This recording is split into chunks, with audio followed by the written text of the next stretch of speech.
I, who only wanted to play football, became the Hollywood heartthrob. This video is purely for entertainment and does not infringe on copyrights or laws. The rights to the novel and image belong to the original author. We do not claim ownership. Don't like waiting and want to listen to this fanfic in full now? Subscribe to our Patreon, where you'll find the best fanfics. Chapter 301 Chamberlain got stuck. The whole audience was suffocated. Duran's volley Marcel turn. Jared's green talent point bubble is a special bubble in the physical category. Duran thought about it briefly and then assigned this green special bubble to the strength sub-attribute. Jared himself is also good at strength, and the strength attribute is very important whether in confrontation, passing the ball or shooting. After the allocation, Duran's strength attribute immediately reached 78 points. Then, Duran allocated his remaining 1 talent point to the physical attribute. The game is about to end, and keeping 1 talent point cannot produce offspring, so it is most cost effective to allocate it to the physical attribute. Although it has only been 20 minutes since he was substituted, the intensity of this 20 minutes of confrontation is higher than the entire game of the National High School Finals. Duran's current physical fitness is enough, but if he wants to fly Jared and Kuwait, his physical fitness at the last moment must not fall behind. In this way, the physical attribute has also increased from 79 points to 80 points. Physical fitness is also the first sub-attribute to reach 80 points. This level of performance is enough to dominate the English League One for a whole game. At this time, the substitutions were completed, and the game continued. The fourth official held up a sign on the sidelines, indicating that 3 minutes of extra time would be added. There were only 5 minutes left before the end of this game. Southampton goalkeeper Davis kicked the goal kick and passed the ball to his old partner Walton. After Walton got the ball, Liverpool's front court players rushed up to press high. Walton didn't dare to stick to the ball and then made a long pass to Schneiderlin on the right. Schneiderlin used his elbow to block Aurelio, who was guarding him, and stopped the ball beautifully under his feet. Liverpool's defense immediately doubled Schneiderlin. Schneiderlin calmly controlled the ball a few times, and seeing that the center of gravity of Liverpool's formation had shifted to the right, he immediately knocked the ball back to Font, the right back who was supporting him. Font kicked the ball high to the middle. This ball was passed in a somewhat inexplicable way. After all, Lallana and Barnard had not yet reached their positions. Lallana could only chase desperately, trying to grab the ball before Carragher and Agger. However, Carragher blocked Lallana's position, and Agger also blocked Barnard, and took the opportunity to intercept the ball. The Southampton fans at the scene were very dissatisfied with Font's pass. It was the last critical node, and Font actually passed the ball like this, which was simply handing the ball to Liverpool. After Liverpool got the ball, they did not counter-attack immediately. After all, at this time, Liverpool's overall physical energy consumption was also very large. Liverpool still had a 1-goal lead, so there was no need to be impatient. Agger passed the ball to the newly substituted Mihal Miralles. After Miralles got the ball, he dribbled forward without rushing. Liverpool's formation was quickly pressing forward to Southampton's half. Southampton's players quickly returned to their defensive positions and still maintained a contracted defensive formation. It seemed that the rhythm of ball control was not hurried or slow, but in fact, the rhythm of offense and defense conversion between the two sides was still very fast. After Liverpool's offensive formation was basically formed, Miralles passed the ball to Jared in the center line. Jared touched the ball while running and passed it directly to Southampton's penalty area. Kuwait, who was lying in ambush on the edge of the penalty area, quickly started to move forward. The rhythm suddenly accelerated. Walton and JD hurriedly closed the door to block, but Kuwait's forward attack was too fast. Walton and JD only slightly hindered Kuwait's sprint speed and route, and could not really restrict Kuwait at all. At the critical moment, Duran came from the left side to assist in defense like lightning, and forcibly stuck to Kuwait, who had rushed into the small penalty area. Goalkeeper Davis took the opportunity to attack, jumped up and took the ball out of the air. Kuwait's face was full of depression. Under Duran's interference, the cooperation between Kuwait and Jared failed again. The next second, Duran directly shook off Kuwait and turned to sprint. Davis threw a powerful hand-thrown ball to the right at the same time. Why not throw it to the left, where Duran was?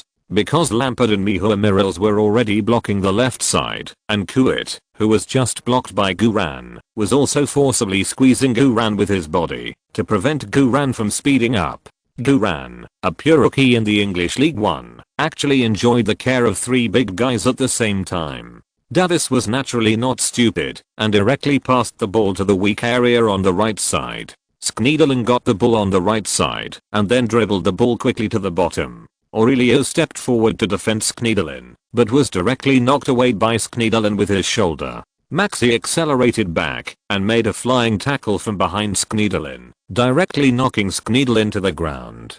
This was an obvious foul. The referee immediately blew the whistle, showed Maxi a yellow card, and awarded Southampton a free kick near the centre line of the right side. This free kick was far from the goal. Liverpool took the opportunity to retreat in time and set up a defensive formation. Skneedelen kicked off and passed the ball to Lallana in the middle. Lallana dribbled forward, and after being blocked, he immediately made a 2-on-1 cooperation with Lambert beside him. After Lambert got the ball, he quickly observed Guran's position. Meliers, who had just come on the court, was blocking Guran closely, and Jared and Kuit were also cruising near Guran.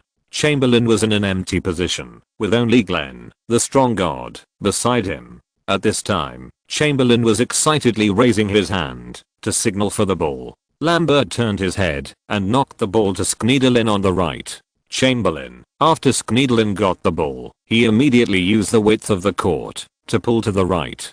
Barnard and Lallana both took the opportunity to penetrate into the middle of the penalty area. Guran was also under Melia's close defense and tried his best to cut into the penalty area. This may be Southampton's best offensive opportunity. Skneedelen made a cross from the side. Lallana caught the opportunity in advance, shook off Agger, and kicked the ball 5 meters in front of the goal. Under Agger's pull, Lallana's kick was very reluctant and without power. Liverpool goalkeeper Reina easily confiscated the ball. Southampton fans wailed. Liverpool immediately launched a quick counter-attack. Reina threw the ball to Jared with a strong hand. Jared turned around and strode with the ball. Southampton immediately retreated at full speed. Lambert chased Jared, but couldn't catch up at all. Guran didn't chase Jared, but chased Kuit, who was running without the ball. Jared quickly rushed through the midfield with the ball. Walton and JD headed outside the penalty area and closed the door to defend Jared. The other players of the Southampton team also took advantage of the time when Jared slowed down and quickly took their positions. Everyone's physical strength has reached the limit. No one would have thought that a pre-season friendly match that should have been ordinary would be played so brutally. After Jared stabilized his rhythm, he immediately passed the ball to Kuit. Guran was already approaching Kuit, and Chamberlain was also madly sticking to him. Chamberlain hadn't touched the ball yet. Seeing that the game was about to end, even if it was a tackle, he had to touch the ball first. Chamberlain had already fallen to the ground and slid to Kuit. Kuit controlled the ball perfectly, bypassing the fallen Chamberlain from the outside, and also used Chamberlain to block Guran's route to return to defense. However, Guran did not slow down at all, but jumped directly over Chamberlain's face as he slid past. What fact? Chamberlain's black face turned pale with fear. Light Chamberlain dropped another blue skill bubble. As a teammate, he was even more productive than his opponent. Guran had no time to take care of him. After passing Chamberlain, he immediately used his body to block Kuit. Kuit forced a shot under the interference of Guran's defense. Davis rushed to save the ball and blocked it with his knees. Kuit wanted to run and shoot, but Guran accurately predicted his position and blocked him completely. In the confrontation with Guran, Kuit was completely out of temper. In the chaos in front of the goal, Walton grabbed the ball and kicked it to the midfield.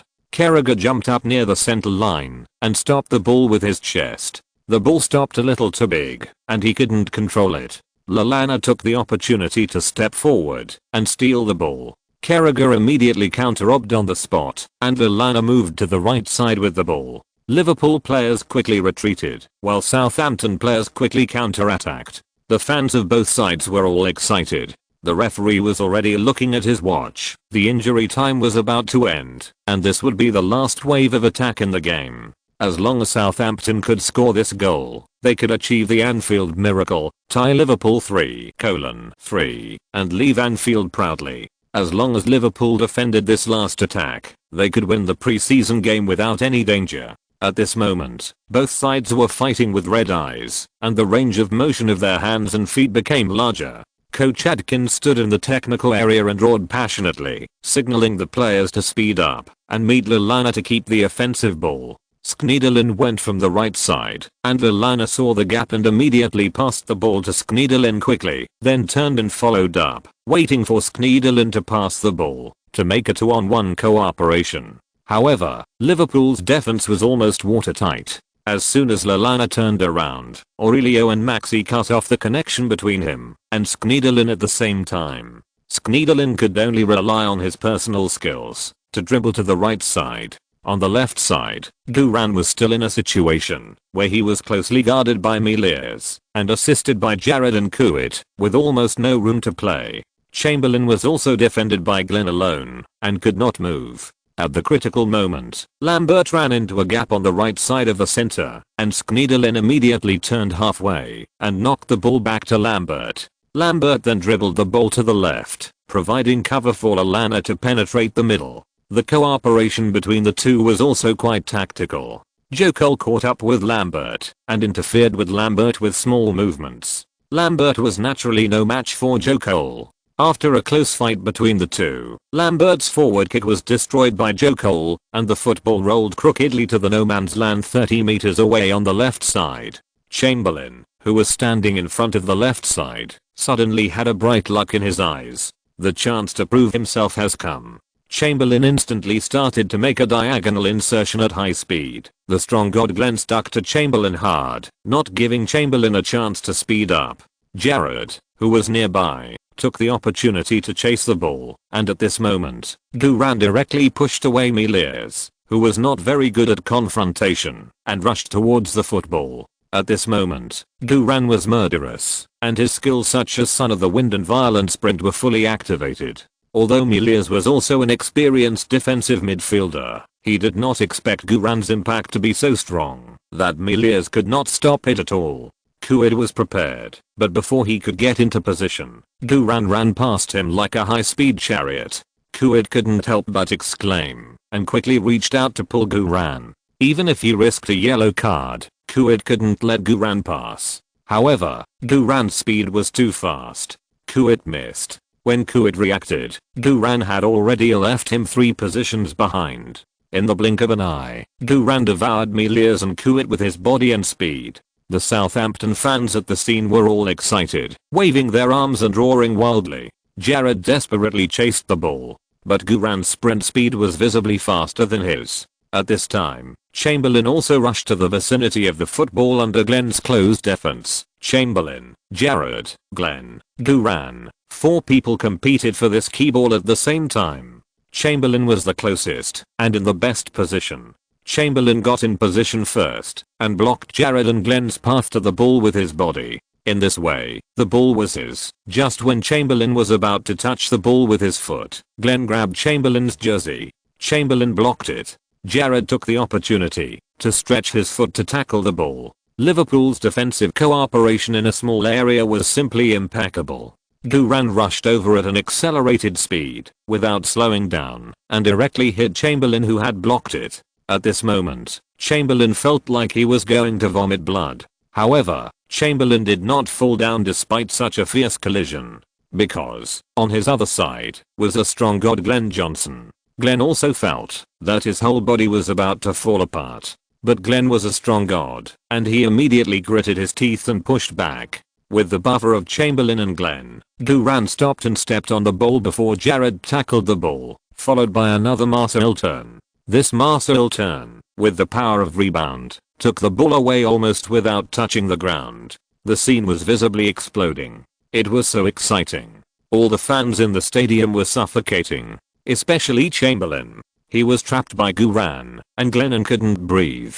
He had to watch Duran showing off just a few feet away from him. Duran stole the ball from Jared/Glenn/Chamberlain in a perfect way. Jared shoveled it away. He also lost his balance and fell down with Chamberlain, who was it. He also knocked Glenn down by the way. The three men piled up on each other in a panic and struggled with each other. After Guran's martial turn, he immediately cut inside with the ball. Chapter 302. A clever shot through the crotch. A miracle at Anfield.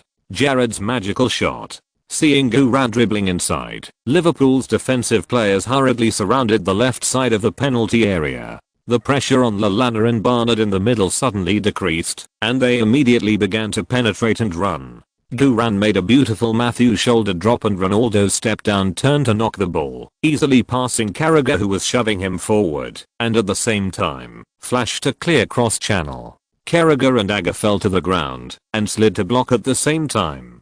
Guran calmly pulled the ball, and then immediately Rainbow picked the ball, dribbling it towards the back post. Barnard rushed to the back post area first, jumped up and rubbed the ball with his head to hit the diagonal line. Liverpool goalkeeper Reina, who had moved to the right, subconsciously raised his leg to block it. The football was immediately blocked. Reina's muscles reacted quickly. However, Liverpool fans still dared not breathe. This ball was blocked too reluctantly, and the landing point was about 5 meters away from the goal. Liverpool's defensive players rushed over desperately to grab the ball and clear it. Guran, who had already infiltrated the penalty area, accelerated and made a diagonal run, got level running position, king of picking up leaks +1. Reina's center of gravity was still on the other side, and he had no time to return to defense. Liverpool's goal was almost half empty when 3 Liverpool players rushed up and fell to the ground to intercept. Guran didn't even adjust himself.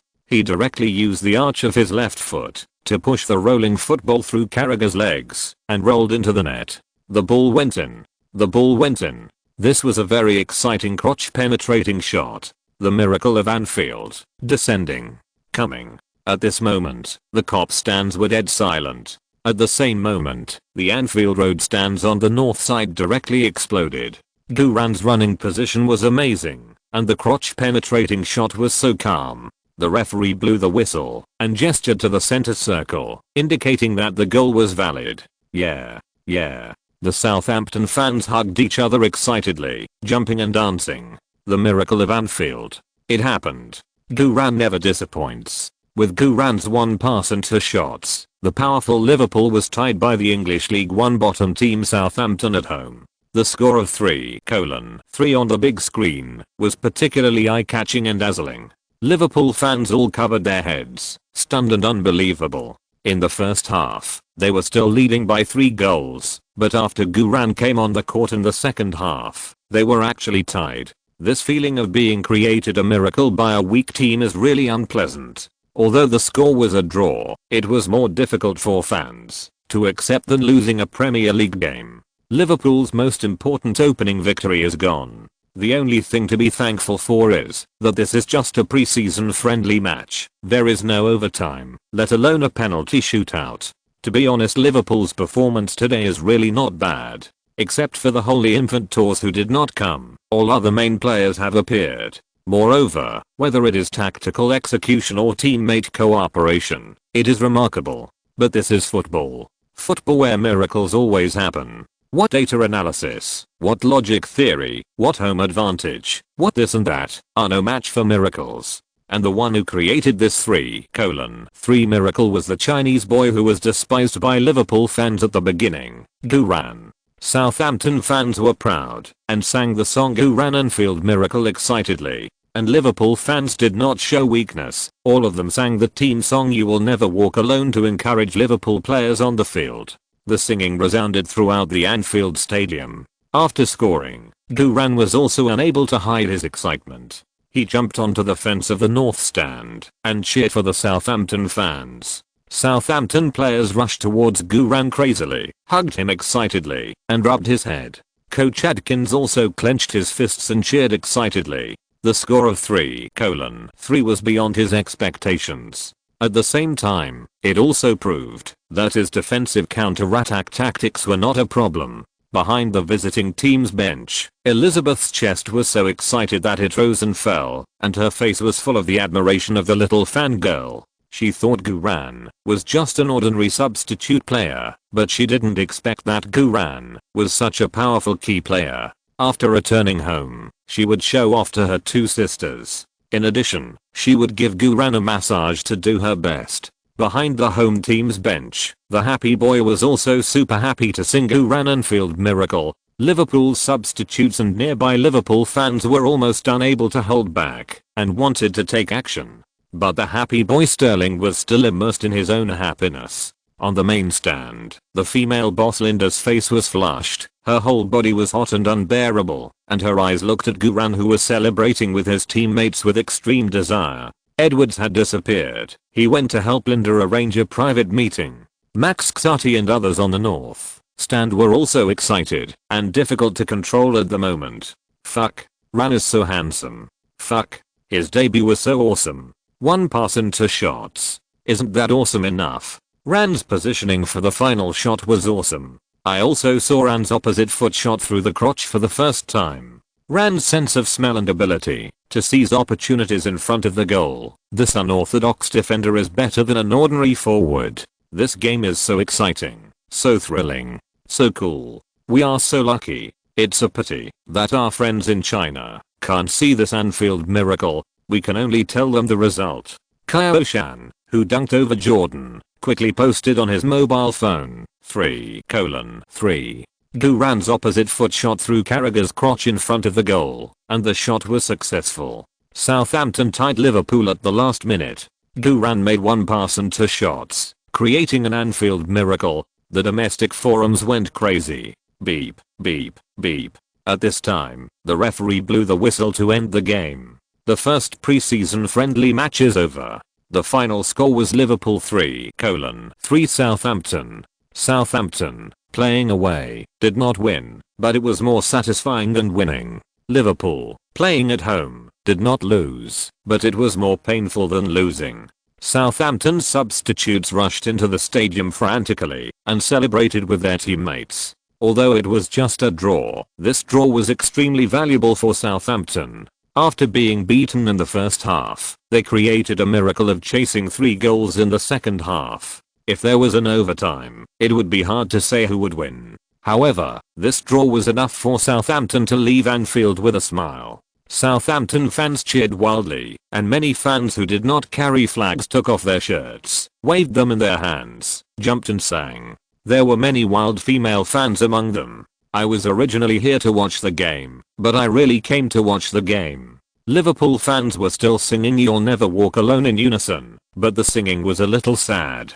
The fans in the cop stands all had their eyes fixed on Guran. Now, the cops only had one thought in their minds: when will Liverpool buy Guran? At this time, the Southampton players surrounded Guran and celebrated happily. Almost every Southampton player was vying to hug and high-five Guran, except for Harding and his loyal little brother, and Chamberlain. Harding naturally didn't have the face to celebrate with Guran by high-five. Before Guran came on the court, Harding had maliciously mocked Guran that he would be beaten and embarrassed on the court. As a result, in this comparison, it was Harding himself who was embarrassed. Harding's little brother Tafazali actually wanted to high-five and hug Guran to congratulate him, but Tafazali didn't dare to show his goodwill because of Harding. As for Chamberlain, in this game, he and Guran came on the bench at the same time. Guran made one pass and 2 shots to save the whole team, while Chamberlain didn't even touch the ball and was played by Guran twice. Even at the last moment, he was knocked away by Guran and watched Guran snatch the football that should have belonged to him at a distance. If this ball didn't go in, it would be fine, but the key is that this ball was shot in. Chamberlain's face was full of envy and jealousy. Guran took the initiative to high-five Chamberlain. "Hey, Chamberlain, we have a good tactical cooperation. All 3 goals are due to your contribution." Chamberlain was stunned at first, and then grinned. Ahem. Yes, that's right. It's all tactics. In order to cooperate with the tactics, I deliberately didn't take the ball. Wow. Awesome. Lallana is an honest man and really believed it. Luke Shaw, who came with the team, also said excitedly, "So it's all tactics. Goo, teach me. I also want to cooperate with you without taking the ball." Without waiting for Guran to answer, Chamberlain said arrogantly, "This kind of advanced tactics, can you learn it? Only I can do it." Damn, Guran was a little bit amused and cried. Chamberlain was still depressed just now, but in the blink of an eye, Chamberlain was breathing proudly. Captain Davis and Vice Captain Walton put their arms around Guran's shoulders, and Davis said loudly, "Boo, your performance today is really great. You are worthy of being our Southampton's rising star." Walton also echoed loudly, "That's right, that's right." In today's game, if Guran hadn't made many wonderful clearances, Walton's defense line would have been broken. Davis took the opportunity to rub Guran's black hair. "Boo, we all did something wrong in the previous matter. Since we are all playing on the same team, don't worry about it, okay?" The captain apologized in person, so what else could Guran say? Moreover, everyone is indeed on the same team. If they want to kill all the teams in the English League One, they really have to be united in the locker room. Guran immediately smiled and said, "No problem." Walton gave a thumbs up. "You have a good vision." Davis also announced immediately, "Everyone listen to me. Gu is our brother from now on. If anyone dares to trip Gu up or play dirty tricks, don't blame me for not treating him as a brother." Oh. The players present agreed with both hands, except for Harding, who had a grim face. Davis said again, "Boo, parking space number 1 is yours. You can park wherever you want." Guran grinned and complained in his heart, "It wasn't yours in the first place." Walton patted Guran's muscular chest muscles. "Boo, our own training grounds locker room has been completely cleaned. Why don't you use the locker next to me?" Lilana also hurriedly invited him warmly. "Boo, come to my side, so we can communicate more. Gu, come to my side. We can play handheld games together. Gu, come to my side. There are a lot of beautiful girls' cards in my locker. Gu, there are a lot of delicious food in my locker."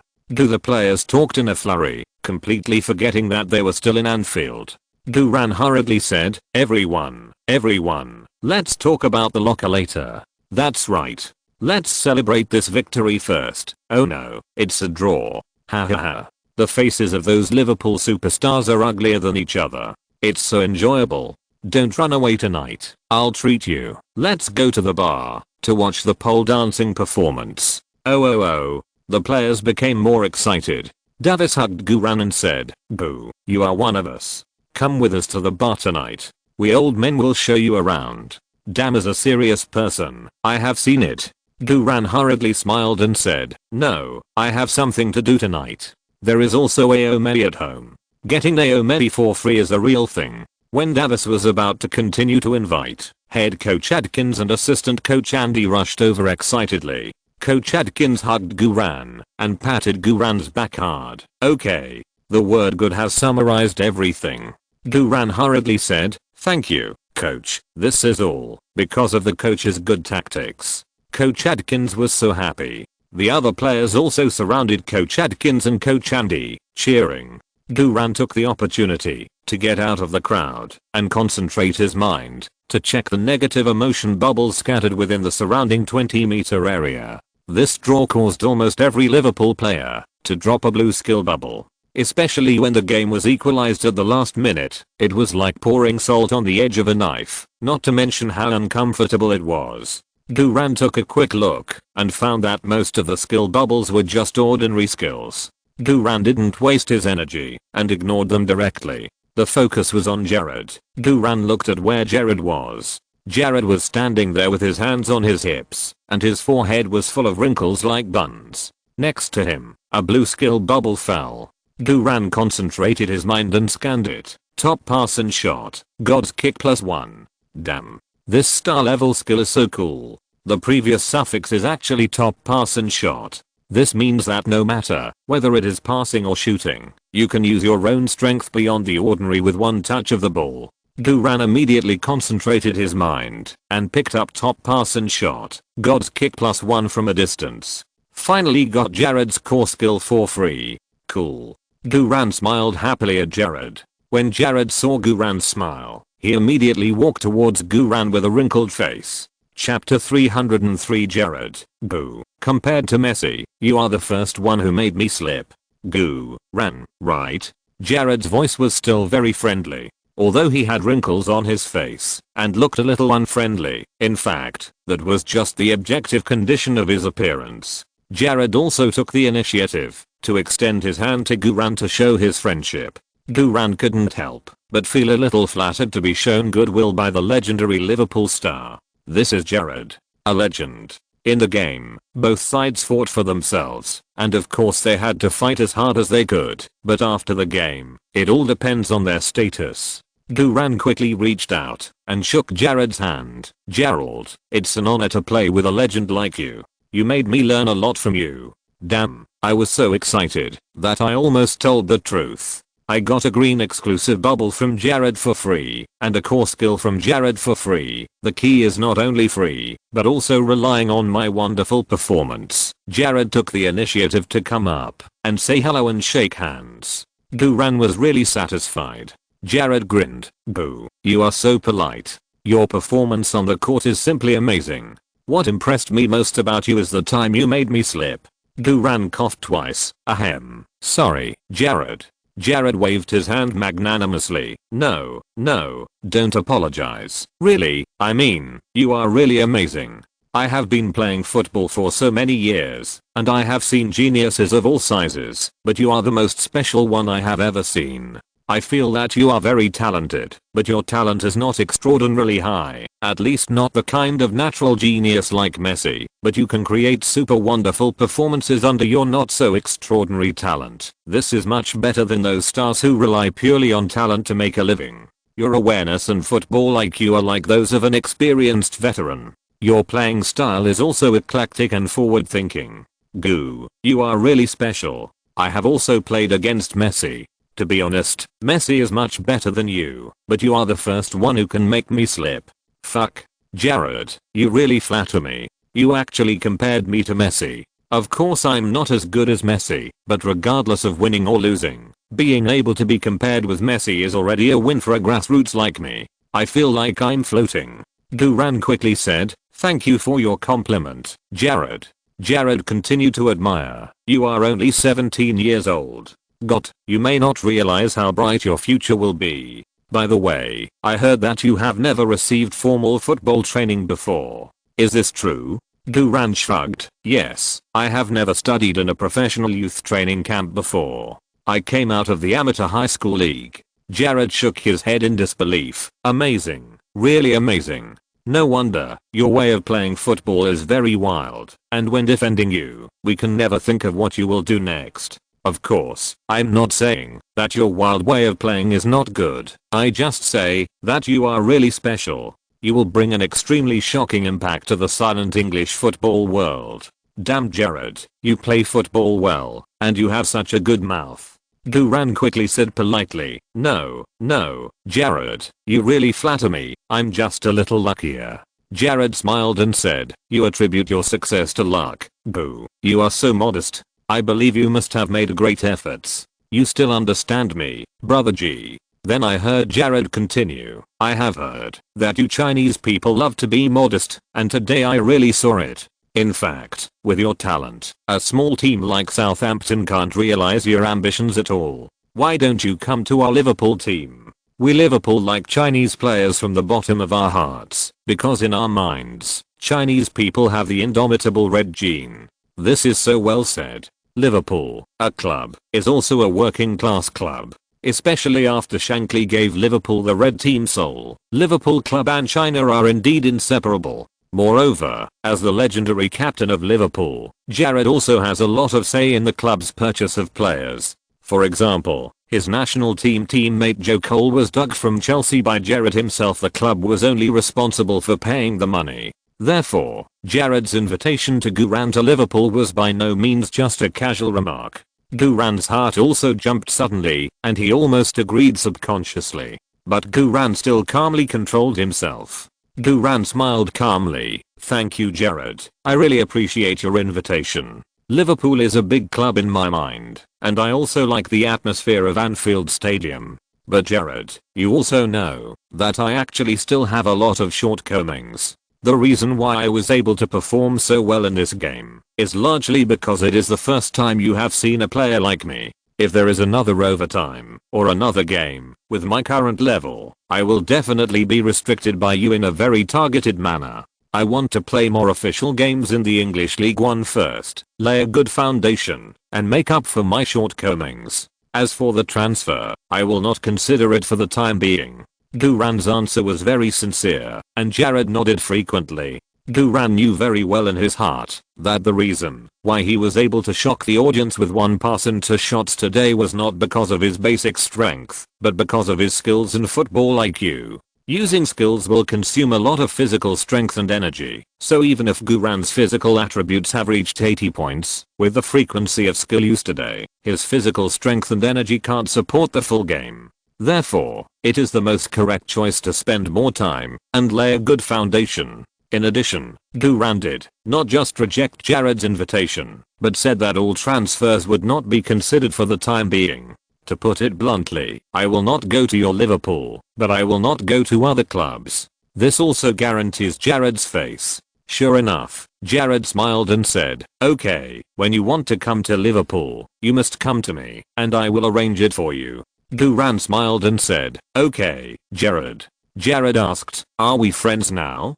Damn, this friendship comes too quickly, right? Sure enough, if you have strength, you don't have to worry about not having friends. Guran smiled and said, "Of course. We are friends." Jared pointed at Guran's jersey and said, "Do you want to exchange?" Damn. Liverpool's passing star actually took the initiative to exchange jerseys with me. Without saying anything, Guran took off his shirt and revealed his strong muscles. The female fans in the stands howled. Some crazy female fans even wanted to jump over the high railings and rush into the green field. Fortunately, the security of Anfield Stadium is not a vegetarian. Jared also took off his shirt happily and exchanged with Guran. Liverpool number 8 jersey, got it. This should be worth a lot of money, right? Damn. Why did I think so? This is a souvenir worth pretending to be. Guran then put Jared's red jersey on his shoulders. "Come on, good luck." Jared patted Guran on the shoulder and ran away with satisfaction. Guran also returned to his teammates, and under the leadership of Captain Davis, he bowed to the Southampton fans who came from afar to support them. Southampton fans happily sang the Anfield Miracle song to Guran. Guran naturally bowed in various ways, pressed his palms, and signaled everyone not to be so high profile. However, the crazy Southampton fans didn't care about that, and sang even louder. Liverpool fans were all going crazy with hatred, but they could do nothing about it. I hope the top executives of Liverpool club will be smarter. Get Guran here sooner. That's right, dig up Southampton's rising star, and see how these scabs and country bumpkins dare to sing and ridicule us. Liverpool fans have begun to fantasize about the moment of having Guran. After more than 10 minutes of thank you, the players returned to the player tunnel. On the way back, Carragher, Glenn, Joe Cole, Kuit, Maxi and others also took the initiative to shake hands with Guran. Such treatment made Guran feel like he was dreaming. If you are not strong enough, people will call you a Chinese boy, and if you are strong enough, people will call you Mr. Guran. This principle is true everywhere. After entering the player tunnel, the tunnel was already crowded with reporters from major media. Guran saw Evelyn, who was full of pure desire. Evelyn wanted to jump on Guran in front of everyone, wrap her legs tightly around Guran's bare waist, and then interview Guran mouth to mouth. Of course, as a professional reporter, Evelyn still restrained herself. When other reporters saw Guran coming, they immediately surrounded Guran like a tide.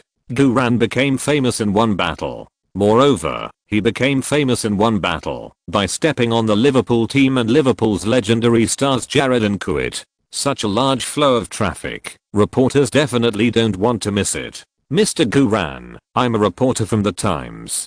First of all, congratulations on your success in this game. What do you think now? Hello, Mr. Guran. I'm a reporter from the Daily Mail. What do you want to do most after the game? Mr. Guran, I'm a reporter from the Guardian Sports Edition. There are rumors that this pre-season friendly match was held by Liverpool specifically to observe you. Will you transfer to Liverpool? Mr. Guran, I'm a reporter from Football First. I have a lot of questions to ask you.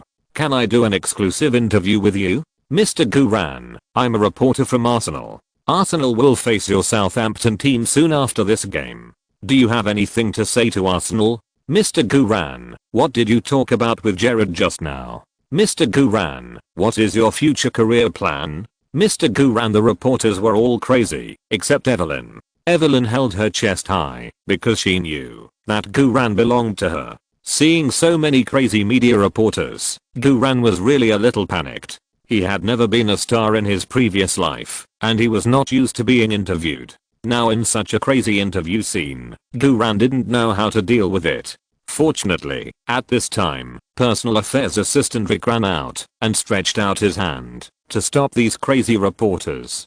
Dear reporters, I'm sorry. Our Mr. Guran is currently only accepting interviews from our own media forward saints. If you really want to interview Mr. Guran, you can leave your contact information with me. I'm Mr. Guran's personal affairs assistant. I will communicate with Mr. Guran, and I will notify everyone as soon as there is a result. Rick's rescue was very timely. Guran couldn't help but look at his chief steward with gratitude. The reporters sighed, and after confirming that Guran really couldn't answer their questions, they turned to Rick and desperately stuffed business cards into Rick's hands. Rick took the business card and escorted Guran back to the visiting team's locker room. At this time, Chamberlain also walked towards the media reporters. Chamberlain took a deep breath and prepared himself for a crazy interview. He wanted to prove that he was better at accepting interviews than Guran. The reporters laughed and chatted with each other, then turned and walked away.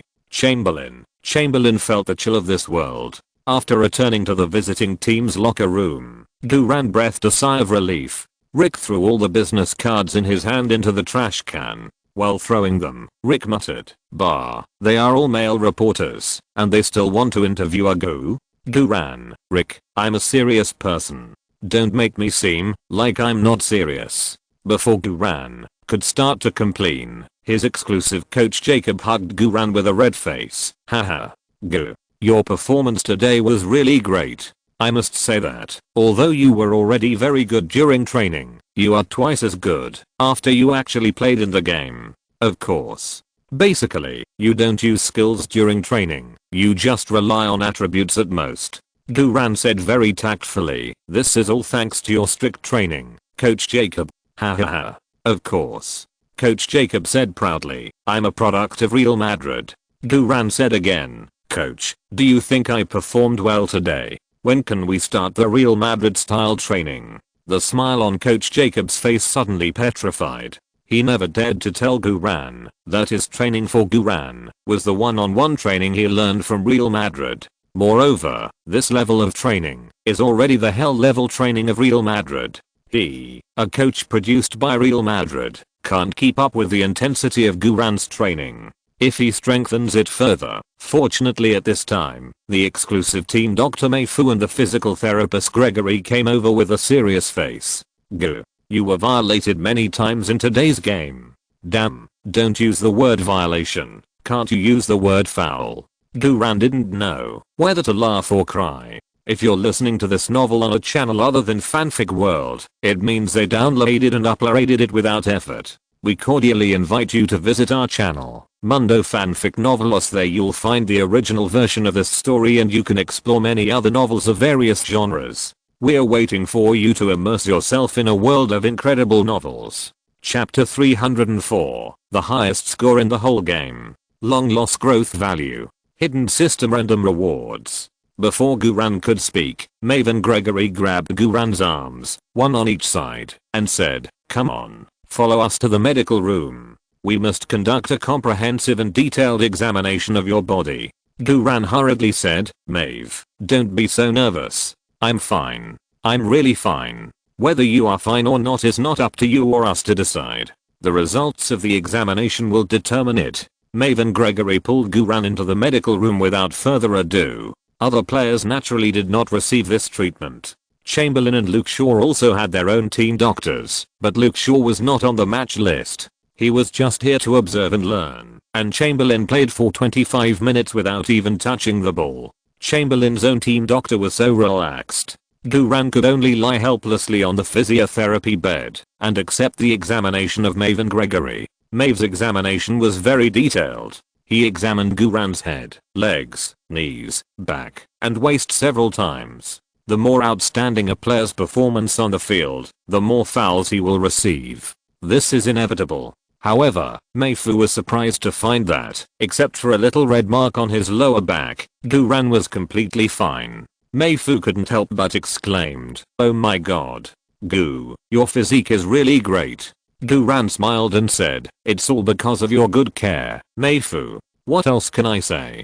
Do you say that you have the blessing of the system? Is the Iron Man indestructible?" "Of course not," Mayfu said happily. "Of course, this is all my credit." Then Gregory rubbed his hands. "Then, can we use the fashion knife?" Duran's whole body tensed up. "Come on." Gregory immediately showed the fashion knife and began to massage Duran vigorously. Duran clenched his teeth and tried not to scream. At this time, Coach Adkins, with a red face, walked in. "Boo, you are here after all. The post-match press conference is about to start. You come with me." Duran hissed in pain. "Coach, shouldn't the captain or Alana be present?" Coach Adkins smiled and said, "Yes, but you are a big celebrity in the eyes of the media now, and your post-match score reached 8.1 points, the highest in the game. No one dares to say anything when you attend the post-match press conference." "Damn." Duran himself gasped in surprise. The time he played, including injury time, was at most 28 minutes. In the post-match score where the playing time accounted for a high proportion, he was able to get a super high score of 8.1 points. If he had started and played the whole game, he would have scored 9.5 points. Duran couldn't help asking, "I scored the highest in the game. Then, what about Jared and Kuwait?" Coach Adkins said, "Jared scored 7.6 points and Kuwait scored 7.5 points. Far beyond. It was simply a crushing victory." Duran's heart couldn't help but beat wildly. This feeling of surpassing a famous star was really great. Coach Adkins said, "Boo, don't do physical therapy yet. Come with me." Of course, it would be great to be able to attend the press conference, which would quickly increase his popularity in the football circle. However, facing so many media, it was really a headache. Besides, the fashion knife was halfway done, and it couldn't be done again after the press conference, right?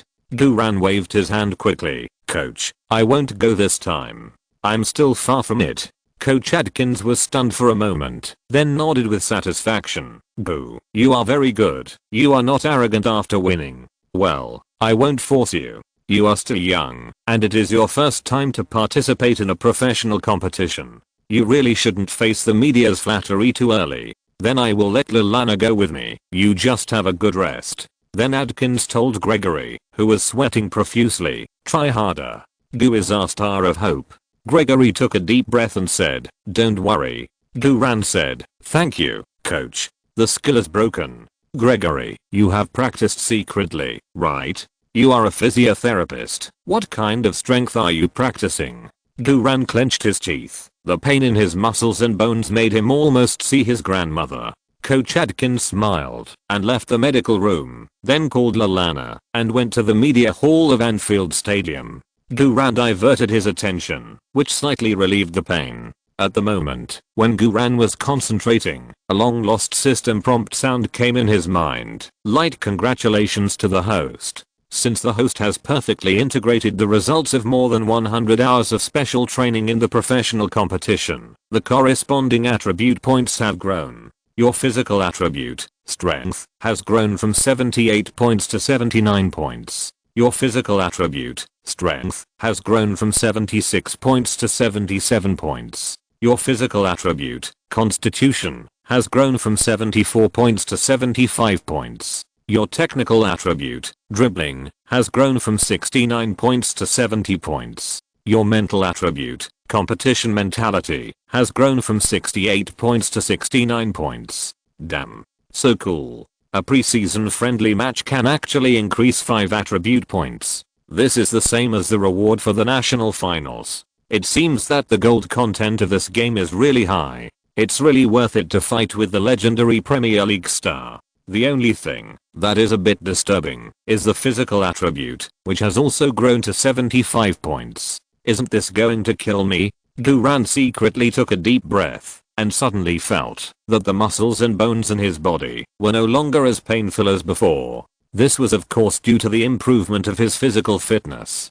Guran cleared his throat and said, "Gregory, try harder." Gregory shivered. Like just as Guran was laughing, a clear system prompt sound came into his mind. This professional game is the host's debut. In view of the host's excellent offensive and defensive performance and the extremely limited playing time, the system evaluated it as an S-level performance. The host will get an additional skill upgrade. This skill is a skill that the host already has. The upgrade will be carried out in a random lottery. The skill that is drawn will be directly upgraded by 3 points.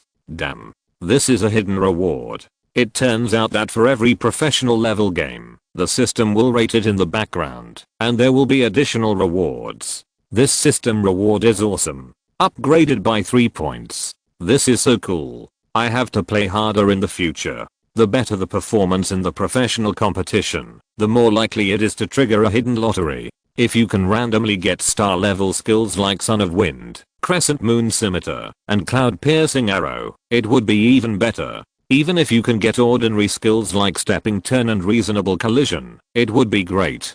Should we draw the random lottery now? Guran said secretly in his heart, yes. Then, a circular lottery turntable appeared in Guran's mind. Guran concentrated his thoughts, and the pointer of the lottery turntable immediately began to rotate rapidly. After more than 10 seconds, the light pointer slowly stopped. Congratulations to the host. The skill drawn in this system lottery is Hand Punch. Your Hand Punch +1, upgraded to Hand Punch +4, effective immediately. Guran's right hand twitched uncontrollably for a moment. What the hell is my luck? With so many skills, why did I draw the most useless one? What's the use of upgrading Hand Punch to +4? I have so many free football skills, why can't I draw one? Even if I can't draw a football skill, I can draw a hand painting skill, a realistic performance, a director's communication skill, a negotiation skill, or even a charming smile. Hand washing skill +4. I want to be a football star, not to open a tea restaurant. I can't drink beverages because of my dietary restrictions, so what's the use of this skill? System, come out. Are you a shady guy? Are you a black box? Did you adjust the probability? System. Guran shouted wildly in his heart, but the system didn't respond at all. Guran could only accept his fate. Alas. Hand washing skill +4. I had just been reborn, so young and ignorant, that my first skill was a hand washing skill. If I could be reborn again, I would definitely say 3 words to the hand washing skill. I don't want it. Just when Guran was secretly depressed, the press conference after the Liverpool and Southampton match had already begun. The media reporters had already filled the hall. Evelyn stood out among a group of male reporters. Coach Hodgson had a gloomy face and sat at the interview desk early. Sitting next to him was Liverpool's captain Gerrard. None of the other Liverpool players wanted to attend the media conference after this asymmetric draw, which would really make things difficult for themselves. So at this time, only Captain Gerrard could take on the responsibility of captain. Gerrard has always been diligent and hardworking. At this time, Coach Adkins brought Lallana to the media hall. The media reporters sighed and wailed. They were waiting for Guran, a popular figure with a lot of traffic, but Lallana came. Although Lallana is also very good, Lallana has no topics in traffic. Coach Adkins took the initiative to shake hands with Coach Hodgson. After both parties sat down again, the press officer on the scene announced that reporters could ask questions. Before Coach Hodgson called her name, Evelyn stood up with the microphone and a proud face. Coach Hodgson, I'm a reporter from the Advanced Saints. I think you must still remember me, right? Before the game, I asked you what you thought of Guran, and your answer at that time was that you didn't know any Guran. So my new question is, do you know Guran now? This question is really heartbreaking.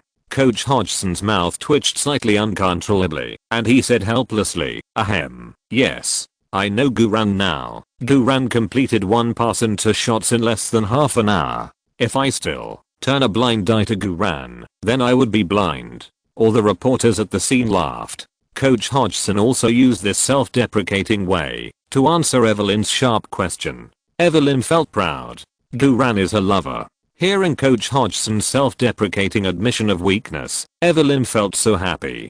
Coach Hodgson thought that this was the end of the story, but Evelyn continued to hold the microphone and asked, "So, Coach Hodgson, what do you think of Guran now? Especially after Guran scored an extremely wonderful counter-attack goal with his first touch on the court. What arrangements did you make against Guran? How do you evaluate your performance in restricting Guran?" As soon as Evelyn finished asking, the press officer on the scene quickly took the microphone from Evelyn's hand. This little girl was too sharp. If she continued to ask questions like this, Coach Hodgson would be asked to death. Although Evelyn's microphone was taken away, Coach Hodgson still had to answer Evelyn's questions. Coach Hodgson subconsciously wiped the sweat from his forehead, took a deep breath, sorted out his thoughts briefly, and then cleared his throat and said, "In fact, our players played very well in the first half, and basically played to the level we should have as a Premier League giant. We also used our 451 formation and fast defensive counter-attack tactics well, and the boys were very spirited. We are all fully prepared for the new season. And in the second half, I must admit that we did relax our control over the game. After all, this is just a friendly match." This explanation also sounds reasonable. No one will really underestimate Liverpool just because they were tied in a friendly match. Even though Liverpool lost all 4 major titles last season and didn't even make it into the Big Six. Of course, the appearance of the opposing player number 8, Guran, did catch us off guard. I have to admit that at the beginning, we all regarded Guran as a novice, and he was indeed a novice. He was very young. This was his first professional game. His breakthroughs, his positioning, his passes, his confrontations, all revealed his unconventional and non-professional style. However, Guran adapted well to the high-intensity game, but we did not adapt well to him.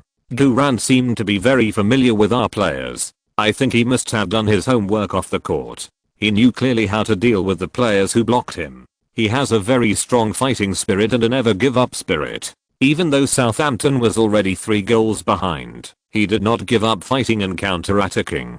We were already very relaxed at the time. We didn't expect, no, not only us, I believe no coach or Liverpool fan could have thought that in this situation, a pure rookie who had just entered the professional league could actually pass and shoot twice, instigate multiple attacks, block multiple fatal defenses, and dominate the second half of the game. Hearing this, the reporters present were all stunned and even forgot to take notes. Liverpool head coach Hodgson actually praised a new player from Southampton. Big news. Chapter 305. A head-to-head fight between 2 head coaches. One made a great boast, the other stepped on it, and the whole audience went wild. Coach Hodgson continued, Southampton's first counter-attack goal happened just like that, so fast that we all stunned. I really shouldn't say that, and I shouldn't make excuses for our loss of the ball, but it's not our Liverpool team's fault. It's Guran who is too strong. I've been coaching for so many years, and this is the first time I've seen a player like Guran. It's really the first time I've seen it. I've never seen a player who can combine youth, calmness, strong confrontation, fast sprinting, good positioning, absolute awareness, and high football IQ. After Guran scored, I kept asking myself, is he really a newcomer? Is it really his first time? The old man didn't answer personally, but just let me see Southampton's second goal and the third goal. I was really shocked. Guran's strength is not the kind of strength in the ordinary sense. From an objective point of view, his basic speed is actually not fast, at least by the standards of the Premier League. It is just below the average level. Look at his muscle level. He is not strong enough. By the standards of the Premier League, he is too thin. But he sprints really fast, and he has a very good grasp of the timing of the sprint, and his sprint route is also very particular. His body doesn't look strong enough, but he can always hold up our defenders, midfielders, and forwards when he needs to confront them. He also has a wide coverage area, and is very good at using the width of the court and coordinating with his teammates. He can instigate attacks and perform key defenses. He can be used as 2 people by himself. His role in this game is unquestionable. What impressed me most was the fake run between him and the left midfielder of the Southampton team, the player who came on at the same time as him, but didn't touch the ball. It's really hard for me to imagine how much tacit understanding they have to complete that fake run and tear open the defense of Jared and Kuwait. So, what I want to say is that Guran's strength is not the kind of pure talent in the ordinary sense, but the combination of talent and brain. Oh my god, I can't believe he's still so young. I have to admit, I really misjudged him at the beginning. Guran's future must be limitless. As long as he keeps up this momentum, he will definitely become a football superstar. Although we were eventually tied in this game, I was able to witness the rise of Guran, a new star, so this draw was worth it. As for what arrangements and changes I made after Guran scored, yes, I did try very hard. I replaced Jared and Kuwait, and they did put a lot of pressure on Southampton's counter-attack, but this did not include putting pressure on Guran. As a novice, Guran's ability to withstand pressure is the strongest I have ever seen, bar none. When he made his debut, he dared to face Jared and Kuwait. If I had to give myself a score before Guran came on the court, I would give myself 7.5 points. After Guran came on the court, I would give myself 8.0 points. As soon as these words came out, the reporters present were in an uproar. Coach Adkins frowned slightly. Then I heard Coach Hodgson smile and said, I know you will definitely ask why Guran scored 3 goals and Liverpool failed to limit him. As the head coach of Liverpool, I still dare to give myself a high score. The reason is very simple. In the first half, we faced a weak team that we defeated, and in the second half, we faced a Premier League team that suddenly had a top assassin. If I hadn't made substitutions and tactical adjustments in the second half, I think Guran would have gone crazy. So, I think it's completely reasonable to give myself a high score in the second half. After Coach Hodgson finished speaking, all the media reporters present were stunned. Even Coach Adkins, who was also sitting at the interview desk, was stunned. This is really flattering. Coach Hodgson is definitely a well-known head coach in the UK. I have never heard Coach Hodgson praise the opponent's players like this before. This is the first time. And he praised them so sincerely, it's almost like a god's boast. Evelyn was very happy to hear it. The best compliments in the world are undoubtedly those from opponents. Immediately, another reporter stood up and asked, Coach Hodgson, is it inappropriate for you to praise the opponent's players like this? Hodgson smiled. Opponent's players? Guran is indeed a Southampton player now, but the new season has not started yet. The summer transfer window is not over yet. Who knows? Maybe Guran will soon be our player. Here, I'm not afraid to tell you directly that I will strongly recommend that our club buy Guran before the summer transfer window closes. Wow. The whole stadium went wild. This news is so explosive. The head coach said he wanted to poach people in front of the head coach of the opposing team at the press conference. This is definitely explosive news. Suddenly, all kinds of shutter sounds came one after another. Evelyn, who was very happy just now, panicked. If Guran was poached, how could she interview Guran in the future? Coach Adkins, who was sitting on the interview desk, was scared. Coach Adkins put on a poker face and cursed in his heart. Liverpool, you are bullying too much. You are relying on your financial resources as a big club to openly oppress us small clubs. I say, Hodgson, how can you, an old thing, pull down your old face and praise our Guran in all kinds of ways? It turns out that you just want to poach people. It's okay if you poach secretly, but you still say it out loud. Is there still justice? Is there still law? Coach Adkins was about to explode in his heart, and the expression on his face became more and more cruel. At this time, a reporter grabbed the microphone in the chaos and continued to ask questions. Coach Hodgson, I'm a reporter from the Liverpool Echo. I would like to ask, do you really want to buy Guran? What if Southampton club does not agree to let him go? Does Liverpool club have any backup plan? It can be seen that Liverpool reporters are already impatient for the headhunting operation. Hodgson smiled and said confidently, I can't reveal the specific plan. I can only say that there is still a month before the summer transfer window closes, so please wait and see. The reporters in the audience immediately asked questions at once, and the scene was in chaos. This is super explosive news. The press officer pressed his palm. Okay, everyone please be quiet. Please be quiet. Otherwise I will announce the end of the press conference. The reporters calmed down. The press officer said, "Next, it is the interview time of Liverpool captain Gerrard, and I will designate the interviewer." The press officer pointed casually. The reporter who was pointed at stood up excitedly. "Hello Gerrard, I'm a reporter from the Metro. My question is, as a player who faced Guran head on the field, you seem to be at a disadvantage in the confrontation with Guran. So what is your evaluation of Guran? What do you think of Guran's transfer to Liverpool?" Gerrard smiled so that the wrinkles on his face were particularly bright. "Seems to be at a disadvantage? No, that's too polite. To be honest, it's not seeming. I really couldn't defend against Guran. This is obvious to all. He is indeed too difficult to defend. I believe that no player wants to stand on the opposite side of Guran. So, if the club plans to sign Guran, I raise my hands in favor.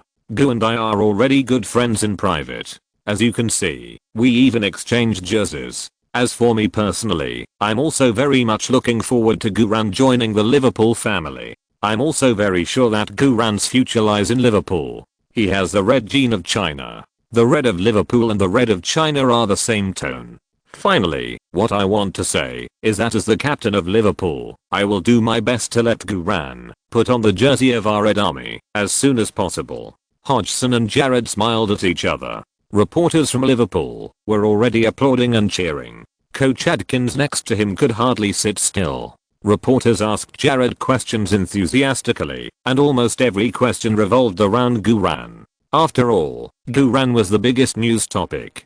Guran, Gerrard, and Liverpool's statement of poaching were definitely big news. After Gerrard answered a few questions, the press officer looked at the time and announced that it was time for questions from Southampton. Evelyn, who had been holding back for a long time, stood up immediately. "Coach Adkins, first of all, I want to congratulate you for catching up after falling behind by 3 goals and tying the powerful Liverpool. Then my question is, Coach Hodgson and Mr. Gerrard both said they wanted to poach Guran. What do you think of this? Do you think this is a very impolite provocation?" Adkins nodded calmly at Evelyn. This question simply expressed what Adkins was thinking. The local club was so rude. Coach Adkins cleared his throat and said slowly, "Thank you Miss Evelyn for the question.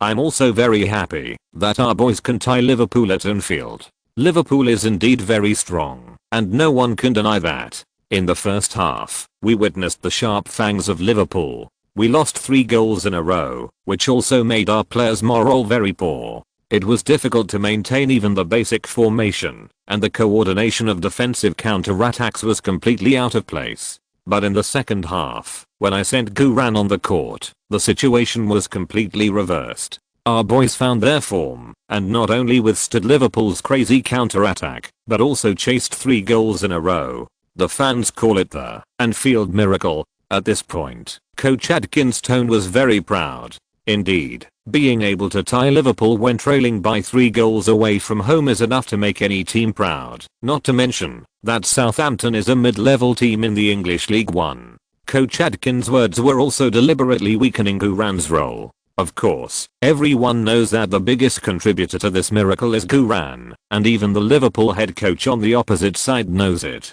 But Adkins deliberately did not emphasize Guran's contribution. Coach Adkins paused for a moment and continued, "Guran is a part of our Southampton tactics. We have practiced such tactics many times in normal training. To be honest, I'm not surprised by Guran's performance at all. I think he is a little better than players of the same age, such as our left midfielder Chamberlain. Guran is a little better than Chamberlain. But that's all. We were able to equalize the 3 goals by relying on the overall efforts of the team, which is also the integrity that our Southampton team has always emphasized. How should I put it? Guran was lucky today. Yes, just lucky. 1 assist and 2 shots is not his normal level, really not. I don't quite understand why Coach Hodgson praises our Guran so much. I think Coach Adkins shrugged. I think Coach Hodgson may have been forced into a tie, so he can only elevate an unknown new player to divert everyone's view of his coaching incompetence. Wow. As soon as these words came out, the scene exploded. Coach Adkins is full of fighting spirit. All that was said before was to pave the way for these last words. This is simply a face-to-face output. You, Hodgson, publicly expressed your intention to poach my Guran, so I will directly scold you for your incompetent coaching. Many reporters didn't understand why Coach Adkins wanted to suppress Guran's contribution at first, but now everyone understands. Coach Adkins is hiding treasure. Coach Adkins seemed to be yelling at the top of his lungs. We don't have treasures here. Don't pay attention to Guran. Guran is just an ordinary person. Guran is just a novice, a grassroots novice. The scene of this post-match press conference was amazing.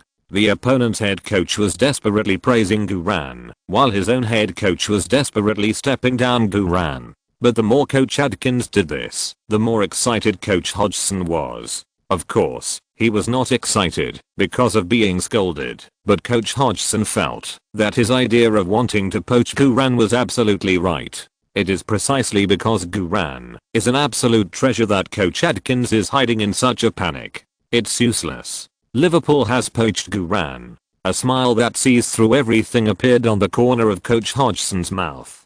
Finally, I want to emphasize the position of our Southampton club again. Coach Adkins changed the subject and his voice became particularly tough. Our Southampton club, although it is only a League One club at present, but our Southampton club has dignity. We will never allow any club to poach our players in any unauthorized way. We will regard this as a hostile act against our club. We will reserve the right to take retaliatory measures, including but not limited to terminating the exchanges and cooperation between the two clubs, including but not limited to terminating the normal player transfer contracts, including but not limited to filing complaints and protests with the English Football Association. As soon as these words came out, the reporters present were immediately excited again. This was simply a hard fight between the head coaches. Who would have thought that the game was so exciting, and the post-match press conference was equally exciting. The eyes of the two head coaches could spark, and they might even fight. And all of this was for Guran. Chapter 306, Post-Match Inspection. Gank in the men's bathroom. The entire media hall was in chaos. The reporters were not willing to miss this good opportunity to interview Coach Adkins, and they asked desperately, Coach Adkins, does your statement mean that you don't like Guran? Coach Adkins, if Liverpool's offer exceeds Guran's minimum termination fee, then what other ways does your Southampton club have to stop or retaliate against Liverpool? Coach Adkins, are you also going to poach Liverpool players? If you want to poach, which Liverpool player do you think you can poach? Many reporters laughed. Who doesn't know that Southampton club is poor? Although Southampton club has recently emerged from the predicament of financial collapse, it is still not rich and can't be compared with Liverpool. What's more, the club's status is different, and it is impossible for Southampton to poach Liverpool players. Of course, Coach Adkins did not intend to answer these provocative questions. Coach Adkins stood up with a poker face and said, I have finished what I want to say. I have no other questions to answer. After that, Coach Adkins turned around and walked out of the media hall. Lallana followed closely. The two did not even say goodbye to Hodgson and Gerrard. Coach Hodgson did not feel embarrassed at all, but smiled triumphantly. Although the pre-season friendly match was tied by Southampton, the real crisis was not Liverpool, but Southampton. Southampton has a big baby like Guran, and they have to be on guard against being remembered by other clubs at all times. The media hall did not calm down because of Coach Adkins' departure, but became even more noisy. The reporters who could not catch Coach Adkins all surrounded Coach Hodgson and asked crazy questions. Just when the media hall was in chaos, Guran had just finished the fashion knife massage. Not to mention, after the physical fitness was improved to 75 points, the tolerance of the muscles and bones also increased accordingly. Gregory was exhausted, and Guran just frowned slightly. After a set of fashion knife, Guran sweated less than Gregory. Gregory said with conviction, Gu, you are really amazing. Everyone who massaged me said so. Guran smiled faintly, it's okay. Guran was just about to take a shower when a staff member in a white coat knocked on the door and walked into the visiting team's locker room. Is Mr. Guran here? That's me. Guran stood up and said. The white coat staff immediately said, hello, Mr. Guran, I'm the staff responsible for post-match doping control. Now we are going to conduct a doping test on you. What the hell? Guran couldn't help but frown.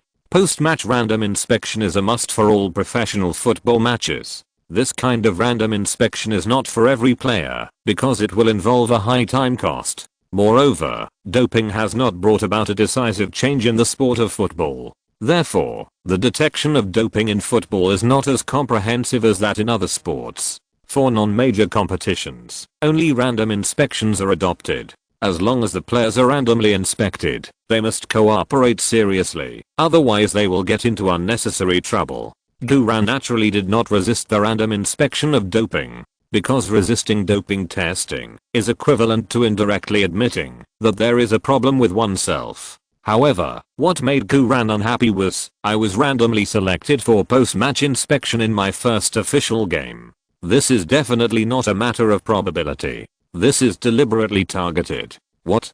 Do you think that I, a Chinese and a rookie in English Football League 1, performed so well on the field, so you suspect that I took drugs? Duran couldn't help but feel a little annoyed. Rick, the personal affairs assistant next to him, couldn't help but shout loudly. Argu participated in the competition for the first time, and you conducted random inspections. Do you dare to say that it was not intentional? The staff member looked like a business person. Sorry, we all followed the procedures. I can only say that you are very lucky, Mr. Duran, really, very lucky. After saying that, the staff member smiled meaningfully. Duran sneered, yes, I'm really lucky. Okay, then check it. Isn't it just a pot of urine? Even if it was really targeted intentionally, Duran could not refuse the random inspection after the game. Because once there is a slight problem with the procedure, even if you have never taken stimulants, those anti-doping agencies that control the discourse will take the opportunity to stand on the moral high ground and stir up trouble.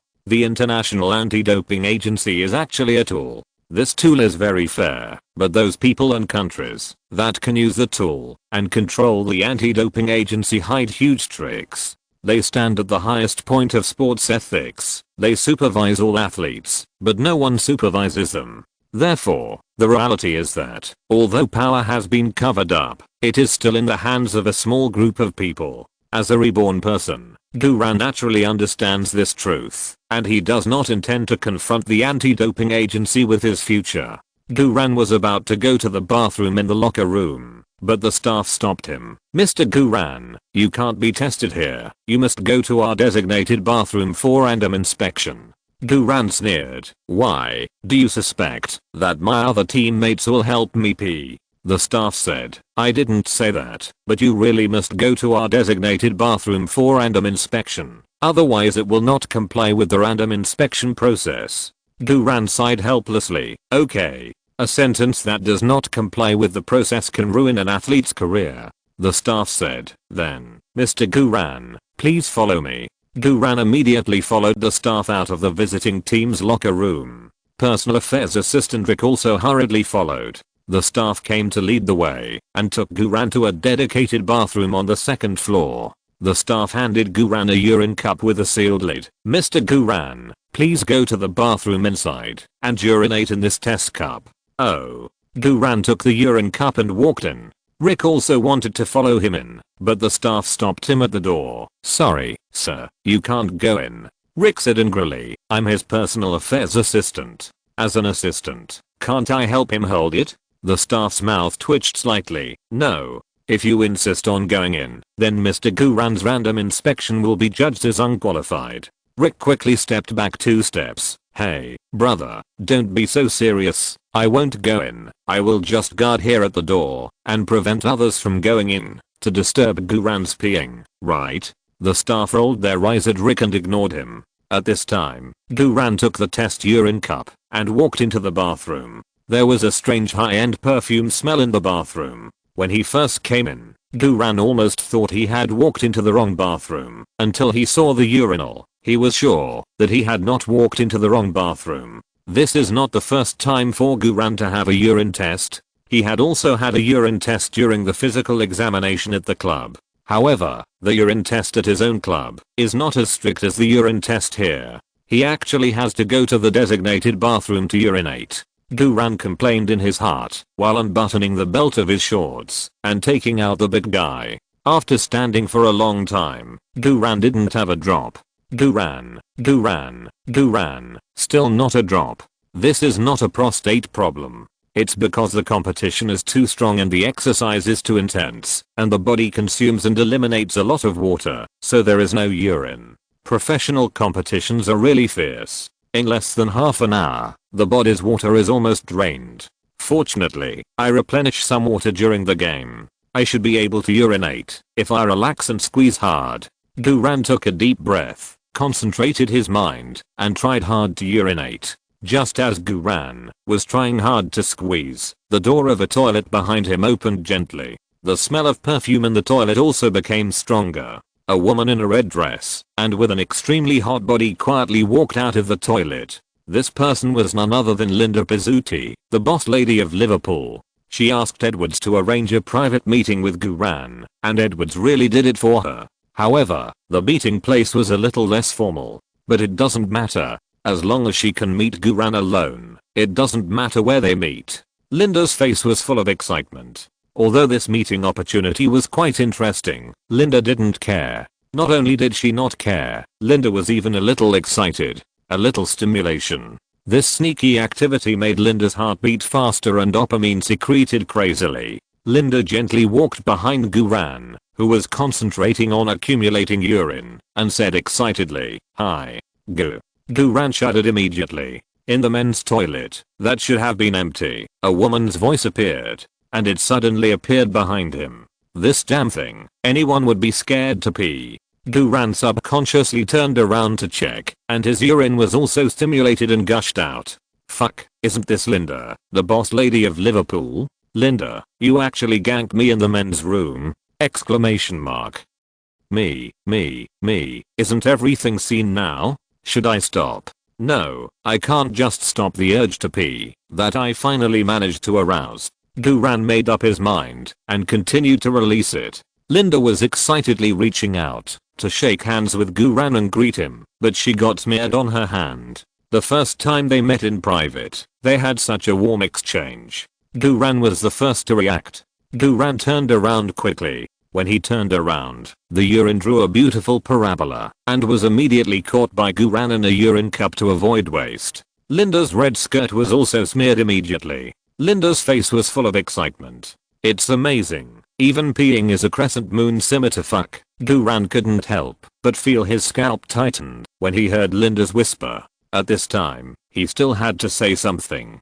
Gu ran pretended to be calm, turned his back to Linda, and said in a deep voice, "If I'm not mistaken, you must be Ms. Linda. I'm sorry, I didn't know you would appear behind me, so just now." Linda chuckled. "It's okay, Mr. Gu ran. I should apologize to you. I suddenly appeared behind you and scared you, right? I don't know why." Linda pronounced the word big very hard. This may be a problem with her Italian accent.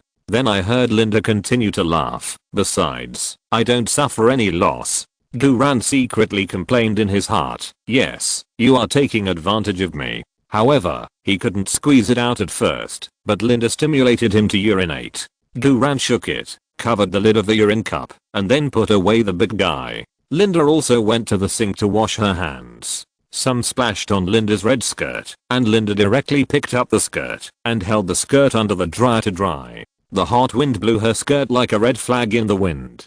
Gu ran just turned around. "Fuck you, Ms. Linda, don't do this. You're such a serious person on our first meeting. Although you took advantage of me, I really didn't think about getting it back."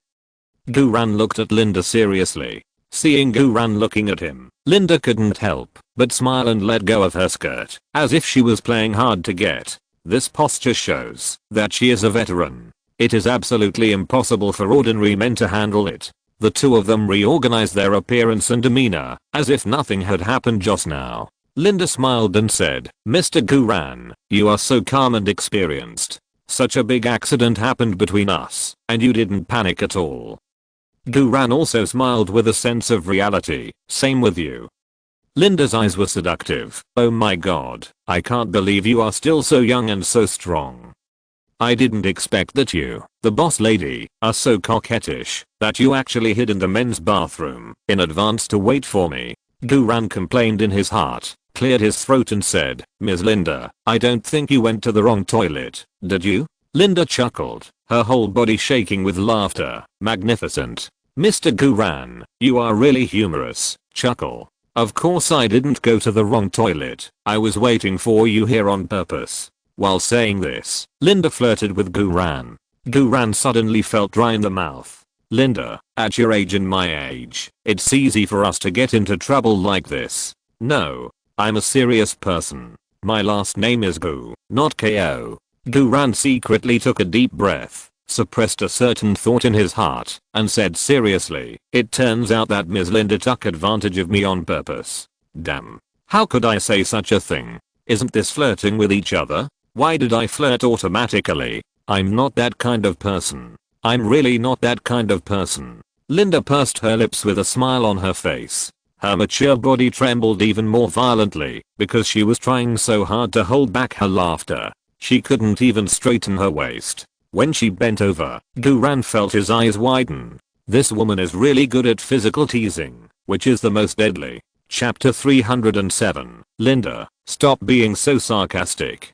Guran's excess of demands. Mr. Guran, you are so funny. Ouch. I can't stand it anymore. My waist hurts from laughing. Mr. Guran, please, stop making me laugh like that. If someone outside the door hears my laughter, you will have to redo your urine test. Linda tried to control her laughter and continued to bend over.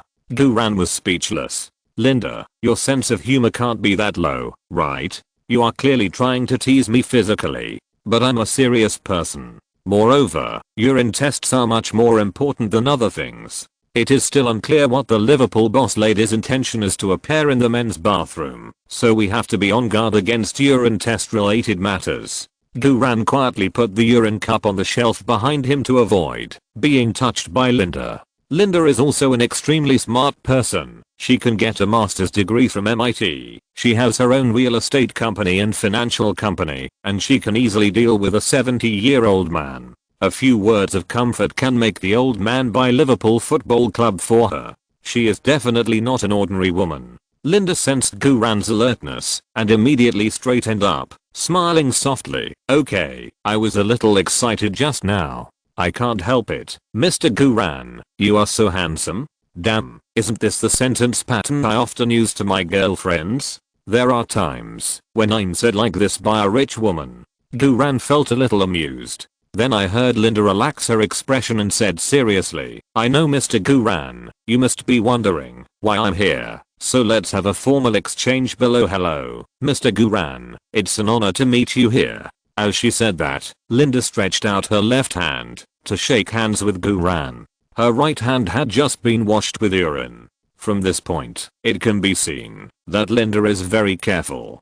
Guran also shook hands with Linda as a matter of course. Hello, Ms. Linda, I'm also honored to meet you here. Meeting privately in the men's bathroom and peeing on each other's hand. This is really an honor. By the way, you should not have read The Sun, Mrs. Linda. If you have, it would be even more embarrassing. After shaking hands, Linda smiled and said, Mr. Guran, can I just call you Gu? Guran said, of course. Linda smiled and said, Gu, I have to say that your performance on the court today was really great. You were beaten 3-0 in the first half. To be honest, I was worried about you, Southampton. I was worried that you might not be able to play or could only play for 5 minutes of garbage time. Unexpectedly, you created the Anfield miracle in the last 25 minutes. You are really great. Damn, Linda, are you really the boss lady of Liverpool? This flattery makes me feel so comfortable. Guran hurriedly said, Ms. Linda, you are too flattering. In fact, I'm nothing. This is all the credit of teamwork. Linda looked at Guran with admiration. God, you are so awesome, and yet so humble. Are all Chinese men so awesome? Guran immediately said, that's not the case. Linda couldn't help wanting to laugh out loud again. Haha, Gu, you are so annoying. You are making me laugh again. No way. Linda, your sense of humor is simply explosive. Or is this the trick of an old hand like you? Is he a high-end hunter who deliberately disguises himself as an easy prey? Guran smiled and said, Ms. Linda, let's talk about serious things. Linda's eyes were full of teasing. What? Were we not serious just now? Huh. Damn. This woman is really the reincarnation of a fox spirit. One sentence, one simple action, can make people numb to the bone. I have to admit that some women in this world are born with charming bones. Fortunately, I'm a serious person. Duran cleared his throat. Ms. Linda, if there is nothing else, then I will leave. Don't. Linda said immediately. Boo. I just wanted to say that your performance today was really great. I had goose bumps all over my body when I saw you in the main stand. I like you so much. Really like you. Of course, I also know that our identities mean that we can't meet at this time, but I just can't control it. So I use this method and asked someone to arrange for you to take a urine test, and then I will wait in the men's room to meet you alone. You won't blame me, right? You said that. How can I blame you? Duran smiled. No, but if you show up after I finish peeing and put on my shorts, I think it would be more appropriate. Linda said resentfully and coquettishly. I can't help it. Which woman can help it? Damn it. Is this the reason you take advantage of me? Well, I have to admit that I'm indeed so handsome that women can't control themselves, and I have forgiven you in my heart. Duran said helplessly, but we still shouldn't meet in private. It's wrong for us to meet like this, both publicly and privately. Publicly, Linda is the boss lady of Liverpool. If the boss lady of Liverpool meets the rising star of Southampton in private, if Southampton Club knows about this, they will definitely explode. Privately, this is the men's toilet, and Linda is a married woman. The first meeting was so exciting. What will happen if it develops further? I'm really a serious person. However, Linda's eyes were full of excitement, and she said without any concern, it doesn't matter, there are only two of us here, no one will know. Besides, I'm very tight-lipped. Duran, are you talking about the tightness? I understand. It shouldn't be, I should think too much. Linda laughed again. Boo. As long as I don't say it, and you don't say it, no one will know what happened today. You shouldn't say it, right? Of course I won't say it. But this matter is really too crazy. It's like walking on a tightrope. Linda, it turns out that you like this. Duran smiled helplessly. Of course I won't tell you, but it's really not good for us to do this. Ms. Linda. Linda looked at Duran with seductive eyes, fascinated. Just call me Linda. It sounds more intimate. You call me Ms. It makes me sound old. Damn. This woman is really taking things step by step. Step by step. If she continues like this, sooner or later she will eat me to death. It seems that I have really met my match this time. Duran took a deep breath. Okay, Linda, but I really should go. My assistant is waiting for me outside. But Linda was prepared and said, don't worry, he can't get in. As long as he dares to break in, he will ruin your urine test. Damn. You are squatting in the men's bathroom waiting for me. Aren't you ruining my urine test? What procedural justice is that? As long as you control the procedure, everything you do is just. Duran couldn't help shaking his head and smiling. Linda, you're meeting me secretly in this way. It shouldn't be just to praise me, right? Linda smiled and said, of course not. Duran said, then let's get to the point. Linda giggled and said, look how anxious you are. Duran secretly complained in his heart, Linda, don't be so nagging. Then he heard Linda continue, since you are so anxious, then I'll just say it straight. Boo. I want you. Damn, isn't this too direct? It's even more exaggerated than the plot written by the Sun. There's not even any foreshadowing. But I'm a serious person. Who would do that kind of thing in the toilet? Duran cleared his throat and was about to refuse, but he heard Linda continue to laugh. I want you to join us in Liverpool. Duran, Linda, did you and Coach Adkins have the same teacher? Why are you panting too much? Duran said with a smile. Linda, I'm sorry, I don't have any idea of transferring for the time being. Linda smiled confidently. I don't believe you will, as long as I use the right method. Duran said, this is not a question of method or not. Linda's eyes were as charming as hooks. Boo. There is no one else here. I'm not afraid. What are you afraid of? Damn, I'm afraid. When I go crazy, I can't even control my young body. Okay. Duran smiled. Linda, I really don't have any idea of transferring. Really? Linda smiled and said, what conditions do you want? Just say it. I will do everything possible to satisfy you. Her tone was gentle, but with a hidden strength. At first glance, She was a person who was used to taking control. Communicating with such a woman, it really evokes the idea of conquering her.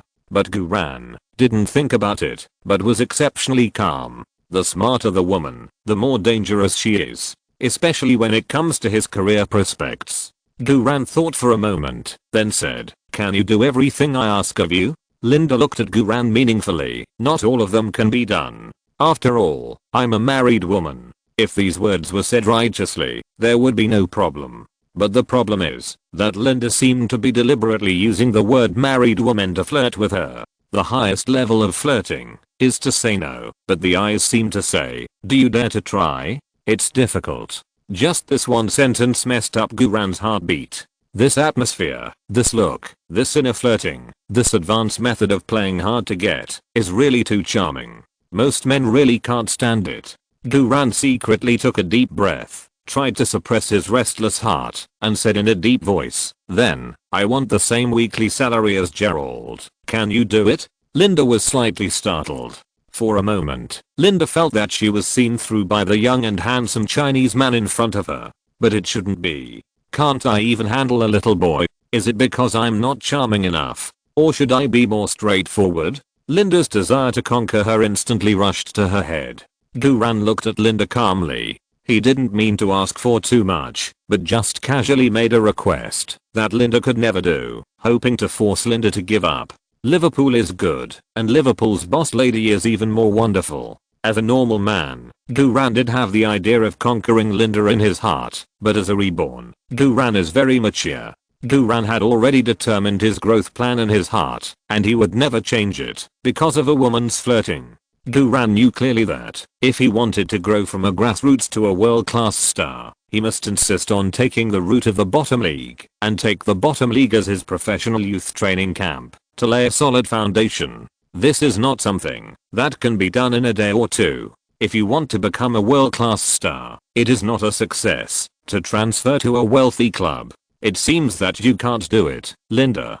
Guran pretended to regret and said, "I'm sorry." Guran was about to leave, but Linda blocked Guran with her mature body. The passage in this toilet is relatively narrow. Although Linda can't stop Guran if he wants to force his way past her, this is not a court after all. It's not polite to force his way past Linda. Linda smiled and said, "Don't leave in a hurry. I didn't say I can't do it." Now, it was Guran's turn to be stunned. Linda asked, "Gu, how much is your current weekly salary?" Guran shrugged. "Sorry, this is my personal privacy. I don't want to say." Linda didn't mind at all. "Okay, but even if you don't say it, I can probably guess it. Southampton club is a very poor club. As far as I know, the maximum salary of your team will not exceed £5,000 per week.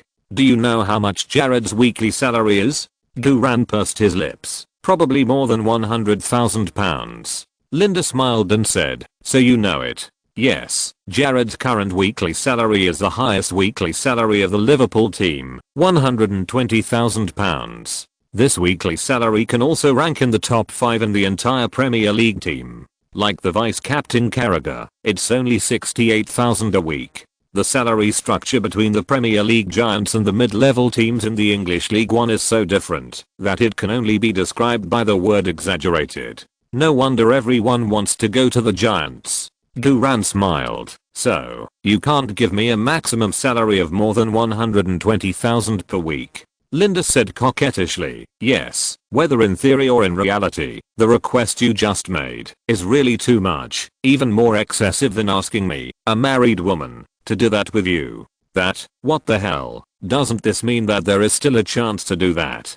Who can resist this?" Guran forced himself to calm down. "Since you can't do it, forget it." Linda smiled and said, "Look at you. Why are you so anxious? I only said that your request is too much. I didn't say I can't do it." "Damn, Linda, do you know what you are saying?" Guran was stunned. Then he heard Linda continue, "Actually, I understand what you mean. I know that you didn't make this request for money. You just want to use this impossible thing to politely reject me. But you may not understand me yet. Really, I'm the kind of person who can get anything I want." Linda looked directly into Guran's eyes. Guran also looked back at Linda. At this moment, in the men's bathroom, both of them had dangerous flames in their hearts. Chapter 308. Who would watch that? Linda, you are not really going to give me a weekly salary of £120,000, are you? Are you crazy? Even if you are willing to give it, the Liverpool board will not agree. Even if the Liverpool board agrees, your businessman husband will not agree. But then again, a crazy woman, like you can block me in the toilet, who knows if you will do other crazy things? Guran couldn't help but want to see what Linda was going to do. Then Linda continued, Boo, you should also know that with your current strength and status, no club can give you a top weekly salary of £120,000. The reason why Jared is so high is that he has been a student of Liverpool Club since he was 9 years old. He is also the captain, the spiritual leader of the team, and a meritorious legend, so there must be a premium. Normally, the highest weekly salary that the club can give you is £20,000. Damn. £20,000 a week, £80,000 a month, equivalent to 800,000 in China. Guran's heart suddenly jumped. He obviously just said this casually, but he didn't expect Linda to really consider it seriously. Before Guran could speak, he heard Linda continue, of course, this is what the club can give you. I know this is still far from the £120,000 weekly salary you asked for, but as long as you are willing to come to Liverpool, I can also give you a weekly salary privately. Of course, this weekly salary is private, so it cannot be transferred to your personal account. It needs to be transferred to your own company or your foundation through financial operations. And I can give you £50,000 privately every week. My weekly pocket money is only £60,000. Giving you £50,000 is my greatest sincerity. Linda looked at Guran with resentment and coquettish eyes. Guran was completely numb. Linda, you actually want to use your own money to let me join the Liverpool team? There is such an operation? You are too crazy, right? Wait, is this considered a sponsor? I just want to play football, not be supported. Seeing that Guran didn't speak for a long time, Linda sighed. I know that 20,000 plus 50,000 is not enough for 120,000, but I can also provide you with equivalent exchange services through my real estate company and financial company. I can even give you a dry stock so that your weekly dividends can reach at least £50,000. I believe that these services added together are enough to accumulate to £120,000. Guran, I just said it casually. Why are you serious, Linda? This is really a counterattack. This woman is not only crazy and bold, but also very smart. She must know that I will not agree to this approach, but she also expressed her sincerity. On the contrary, if I don't agree, I will be very sorry for her. Guran secretly took a deep breath and had to show his full spirit to face Linda. Linda smiled and said, I said I would do my best to dig you to Liverpool. Now, can we talk about the details of the transfer? Guran cleared his throat dryly. Linda, I've been very active today, and I'm not ready. I'm a little confused when you say that. Linda smiled and said, Boo, you are so energetic on the court. 1 pass and 2 shots. Even Jared praised you. Guran said helplessly, okay, Linda, I'm really not doing it for money. Linda said indifferently, no problem, no matter what you want, as long as you ask, I can do everything I can to satisfy you. Guran really felt a little scared. Linda is such a crazy woman. She is coquettish, smart, and has a strong execution ability. She will never give up until she achieves her goal. Only when you can conquer such a woman can you feel a sense of accomplishment. KOKO's happiness, I seem to have imagined it. Pa. I'm a serious person. Guran cleared his throat and said in a deep voice, Linda, look at you. Why are you doing this? I'm actually a grassroots player. Today is my first professional game, and it is a friendly match. I'm really honored that you value me and praise me so much, but with such investment, are you really not afraid of losing money? Linda smiled and said, Loss? No, I believe that the value you can bring to me will far exceed my investment. My vision has always been very accurate. Guran really didn't know what to do because of this crazy woman Linda. If you want to refuse Linda, you have to put forward a condition that Linda can't do, but for a woman like Linda, what else can't she do? You can't make that kind of request, right? It's not terrible to make that kind of request. What's terrible is that, if Linda really agrees, it will be fatal. After all, I'm a serious person. Should I take the initiative on top, or passively accept it below? No, this is not the picture that a serious person should associate with. How about it? Linda puffed out her chest. Have you thought about it? Just say what you want. Guran shook his head and smiled. Linda, you are so awesome. I really can't think of any other excuses, so I might as well just say it directly. Hearing Guran personally praising her for being awesome, Linda couldn't help but feel a little proud. Okay, I like to be straightforward. Guran said frankly, I need time. I want to play in Southampton for a while, lay a solid technical foundation, and then consider transferring. Linda pursed her lips. So, no matter what I do, you will not leave the Southampton club for the time being? Guran nodded. That's right. Linda asked, what if someone else wants you to transfer? For example, Chelsea, Manchester United. Guran smiled. Even you, Linda, came to me in person and asked, and I didn't agree. How could I agree to others? Linda raised her eyebrows and said in a somewhat aggressive tone, is it true? If Sister No talks to you about the transfer like I did, will you reject her? Guran smiled and said, I haven't even met Sister No. Linda said, with your development, I can be sure that the Iron Sister will find you soon. Damn. No way. Are you jealous so soon? Sister No is so high and mighty, and she is the one who has the final say. How could she block me in the men's bathroom? Guran cleared his throat and said seriously, Linda, please rest assured. If there really comes a day like that, I will definitely reject her with righteous words. Linda continued to ask, if you have the intention to transfer, can you promise to find me first instead of Sister No first? Guran was slightly stunned. It was not until this time that Guran realized that the previous communication between Linda and him was actually a prelude. Linda had long known that it was impossible to poach him so easily. Linda just wanted the promise of priority. This woman, I can't say she is scheming, but she is really a top female hunter. Things that seem to be natural are actually all planned by her. Guran then said with a sense of reality, don't worry, Linda, you are so sincere, I will definitely give you priority. As a senior-old scumbag with a biological age of only 17, Guran's eyes are full of sincerity. Upon hearing this, Linda smiled with satisfaction. I'm happy to hear you say this. Well, maybe the timing is not yet ripe. I have just joined Liverpool, and the relationships in the Liverpool club are also complicated. It just so happens that I also need some time. How about this? We will discuss your transfer during the winter transfer period. How about it? Isn't the winter transfer period too urgent? It seems that, if I don't agree, I'm afraid I won't be able to leave the men's bathroom today. Guran could only nod and say, okay, I promise you, we'll talk about it during the winter transfer window, but I hope we don't meet in the men's bathroom. Linda chuckled. Boo, you're so funny. Don't worry, I promise you, the next time we meet privately, it will definitely not be in the bathroom.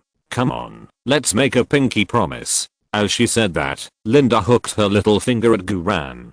Damn, so childish. Guran complained in his heart and bit the bullet to make a pinky promise with Linda. Linda's hands were very warm and well maintained. She was obviously a woman in her 30s, but she looked like a girl of 17 or 18. Guran hooked Linda's little finger, and his heart couldn't help but be a little rippled. Guran suddenly thought of the plot in The Sun. Why don't you let go? How long do you want to stop? Linda complained coquettishly, but her expression was extremely charming. Guran quickly came to his senses and let go of Linda's fingers. This woman is really good at playing hard to get. You say she is seducing, but she is rejecting. But you say she is really rejecting, but she is actually seducing me in a more advanced way. Fortunately, I'm a serious person. Otherwise, I would be completely bewitched today. Then I heard Linda say, let's leave each other contact information. By the way, boo, do you have Twitter? Instagram? Facebook? I only have questions. Questions can be used to grab parking spaces and steal vegetables. Guran smiled and said, I don't like social media very much. Linda smiled and said, it doesn't matter. Then let's leave each other phone numbers. When we have nothing to do, we can send each other text messages or something. Okay. Guran gave out his private mobile phone number. Linda immediately took out her mobile phone and saved Guran's mobile phone number. Okay, when I text you, you must reply to my message. Okay, Guran said. Linda, can I leave now? Linda smiled. Of course, I never said I wouldn't let you go. As she spoke, Linda turned sideways and motioned for Guran to walk in front of her. The toilet passage was a bit narrow, and Linda deliberately stood in the middle of the passage. Guran could only bite the bullet and brush past Linda. The perfume on Linda's body was very strong, so strong that it was simply intoxicating. Guran's muscles all over his body also tensed up involuntarily. After finally squeezing past Linda, Guran suddenly stopped again. I forgot to take the urine cup. Linda chuckled. Do you need my help? No, no, no. I'll do it myself. I'll do it myself. Random inspection of urine cups is very important and cannot be handled by others.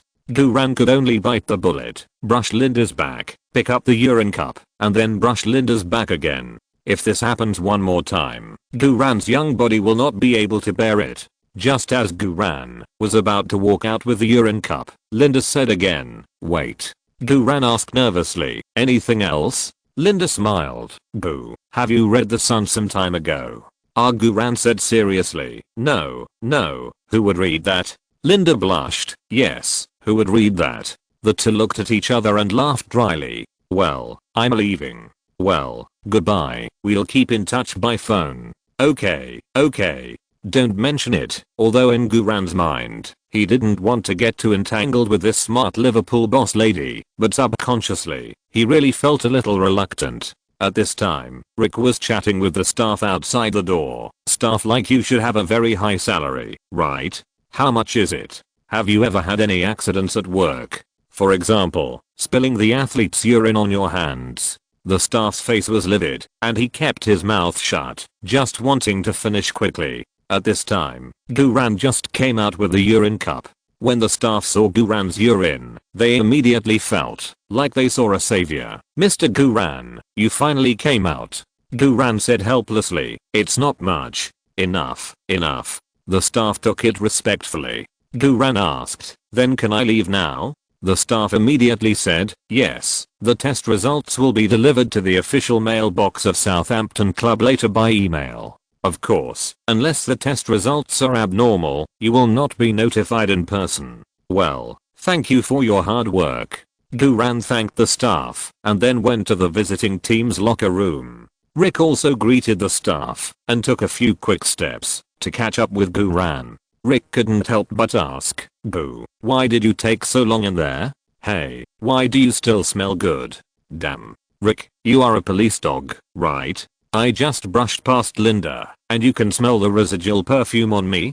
Guran said calmly. Oh, nothing. Maybe it's the smell of the perfume in the toilet. Rick quickly covered his stomach. Gu, please, don't mention the perfume. Guran even deliberately moved closer to Rick's face. This perfume is very high-end. Come, let me give you a good smell. Rick's face was full of horror. He covered his nose and ran away. After Guran and Rick left, Edwards poked his head out of a single room at the other end of the corridor and adjusted his glasses. Chapter 309, Defensive Counterattack. The Tyrannosaurus Rex must be looking forward to it. When the staff saw Edwards sticking his head out, they nodded to him and then left with Guran's urine cup without saying anything. In the adult world, many tricks don't need to be said explicitly. A look is enough. Of course, there will be no problem with Guran's urine test, and Edwards will not use the urine test to do anything crooked. He just used the closed opportunity of the urine test to arrange a private meeting between Guran and Linda.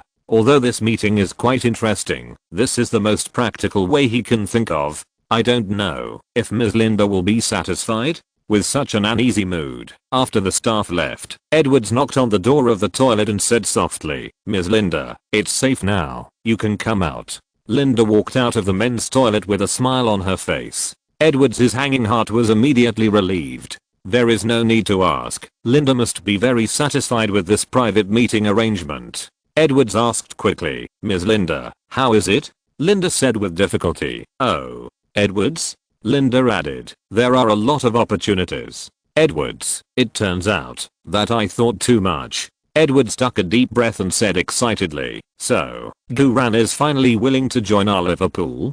Got, Ms. Linda, you are so amazing. You only spent 3 or 5 minutes in the men's bathroom to deal with Guran. My admiration for you is like the sea, endless." Linda waved her hands. No, I haven't dealt with him yet. Guran is not a man who can be dealt with in minutes. I'm afraid we still need a few rounds of communication before I have a chance to really deal with him. Ah. Edward's expression was a little lost. Linda didn't care, and her eyes were even more excited. It's fun to conquer such a difficult man. Yeah, that's right. Edwards agreed sincerely. Ms. Linda's picks are naturally the best. Linda smiled with satisfaction, and then said, I have asked Guran to promise that, as long as he wants to transfer, he will definitely give priority to me. Ahem. I mean, give priority to our Liverpool. I also asked Guran to promise that he would never pay attention to Sister No's advances. Guran promised sincerely. I can see the sincerity that only young men have in his young and clear black eyes. I always have a very accurate look at men. Edwards praised. Ms. Linda is worthy of it. Liverpool has a boss like Ms. Linda, and it is just around the corner to rebuild its glory. Edwards was also very knowledgeable. He didn't say Linda was the boss's wife, but directly said that Linda was the boss. The boss. Linda's pretty face was full of happiness.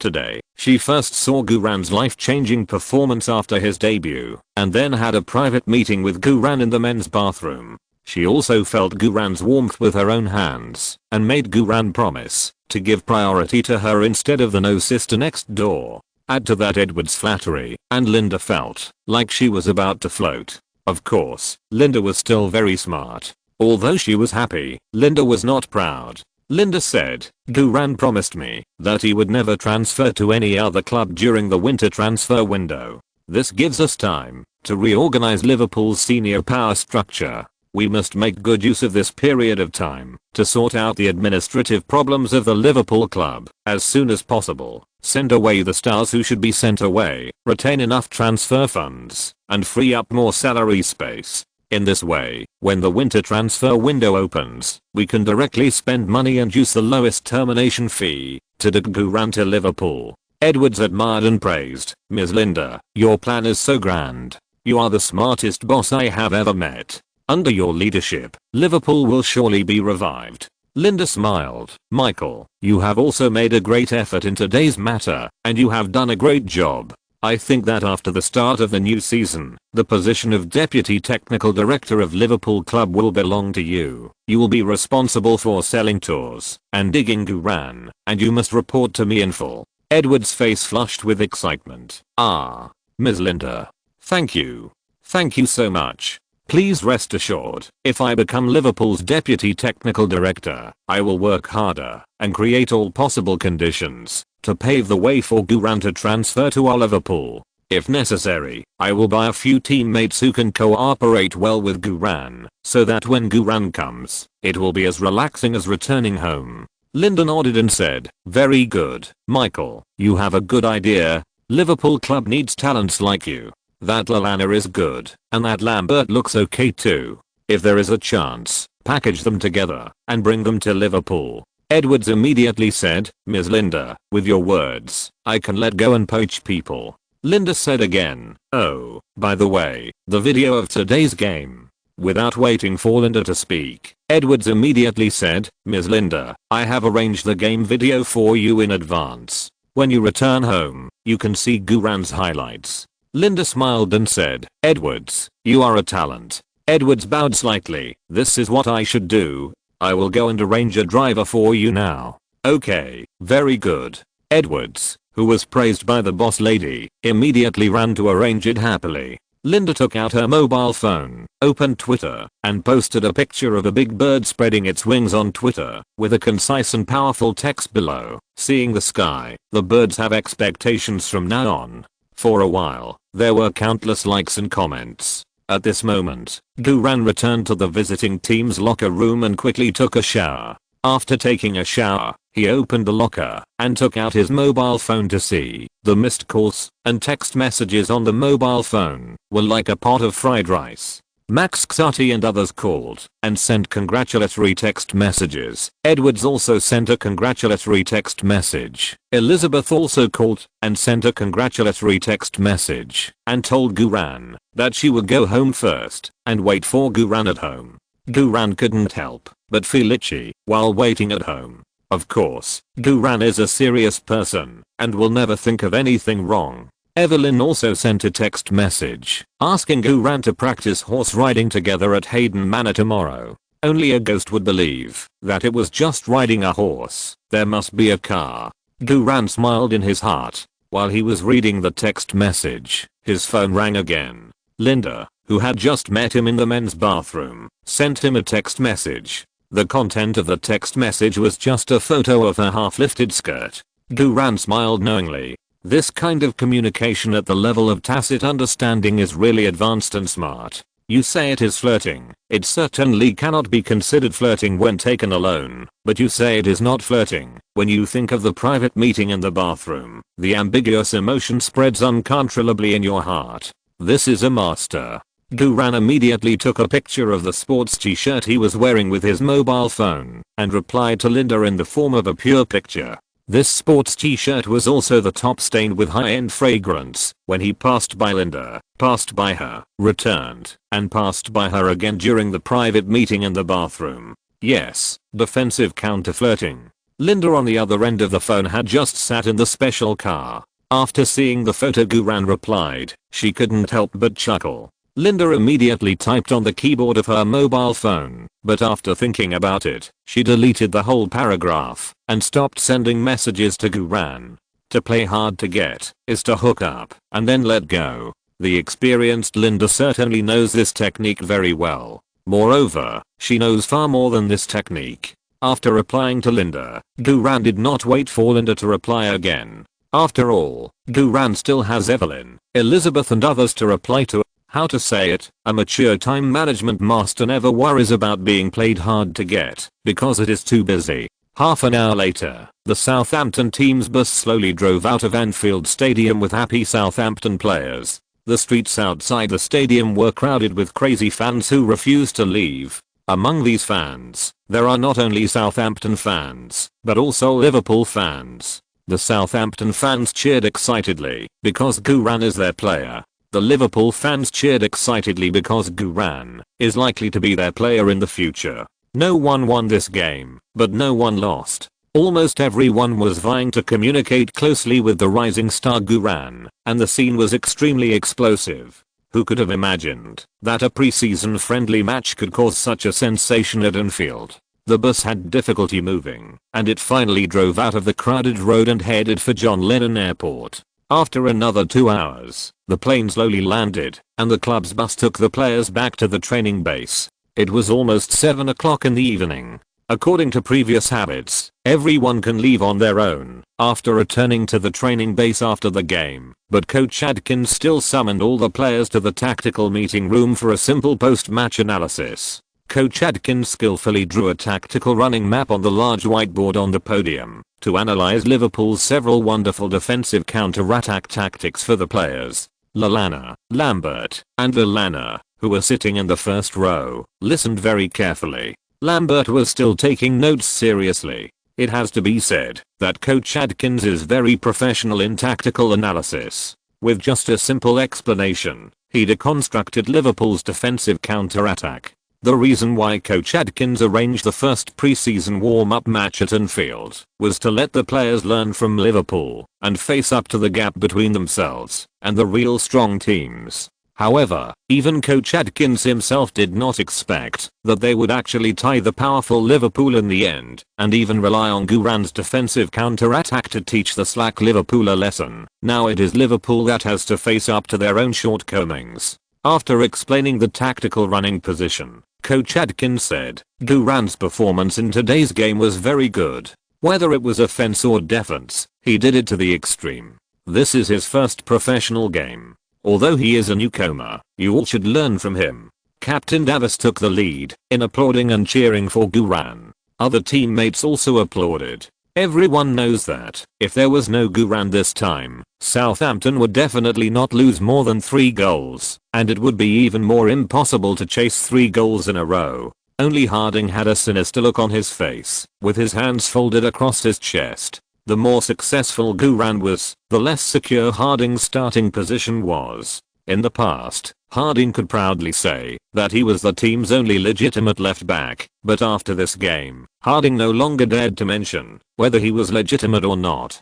Guran stood up from his seat and smiled modestly. "Thank you, everyone. We played very well in the second half, and everyone worked together, so we were able to score 3 goals in a row, tie Liverpool, and create the Anfield miracle. I'm willing to continue to work hard with everyone in the coming days to strive for better results. Saints." Moving forward, Lallana, Lambert and others applauded even more vigorously. Chamberlain hesitated, as if he was applauding or not. He felt that Guran's 1 pass and 2 shots also had his credit, and he was also in tactical cooperation with Guran, although he did not touch the ball throughout the game. After Guran sat down, Coach Adkins pressed his palms. "Gu said it very well. The first preseason friendly match has passed, whether it was 3:0 or 3:3. The past is the past. We must focus on the next game. Everyone has worked hard today.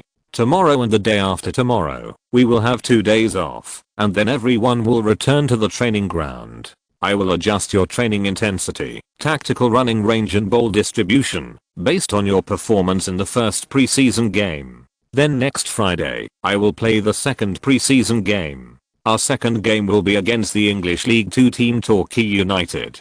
The venue of the game is at our own St. Mary's Stadium. Oh yeah." Hearing this arrangement, the players cheered excitedly. Being able to play at home and playing against an English League 2 team is much easier than going to Anfield to play Liverpool. Guran also has a little expectation in his heart. First of all, we will finally play at home and finally face all the Southampton Saints fans. This will be a good opportunity to increase local popularity. Secondly, the goalkeeper of Torquay United is a Tyrannosaurus Rex. It is really exciting to meet former teammates in the school team in a professional game. Tyrannosaurus Rex must be looking forward to it. For the starting lineup of the next game, I will still focus on your usual training status. I will announce it the day before the game. Now, everyone can go back and rest. I wish you all a good weekend." After saying that, Coach Adkins packed up his tactical board and turned to leave the tactical classroom. Chapter 310. After becoming a star, I have no choice. I really don't want to be a thief. As soon as head coach Adkins left, the players cheered happily. Oh, we can finally take 2 days off. I'm really exhausted from returning to training since the new season. Come on. Let's go to the bar. We are going to have a great time tonight and not go home until we are drunk. Oh. Let's go to the bar. Gu, you really aren't going with us? Yeah, Gu. You know, today is your first professional game, which is equivalent to losing your virginity. You have to celebrate. Gu, I know a very bold bar girl. I'm going to share her with you tonight. Damn, the word share is really well used. Guran smiled. Thank you for your kindness, but I'm really not interested in clubbing. You guys go, have fun by yourselves. Vice Captain Walton patted Guran on the shoulder. Gu, you're really too conservative. You probably don't know the fun of being a star. You probably don't understand. With your current fame, I dare say, as long as you stand in the bar, the girls will throw themselves at you like crazy. You don't even need to move to have fun all night. Lallana stood up and said, ahem, Walton, Gu is still young. You can't lead him astray. Guran thought to himself, you guys want to lead me astray? It's good enough that I don't lead you astray. Besides, going to the bar is not as exciting as going home to cultivate feelings with Alson and get talent points for free. Guran cleared his throat. Everyone, go ahead, don't worry about me. Gu, you're so boring. You don't know how fun the bar is. The teammates all looked disappointed. Chamberlain was very smart at this moment. Forget it. Gu doesn't want to go. Let's not force him. Skneedlin smiled and said, Chamberlain, you are afraid that, if Guran goes, you won't be able to pick up girls, right? Chamberlain blushed and said, no. No. Absolutely not. Captain Davis also saw that Guran was not being polite, but really had no interest in bars and picking up girls, so he waved his hand and said, okay, Gu doesn't want to go, don't force him. Gu, if you change your mind, come to Orange Bar to find us anytime. Guran smiled and said, okay, Captain. Vice Captain Walton clapped his hands with Guran, then goodbye, we are going to have fun.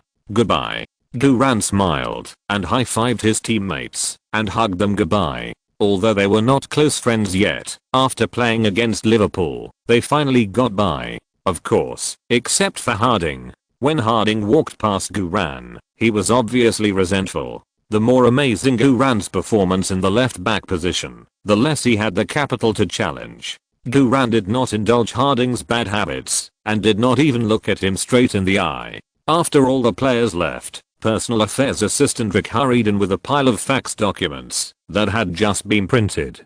Gu, I'm sorry to bother you for a few more minutes. There are a few things that need your decision. No problem, Rick, go ahead. Rick took out the first fax document and said very quickly, first, Meridian South Coast, the largest local TV station in Southampton, wants to invite you to participate in their talk show. They can provide you with an appearance fee of £20,000 and will invite well-known domestic film and television entertainment stars to participate in the show. What the hell, it's just a professional game, and you're going to enter the entertainment industry. Isn't it too fast? This is definitely not right.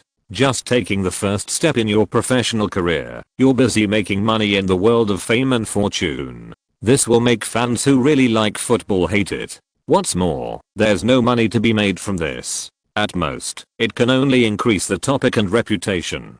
And it will waste your training time. Guran smiled faintly and said, I'm not interested. Rick said, Boo, this talk show is still very popular. Although the recording fee is not high, it is really a good opportunity to quickly increase your popularity. You should consider it. Guran said, I've considered it, and the answer is no. I'm just starting out now, and don't want to waste my precious time on meaningless things. Rick gave a thumbs up and then said, okay, I got it. Sky Sports wants to do a simple interview with you. This is a top professional sports media. I wonder if you are interested in this interview? Sky Sports is one of the top football media in Europe. It's really good to be followed by Sky Sports. However, interviews are not helpful in improving football skills. What's more, Guran is not used to being interviewed. Being able to play football does not mean that you will be interviewed. It would be bad if you show your weakness. Guran shook his head. No, Rick, please turn it down for me. Rick's eyes widened in surprise. Boo, that's Sky Sports. Don't you want more professionals to know you? Guran smiled. I just want to play football and don't want to be paid too much attention. Rick praised. Boo, you are really sober. You are only 17 years old. But you are calmer than most players. Gu, I believe more and more that you will become a world superstar. Guran smiled and said, Rick, when did you learn to flatter? Rick said sincerely, Boo, I'm speaking from my heart. Oh, since you don't even accept the invitation from Sky Sports, it seems that I can turn down interview invitations from other newspapers, TV stations and other media. Guran nodded and said, yes, not just this time. I will not accept interviews unless there are special circumstances in the future. Rick asked, then, please turn down Miss Evelyn's interview invitation for you.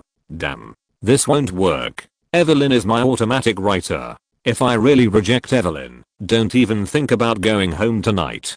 Don't even think about having a peaceful life in the future. Won't this make me a scumbag? No, Guran said quickly. You can't reject this. Accept it. Accept it. Rick looked as if he had suddenly realized something. Oh, I think I understand your standards for accepting interviews. What standards? Why don't I know that I have standards myself? Guran said quickly. Rick, don't be so smart. Evelyn is a reporter for our Southampton club newspaper. Of course I have to give her face. Rick smiled slyly. Don't worry, Boo. I understand. I understand everything.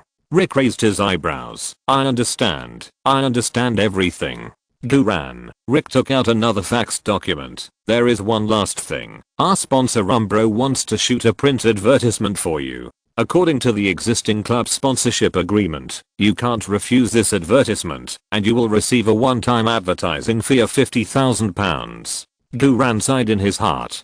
Being a star is really troublesome. Many things are out of your control. Obviously, I just want to play football and compete, but things like being interviewed, invited to participate in programs, and invited to shoot commercials are just like daily life. Of course, it's also because I'm not famous enough, so I only get £50,000. When my status rises, various announcement fees will also rise. Becoming a football star is actually the same as a film and television entertainment star. They are all stars. But being a star means having the troubles of a star. It seems that I really need to hurry up and find an excellent and reliable agent. Seeing that Duran didn't respond for a long time, Rick said, "Boo, I know you only want to play football, but you still have to cooperate with the sponsor's shooting requirements.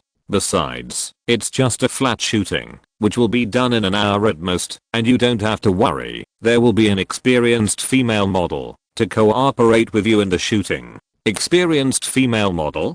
Duran immediately became interested. Of course, it was not for the female model, but mainly to give the sponsor this face. Duran asked, "Who is the female model?" Rick looked down at the fax document. "Aha. Goo, you bet my career, you will definitely like it. The female model who will work with you to shoot the print advertisement is Abby Clancy." Damn, Duran almost jumped up. Abby Clancy? Exclamation mark. From the perspective of the modeling industry, Abby Clancy's status in the whole of Britain is indeed high enough. The most important thing is that Abby Clancy is the fiancée of Tall Crouch. Crouch is a famous player of Southampton Football Club. After the well-known affair between Abby Clancy and Crouch, the two have forgiven each other and are ready to enter the marriage hall. Rick, you dare to bet your career and say that I will definitely like it? Who do you think I am? A thief?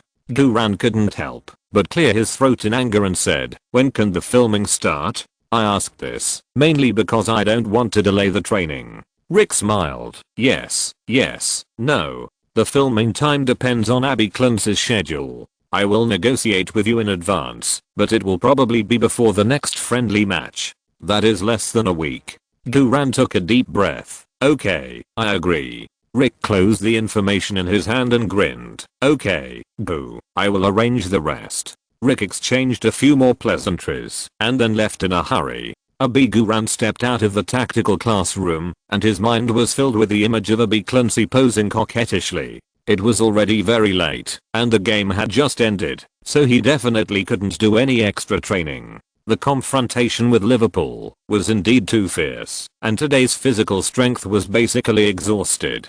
He needed to rest and adjust properly. However, the nutritious meals still had to be eaten in the club's restaurant.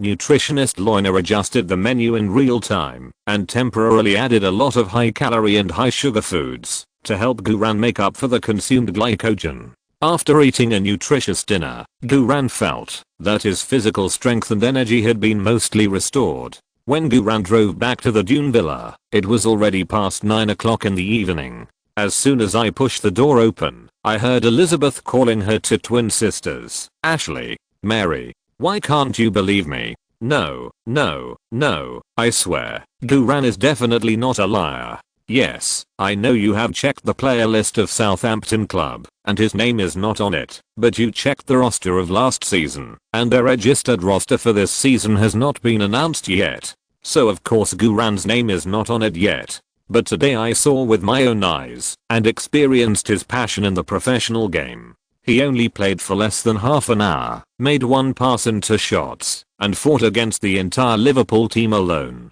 Do you know the Liverpool team? It's probably at the level of the Lakers. No, I'm not crazy. Duran is really a godlike figure. He can not only play football, but also direct performances. He is super handsome and super nice to me. He also has many super fanatical fans. Everything I said is true. Because from this afternoon, I'm also his loyal fan.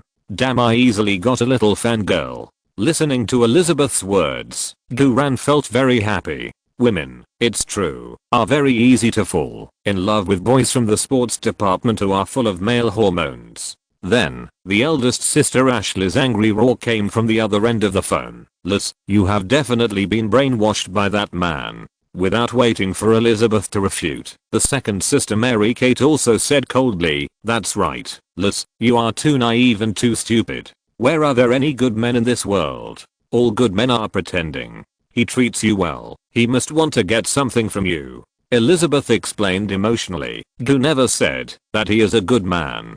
But I just like him. You just haven't met him. I bet that, if you meet him, you will like him too. Ashley shouted, Liz, how dare you talk back to us? Mary Kate also said angrily, Liz, you were never like this before. Elizabeth took a deep breath in her chest. Yes, sisters, I was not like this before, but it doesn't mean I will never be like this in my life. I have grown up, and I have my own preferences. I know you care about me, but you really can't control me anymore. Ashley shouted, Liz, tell me your specific address. Mary and I will take a private plane to find you now. Mary Kate also shouted, we want to see what kind of pretty boy can make you so obsessed. Even the sisters dare to contradict him.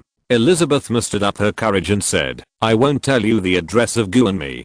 Goodbye. Have a good time. After that, Elizabeth hung up the phone without waiting for the two twin sisters to speak, and then lay down on the sofa. This was the first time she directly contradicted the two big star sisters. Elizabeth's emotions were very complicated. There was uneasiness, guilt, sadness, and a little bit of pleasure that she had never experienced before. Like a bright red talent point bubble was generated under her feet. If you're listening to this novel on a channel other than Fanfic World, it means they downloaded and uploaded it without effort. We cordially invite you to visit our channel, Mundo Fanfic Novelos. There you'll find the original version of this story and you can explore many other novels of various genres. We're waiting for you to immerse yourself in a world of incredible novels. Chapter 311. Don't let yourself off even during holidays. Seeing the red talent point drop, Guran did not wait any longer. Guran pretended to just push the door and go home, cleared his throat and shouted, Liz, are you asleep? I'm back. As soon as Elizabeth heard Guran's voice, she immediately turned from depression to excitement. She didn't even have time to wipe the tears from the corners of her eyes. She jumped up from the sofa happily, threw herself at Guran, and plunged into Guran's solid arms. The two young bodies collided with each other. Guran couldn't help but secretly praise, and his hands couldn't help but hold Elizabeth's small waist. Elizabeth also realized that she was a little too excited and hurriedly struggled from Guran's arms, blushing and said, sorry, I just lost my temper. I'm not like this usually. Guran also quickly moved his hand away from Elizabeth's waist. Ahem, me too. I'm not like this usually. The moment their eyes met, they subconsciously avoided each other. Both sides had ghosts in their hearts. The atmosphere in the room instantly became ambiguous. Elizabeth lowered her head and fiddled with her fingers. Boo, your performance on the court today was really great. I just found out today that you are so good. I have more amazing things that you don't know yet. Guran smiled modestly. It's nothing. After all, playing football is my profession. But you are really amazing. Elizabeth raised her pretty face, and her agate green eyes were full of girlish admiration. Such a look also made Guran feel secretly happy. Guran couldn't help but look at Elizabeth's suspender pajamas. Elizabeth had worn pajamas in front of him before, but for some reason, Guran always felt that Elizabeth's dress tonight was particularly attractive. It must be the physique that was at work. Guran tried hard to suppress the restlessness of his young body. Since he gained one physique growth point after this game, the restlessness of his young body has become more and more like a wild horse. It doesn't matter, I can control it. When Guran just thought of this, Elizabeth's pajama straps inexplicably slipped down. Good shot. Guran's blood pressure suddenly rushed to his head, and he couldn't help but reach out and grab Elizabeth's shoulder strap. Elizabeth screamed but didn't dodge. I don't know if she didn't dodge on purpose or was shocked by Guran's lightning speed. Guran's fingers trembled slightly and he straightened Elizabeth's shoulder strap. During this short but long process, the hearts of both of them were beating wildly. This kind of pure love and affection seemed to have returned to the innocent boyhood and girlhood. "Thank you." Elizabeth blushed and her eyes dodged. Guran smiled and said, "You're welcome. Gu, you are a gentleman." "Really? Ahem. Yes, I am." Guran secretly complained in his heart, "Mainly because I'm afraid that, if the shoulder strap continues to slip like this, my young body will explode." The two fell into a short but long silence again. Elizabeth took the initiative to speak. "Gu, you must be very tired after the game, right? Lie down quickly, I'll give you a massage to relax you. This is the only thing I can do for you." Guran quickly said, "Oh, I'm so sorry, but to be honest, I'm a little tired." As he spoke, Guran took off his shoes and lay down on the leather sofa. Elizabeth pursed her lips and smiled secretly, then grabbed Guran's muscular arms and began to massage vigorously. Although she used all her strength, this kind of force was just a tickle for Guran. Guran's fingertips could touch Elizabeth's soft and silky silk pajamas from time to time. Guran couldn't help but want to grab it. While Elizabeth was massaging Guran's arms, she couldn't help swallowing her overflowing saliva. "Gu, how's the strength?" "Very good. I'm definitely not as good as your professional physical therapist. I'm just massaging blindly." No, you're much better than my physical therapist. If you weren't going to be a big Hollywood star in the future, I would have hired you as my physical therapist." Annoying. "Are you kidding me?" Elizabeth said annoyingly, but she was very happy in her heart. Guran enjoyed it and laughed. "Really? Really?" Elizabeth swallowed her saliva and mustered up the courage to say, "Then I'll massage your thighs again." Damn it. Something's going to happen if this goes on. If Aomedi really wants something to happen, then it's natural. But if Aomedi doesn't mean that, but she misunderstood, wouldn't it be embarrassing? What if Aomedi is scared away again? This long-term jerk-off artifact will be gone. In order to keep jerk-off for a long time, it should be said that I'm a serious person, and I must maintain a serious attitude. Guran quickly held down Elizabeth's hand that was moving downwards. Well, forget about your thighs for now." But Elizabeth continued to stretch out her hand. "Oh, you're welcome. You're my idol, and I'm indebted to you, so of course I have to do something big for you within my ability." During the push and pull, the two suddenly froze at the same time. Guran, "I can't believe it myself. I didn't defend myself." Elizabeth was stunned, and it took her several seconds to react. She pulled her hand back with her heart pounding. The atmosphere became ambiguous again. "Yes, I'm sorry." Elizabeth's voice was weak and mosquito-like. Guran cleared his throat generously. "It's okay. Everyone is careless sometimes." Elizabeth said, "I'll pay attention next time." "Damn, you still want a next time. Well, I also think it would be safest if you could take the initiative, Sister Ao." Guran secretly took a deep breath and tried to stabilize his body that was about to explode. I saw you were swallowing saliva just now. I think you must be thirsty, right?" Elizabeth blushed and said quickly, No, you must be thirsty." "I'm really not thirsty. You must be thirsty." Guran pushed Elizabeth to sit on the sofa without saying anything. "Sit here. I'll go make you a hand-brewed coffee." Hand-brewed skills +4. Such a high-level skill. Wouldn't it be unbearable not to show it? As he said, Guran took the opportunity to pick up Elizabeth's red talent point bubble and then quickly rushed into the kitchen. Only Elizabeth was left with a face full of flattery and a throbbing heart. Being served by the idol she admired personally, Elizabeth was almost happy to death. But at the same time, Elizabeth felt a little disappointed. Does Gu look down on me? It must be that I'm not good enough. Gu is a star, and I'm a second-rate actor who can't even get a small role. Alas, is it because my breasts are too big that Guran doesn't like them? Elizabeth looked down at her figure and became unconfident again. At this time, Guran began to hand pour coffee for Elizabeth. With the hand pour technique +4, Guran's skills are indeed more proficient, and he doesn't need to exert any effort at all. While hand poured coffee, Guran was full of milk, and his mind was full of Elizabeth's nosebleed figure.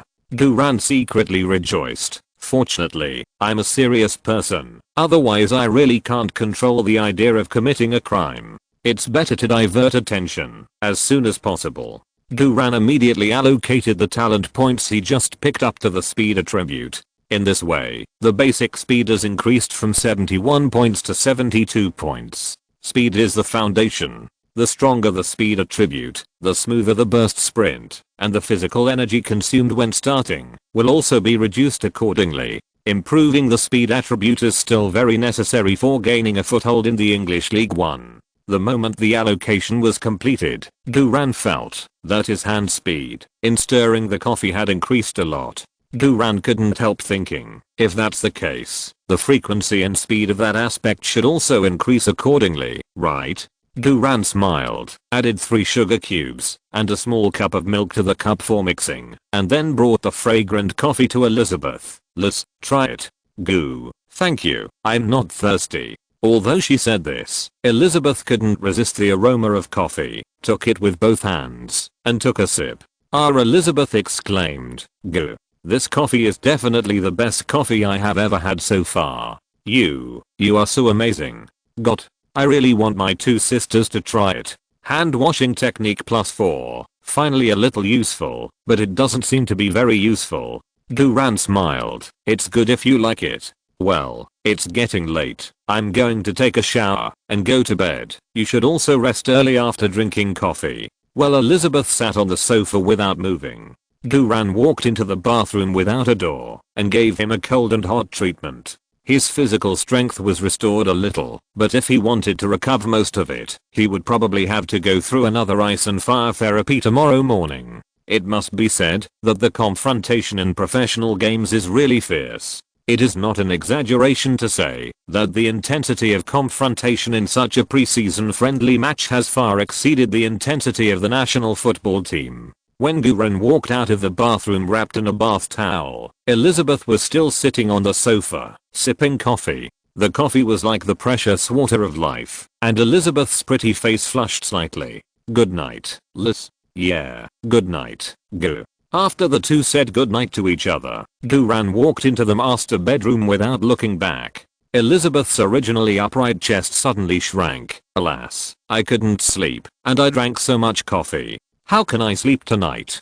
"God, please tell me quickly, what can I do to make Goo like me? It would be great if I could do magic." Elizabeth smiled bitterly, drank the remaining coffee in the cup, and then took off her silk pajamas directly and walked into the bathroom without a door the next morning. Duran got up early. The first thing Duran did after getting up was to go to the village gym and do half an hour of strength training. After the strength training, Duran went to the bathroom for an ice and fire therapy, and his physical strength was mostly recovered. After eating the nutritious breakfast customized by Loina, Duran took a simple rest for a while, and then went to the small court in the backyard of the villa to practice ball control with a solid ball. After practicing for more than an hour, Duran finally stopped to rest in a sweat. The feeling of dopamine secretion from this exercise is really comfortable. Duran wiped the sweat off his face and picked up the phone that had been ringing several times. There were 7 missed calls on the phone, all from Evelyn. Duran quickly called back, and the call was connected immediately. "Hi, Evelyn." Evelyn's anxious voice came from the other end of the phone. "Goo. What are you doing? Why don't you answer my call?" Duran smiled and said, Sorry, I was training just now." "Training? No way. You don't let yourself go, even though you're on vacation?" "You didn't let me go, even though you're on vacation either?" "Haha. Okay. You're right. Of course I won't let you go. I want to interview you. Tell me, should I go to your place, or should you come to Hayden Manor?" Duran hurriedly said, "Then I'll go to Hayden Manor, and I can ride a horse by the way." Evelyn chuckled. "Okay, then I'll wash up and wait for you."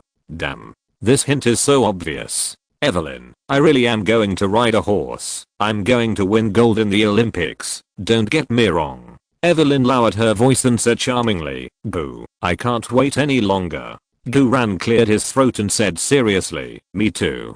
During this period, Evelyn was having a hard time holding it in, and Duran was even harder. After hanging up the phone, Duran went back to the bathroom and quickly did some ice and fire therapy to restore the physical strength used up in the morning training. Near noon, Duran made himself a chicken breast meal and fried chicken nuggets for Elizabeth. Before Elizabeth was called to get up to eat, She walked into the kitchen smelling the fragrance. Wow. It smells so good. Goo, you are really omnipotent. After taking a bite, Elizabeth excitedly put down her chopsticks and picked up her phone to take pictures. I want to send this photo to my 2 sisters. Sister Ao, you are so angry with them. Sooner or later you will attract them to come. Guran smiled. Eat quickly. I have to go out this afternoon. I may be back very late at night. You don't have to wait for me. Oh, Elizabeth looked a little disappointed. Guran didn't explain much. After lunch, Guran returned to his room to take a simple rest and then took advantage of his good telekinesis to continue hand drawing the storyboard script of Avengers 2: Age of Ultron. The progress of the hand-drawn script is a little slow, and we have to hurry up. Guran hand-painted for 3 hours in a row, and with the previous results, he had completed 1/5 of the progress. Seeing that the time was almost up, Guran hid the script, stretched his body, and walked out of the master bedroom. As soon as he walked into the living room, he saw a bright red bubble generated under Elizabeth's feet. It was obvious that Elizabeth had just talked to her 2 sisters on the phone, and her heart was full of negative emotions of insecurity. Guran picked up the talent point bubble calmly. There are still 9 pickups left today. Guran walked to Elizabeth's side. Liz, I'm going out. Elizabeth smiled at Guran. Yeah, okay Goo, I wish you all the best today. Thank you. You have a good rest at home. Goodbye. Goodbye. Guran turned and walked out of the villa and started the KN. Elizabeth stood at the door, looking at the KN, as if she was lost. Chapter 312. What is it like to have an enthusiastic admirer as an exclusive reporter? In fact, Guran could also slightly sense that Elizabeth was a little disappointed. However, feeling alone was not enough. There was no substantial breakthrough or progress between the 2 sides. So in this case, we must maintain a non-active attitude to ensure that the Ludian artifact can continue to exist. Talking about love will only affect playing football. After being reborn, who would still fall in love, right? Concentrating on career and saving the beauties with negative emotions, by the way, is the right way. After leaving the June Villa, Guran first drove to the gym in the neighboring city of Winchester. After a simple disguise, Guran walked around the gym and easily picked up 8 special bubbles for strength and physical training. The white bubble training results are collected for 100 hours, and another special talent point is automatically exchanged. Guran directly allocated this talent point to the strength attribute to strengthen the confrontation. In this way, Guran's strength attribute increased from 79 points to 80 points. The strength attribute is also the second sub-attribute to break through the 80-point mark after the physical attribute. After allocating the talent points, Guran did not delay and drove directly to Evelyn's home, Hayden Manor. There was still 1 pickup progress left today, and Guran was going to leave this opportunity to the equestrian trainer. According to the previous agreement, today at Hayden Manor, he would not only accept Evelyn's interview, but also receive guidance from the equestrian coach specially hired by Evelyn. After all, the Olympic football gold medal is definitely not to be expected, but the Olympic equestrian gold medal can still be fought for the motherland. I hope to find an opportunity to learn equestrian skills for free. About half an hour later, Guran arrived at Hayden Manor in a KN with 4 shock absorbers installed. The manservant guarding the gate of Hayden Manor had long known Guran's car, and without waiting for Guran to slow down, he immediately bowed and opened the electric gate. Guran simply greeted the manservant and then drove straight in. Hi. Gu. You are finally here. As soon as he entered the manor, he saw Evelyn, wearing tight pants, a small suit and a night suit, rushing over in a cheerful golf cart. Guran immediately braked, and the KN did a beautiful tailspin and stopped in front of Evelyn's long legs. Evelyn came up to him excitedly. Gu, why did you come just now? I was so anxious. Guran smiled and said, I'm here now. Evelyn said, come on, get in the car. Okay. Guran threw the car keys to the valet who ran up, then turned around and jumped on Evelyn's golf cart. Evelyn started the golf cart and accelerated straight to the horse farm. The Olympic level equestrian coach I hired for you has been waiting at the horse farm for a long time. I'll take you to see him first. Guran cleared his throat and said seriously, okay, thank you for your hard work, Evelyn. Evelyn said coquettishly. There's no one else here. Why are you so polite to me? Guran said, I'm afraid if I'm not polite, I'll flip over in a while. Hehe. Evelyn's face flushed, and she laughed so hard that her body shook. Goo, you are so mean. By the way, while I'm driving, why don't we save time and start the interview? Without waiting for Guran to object, Evelyn took the opportunity to interview him. Boo. At yesterday's press conference, Liverpool's head coach Hodgson said in front of Coach Adkins that he wanted to poach you. What do you want to say about this? Guran said as a matter of course, no. What's Hodgson's poaching? Liverpool's boss Linda blocked me in the men's bathroom and offered me a weekly salary of £120,000, but I was not moved. Of course, this kind of thing can't be said. It can only be kept as a secret between Linda and me. Especially, Evelyn can't know. Otherwise, there will be no peace in the future. I knew you would be so determined. Evelyn slammed the steering wheel. If you were also at the post-match press conference, I could have slapped Hodgson in the face. Goo, I guess you must be very loyal to Southampton, right? You must be very loyal to Southampton fans, right? If you were at the post-match press conference, you would definitely give Hodgson a slap in the face and make him and Liverpool give up, right?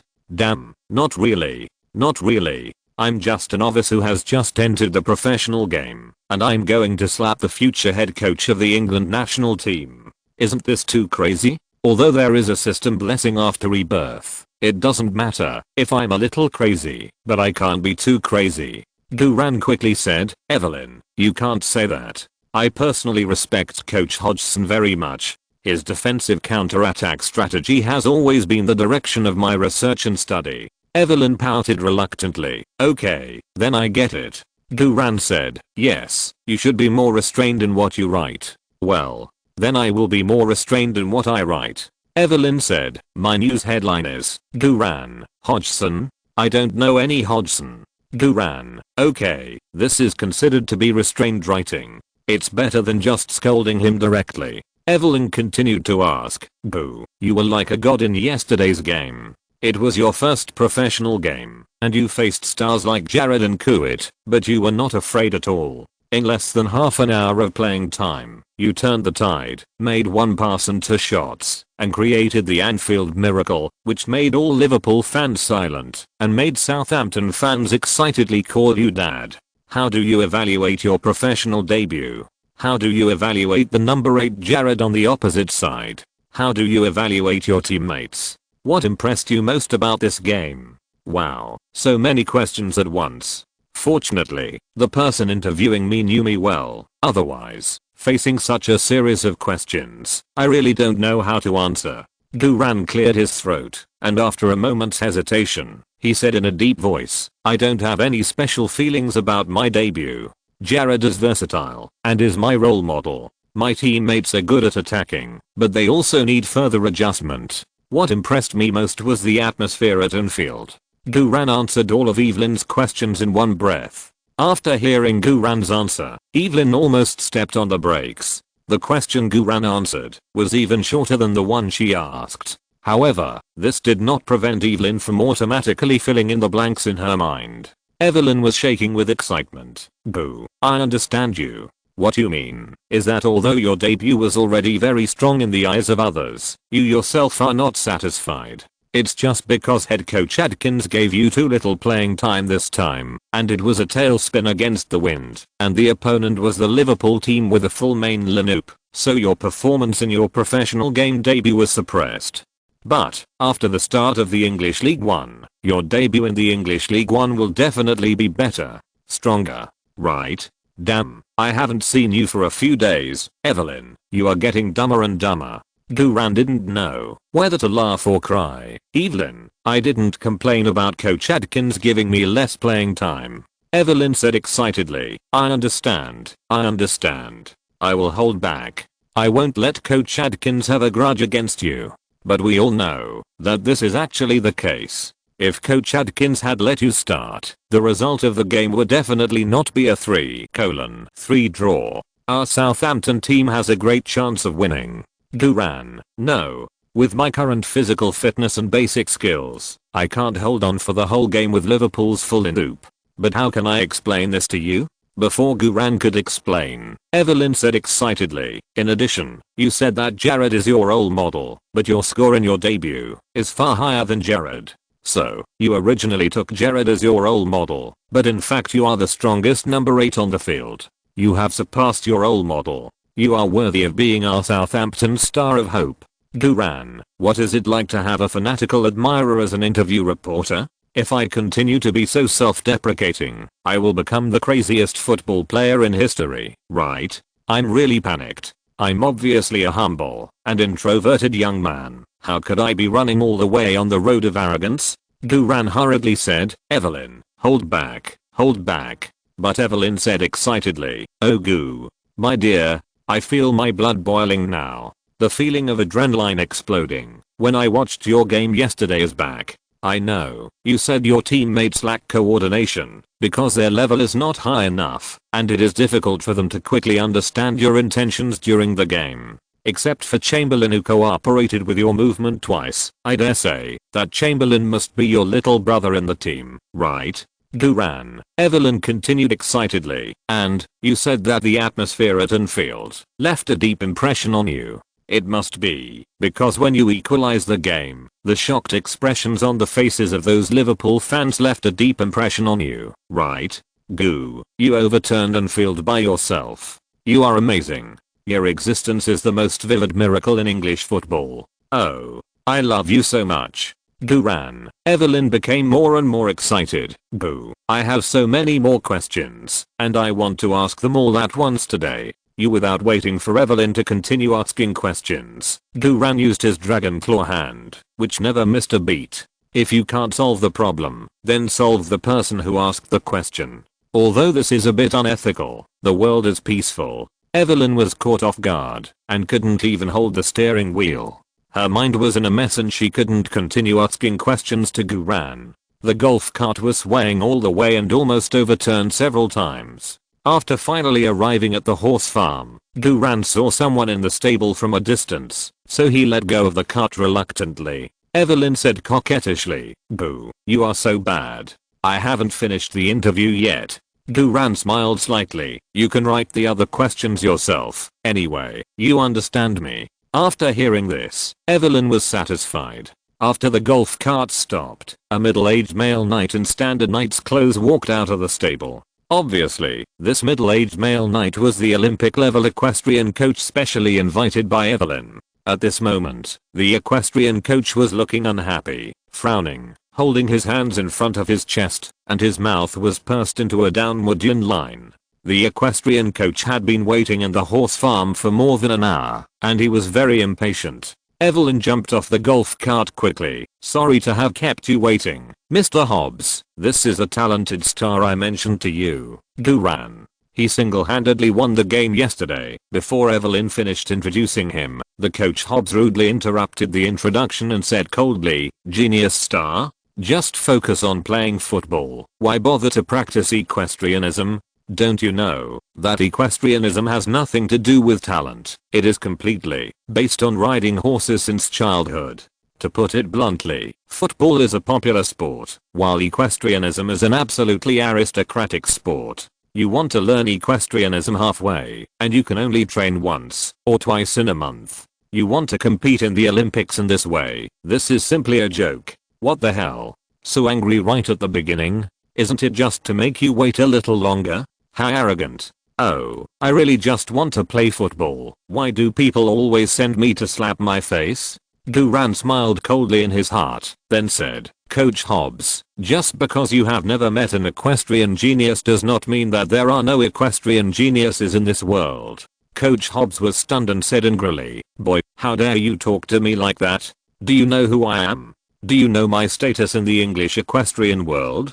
Do you know that I have trained 2 Olympic silver medalists? Guran said proudly, train me, and you can train an Olympic gold medalist. Evelyn next to him said excitedly, oh, Gu, I really love your domineering. Coach Hobbs couldn't help but look at Guran's expression seriously. After making sure that Guran was not joking, he said coldly, okay, Since you said that, I want to see today whether you are an equestrian genius. Come on, put on the knight's clothes, and then show me your basic skills. Okay. Although he doesn't know any basic skills, and only knows the horse riding technique +1 for horse riding, and the horse riding technique is not considered a basic skill, but Guran has a big heart, and is not panicked at all. Coach Hobbs turned to Evelyn and said, "Miss Evelyn, please go and get his horse for the competition." Evelyn stood still and said, "Wait a minute." Guran took off his clothes, and changed into the knight's uniform that was placed in the golf cart in advance. The golden sunset light sprinkled on Guran's muscular muscles. Evelyn was drunk. After Guran changed into the knight's uniform, Evelyn came back to her senses, swallowed involuntarily, and then quickly ran into the stable, and led out the Fergana Hercules. Chapter 313. Tactics against weak teams. High pressure combined with defensive counterattack. Starting Lidoop. As soon as Hercules saw Guran, he neighed happily. Animals are all human, especially horses. Hercules will never forget that it was because of Guran's help that he surpassed Windchaser and became the fastest horse in the stable. In addition, Guran's hands were full of Evelyn's scent, which made Hercules even closer. Hercules neighed intimately, lowered his head, and took the initiative to signal Guran to ride on. Guran held the saddle and jumped on easily. Coach Hobbs sneered and shook his head. "Mr. Gu, it seems that you don't have any basics. Your horse mounting posture is not standard at all. I really find it hard to believe that you can qualify for the next Olympic Games." Guran was not in a hurry at all. Instead, he smiled and said, "Yes, I did not have any basics before. To be honest, this is my second time to ride a horse. But this doesn't mean anything.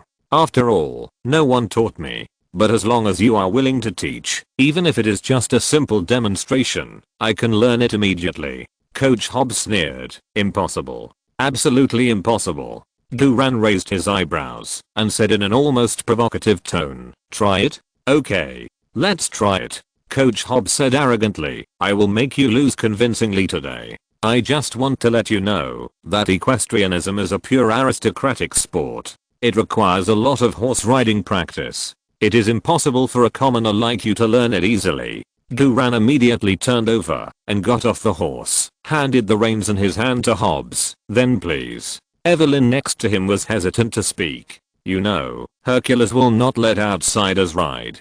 In the world, only she and Guran can ride Hercules. Guran should know this."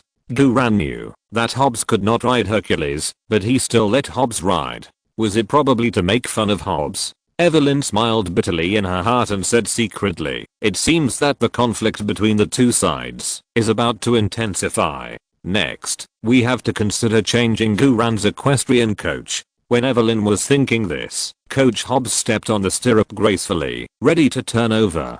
Before Hobbs could touch the saddle, Hercules neighed angrily and raised his front hooves to exert force. Although Hobbs was experienced, he did not expect that a pony that was so docile to Guran and Evelyn would suddenly become so irritable. Hobbs was thrown down hard immediately. His arrogant face was also stuck firmly on the ground. "This is really embarrassing." An Olympic level equestrian coach who has trained 2 silver medal equestrian athletes was thrown off his horse and got stuck in the face. Guran hurried forward to help Hobbs, saying, "Oh, Coach Hobbs, your way of getting on and off the horse really opened my eyes. You are worthy of being an Olympic silver medal coach." Evelyn tried to hold back her laughter. "Hobbs, are you mean?" Light a blue skill bubble appeared under Coach Hobbs's feet. "It's coming." Guran immediately concentrated his mind to check. Equestrian Mastery +1. Cool. This is the skill I want. The art of horse riding is just communication with a horse, while equestrian mastery is a skill that meets the scoring requirements of the Olympic Games. Moreover, this skill directly surpasses the equestrian basics and reaches the mastery standard of the competition level. Guran immediately picked up this equestrian mastery skill in the air without making a sound. In this way, all 10 pickup progress for today has been used up. Hobbs stood up with a red face under Guran's support. "There's something wrong with this horse." Evelyn didn't like what she heard and immediately frowned and said, "Coach, my Hercules is fine." Guran smiled and said, "Coach, Evelyn is right. Hercules is fine. She just doesn't like you. The corners of Hobbs' mouth twitched slightly. Are these two people a male and female evil? What kind of coach are you still? You'd better leave quickly. Hobbs was about to say goodbye, but Guran said, Coach, I almost understand your mounting and dismounting movements just now. I'll try again. See if I have the talent for riding a horse. Hobbs said coldly, huh, okay. Guran then activated the equestrian proficiency skills he had just acquired with his mind and turned over gracefully. His movements were as light as a feather, as graceful as a startled swan, with both strength and beauty. It was a world of difference from the previous mounting movements. Evelyn was stunned. Evelyn admired Guran to begin with. Even if Guran spitted everywhere, Evelyn would think that he looked handsome. Moreover, Guran's movements when he mounted a horse were even more handsome. Coach Hobbs couldn't help but widen his eyes. He originally just wanted to see a joke, then sneer and leave in a swagger, but what a genius. An equestrian genius. An equestrian genius who could learn in one go. The elegant and graceful movements when he mounted a horse were exactly the same as mine. Without a 20 to 30 year career on horseback, it is really difficult to reach such a level. And this kid, it was obviously only his second time riding a horse. If this isn't an equestrian genius, what is? With such talent, if he trains for another year, he might really win an Olympic gold medal. By then, I can say that I'm an Olympic gold medal level coach. Coach Hobbs was immediately excited, and the previous unpleasantness was completely forgotten. Mr. Gu, you are really amazing. Is this really your second time to experience equestrianism? I bet that your ancestors must be top nobles, so you have a natural equestrian gene in your blood. Please forgive my abruptness just now. I'm deeply sorry for my verbal offense just now. Damn, I just settled it. Guran rode on the horse and smiled faintly. Coach Hobbs, are you willing to help me train? Coach Hobbs said excitedly. It's Milner. Guran smiled and said, well, let's start as soon as possible. Okay. Coach Hobbs immediately used all his skills to explain and train Guran and Hercules seriously. Guran's own comprehension ability is extremely high, plus he has +1 horse riding skills and +1 horse riding proficiency, so he mastered it very quickly. Hobbs was amazed again and again. He has been riding horses and teaching people to ride horses for 30 or 40 years, but he has never seen a knight as talented as Guran. After an hour and a half of equestrian training, Coach Hobbs reluctantly said goodbye to Guran and Evelyn and left. Evelyn couldn't help but hug Guran's neck. Gu, you are really great. You never disappoint me. Guran smiled and said, people always have to make progress. Evelyn's eyes were full of charm. By the way, Gu, my dad asked me to ask you, how is your script going? Guran said quickly, I have already started writing it. I will definitely finish it by hand in 2 or 3 weeks. Evelyn chuckled. My dad asked me to take you around the manor more often, to give you some inspiration. Oh, I don't need inspiration to handwrite the script. Before Guran could say that, Evelyn grabbed Guran's hand. Let's go. While it's getting late, I'll take you to the grove in front to find some inspiration. What the hell? Wild again. Guran immediately cleared his throat and said seriously, I'm just short of inspiration now. Guran stretched out his hand and pulled Evelyn onto the back of Hercules' horse. Hercules neared and galloped happily on the vast and empty horse field, galloping towards the dense grove. It was not until after 11 o'clock in the evening that Guran drove back to the Dune Villa. At this time, Elizabeth was lying on the sofa and had fallen asleep. Guran walked to the sofa lightly, gently picked up Elizabeth, and sent her back to the bedroom on the 2nd floor. Elizabeth opened her eyes slightly with blurry eyes. Gu, you are back. I'm so worried about you. Damn, so tender. Guran's heart could not help but be hit by the gentleness. However, things like love are still too troublesome. Guran hushed and said softly, go to sleep. Elizabeth closed her eyes again and fell asleep. Guran straightened Elizabeth's slipped shoulder straps, covered Elizabeth with a quilt, and then walked out of Elizabeth's bedroom. Alas, what a sin. Guran went to the bathroom, had some ice and fire therapy, and then went to bed. The next morning, Guran still got up early and practiced on his own. In the next few days, everything was back on track. Elizabeth still talked to her two twin superstar sisters every day, and then she would drop talent point bubbles, and the output could be said to be very stable. Guran downplayed Elizabeth, and kept a sense of distance. The more this happened, the more Elizabeth admired Guran, and the more she wanted to have something happen with Guran intentionally or unintentionally. Whenever this happened, Guran would always shout what a sin in his heart. After the weekend holiday, Guran returned to the Staplewood training base. The attitude of his teammates towards Guran also changed completely. First of all, the captain Davis no longer competed for the number 1 parking space and often hugged Guran's neck, asking Guran to mention his name as the captain more when he was interviewed by the Forward Saints. The locker room at the training ground was also put back into use after being disinfected for several consecutive days.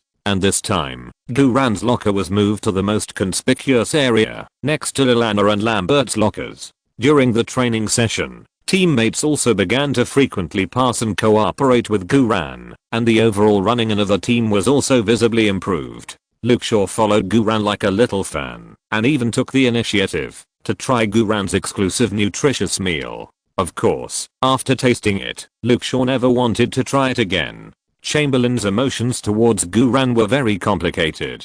He clearly regarded Guran as his lifelong enemy, but the newspaper said that they cooperated seamlessly and at a very high level. Chamberlain wanted to try to cooperate with Guran a few times during training, but Guran either dribbled the ball inside or looked for Lambert to cooperate. Chamberlain looked at Guran with a look like a resentful woman looking at the man who belonged to her. Speaking of resentment, only Harding really resented Guran and the team. Since Guran began to integrate into the team's tactical system, Harding, the former main left back, has not been so important. It seems that it is only a matter of time before he is replaced by Guran and becomes Guran's substitute. In Harding's heart, he had been brewing a crazy revenge plan. By Thursday, the day before the friendly match with Torquay United, Guran had already picked up 5 red talent point bubbles and 4 talent points automatically exchanged from training results, with a total of 9 talent points in his hand.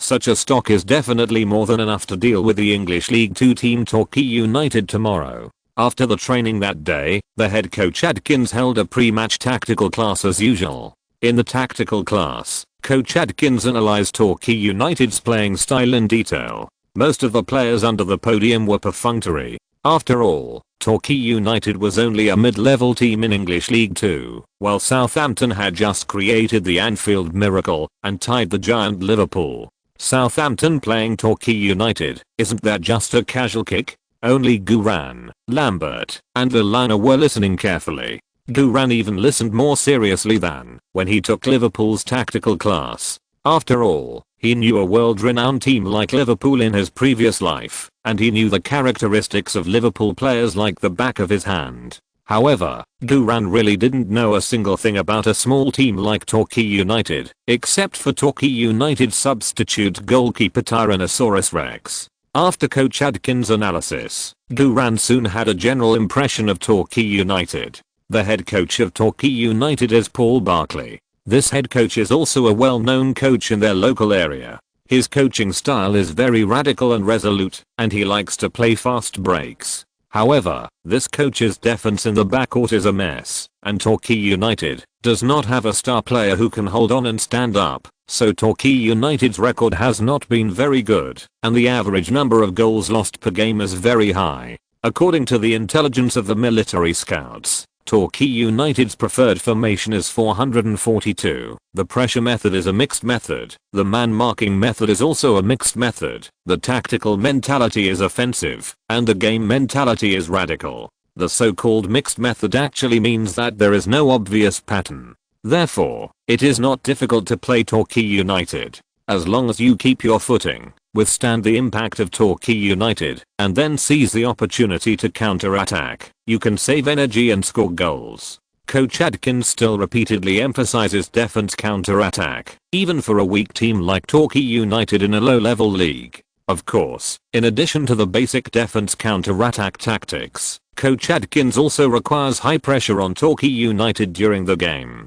High pressure is a complex tactical system that requires the team to constantly explore cooperation, trial, and error correction in actual combat in order to finally form a set of pressure methods suitable for their own team. High pressure combined with defensive counterattack is the magic weapon to win against weak teams. If you dare not raise the front line to press high against weak teams, it will not only be ugly on the scene, but also miss many opportunities.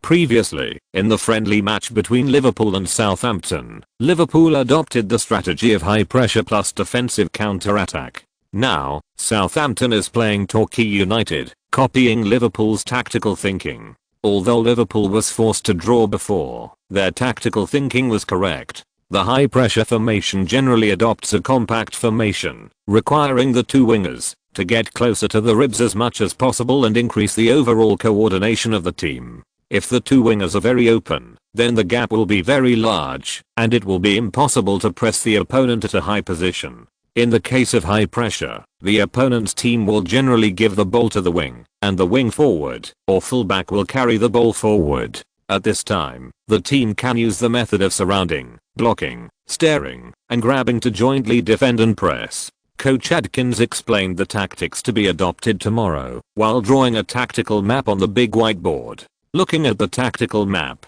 Duran suddenly felt a sense of enlightenment. After explaining the tactics, Coach Adkins emphasized that Torquay United, as a team in the English League 2, has a rough defense, large movements, and is very irregular. Be careful not to be provoked and get a red card in the confrontation, let alone get injured. Then, Coach Adkins took out the roster and announced the starting lineup at St Mary's Stadium tomorrow. Duran, starting left back. Chapter 314. It's so damn hard to play football. Wow. Hearing that Duran was in the starting lineup, the players in the tactical classroom cheered. Only Harding's face was livid, and the muscles on his face twitched slightly. It is extremely rare for most clubs to get a starting position by relying on one game. Even if the starting game is a friendly match, it can be seen that the club and the coaching staff prefer Duran. Harding did not expect that he would be replaced by Duran as a starter, but he definitely did not expect that this replacement would come so quickly. Speaking of which, it is reasonable for Duran to start. He can create the Anfield miracle, pass and shoot twice against Jared and Kuwait, and drive the entire Southampton team to equalize. There is nothing wrong with the head coach giving him a starter. However, if Duran can still perform at the same level as in the first game in the second friendly match and win the best player of the game again, then Harding's starting position will really be lost. He must think of a ruthless trick. Harding secretly clenched his fists, and the idea of revenge in his mind became stronger and stronger. Duran looked calm. Whether he is starting or on the bench, he is ready. As a growing future star, the process of growth is enjoyment. Since he can start this time, he will try to play the whole game. Duran's goal is also very clear. Although the previous match with Liverpool was his debut, it was not his debut in which he played the whole game. So tomorrow's match with Torquay United must be completed. The confrontation with Torquay United should not be as strong as the confrontation with Liverpool, and the skill consumption and physical energy consumption will not be exhausted in half an hour. However, to play the whole game in the professional team, some physical attributes must be improved. Duran calmly allocated 2 of the 9 talent points to the physical attribute one step ahead. The physical attribute was also increased from 80 points to 82 points. In this way, even if the confrontation is high, it can almost play the whole game with a high level of performance. And the better the performance, the more chances there are to get hidden rewards after the game. In addition to Duran, main players such as Lallana, Schneiderlin, Canali, and Lambert also entered the starting list. Obviously, Coach Adkins wanted to win a clean and decisive victory at St Mary's home stadium to boost the fans' confidence in the team for the new season. After Coach Adkins announced the starting lineup, he said in a deep voice, "Under normal circumstances, you can go directly to St Mary's Stadium for training in the morning, but this is not a league game, it's just a friendly match, and it's the first home game of the new season. St Mary's Stadium will have many entertainment programs for the opening of the new season to rehearse, and we need to conduct closed high-pressure tactics drills in the morning, so this time we will not go directly to St Mary's Stadium together. We will go to St Mary's Stadium at 1:30 p.m. In the morning, everyone will still train on time at Staplewood Training Ground. Yes, coach. The players responded with high morale. Okay, everyone go back and have a good rest tonight. Don't drink, don't go to bars, don't be affectionate, disband. After Coach Adkins finished speaking, he packed up his materials and turned to leave the tactical classroom. As soon as Coach Adkins left, Rick, who was waiting at the door of the classroom, rushed in. Hi, Guguran was just about to get up and go find his personal coach Jacob for extra practice. What's the matter, Rick? Rick said very quickly. Hurry up, you have to go shoot the print commercial. Guran was stunned for a moment. What? Now? He had indeed mentioned the idea of shooting a print commercial before, but now he was notified of the plan at the last minute. Isn't this ridiculous? Wow. Little fanboy Luke Shaw came over excitedly. Boo. You've only been here for a few days and have only played one friendly match, but you're already getting ads. You're worthy of being my idol. Lalana said with envy. Although it's just a print ad, we old players have played for several years and haven't gotten a chance for a print ad. Lambert also laughed and said, boo, you're already a well-known star, and your commercial value has begun to show. Are there any female models?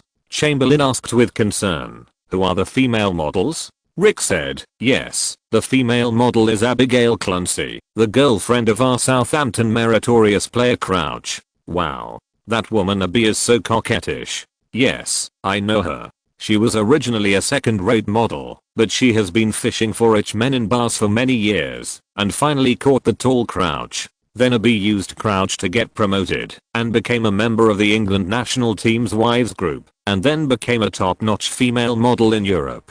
This woman is playing two boats. Crouch, too. This woman really likes to hype up gossip. She will use any celebrity to hype it up.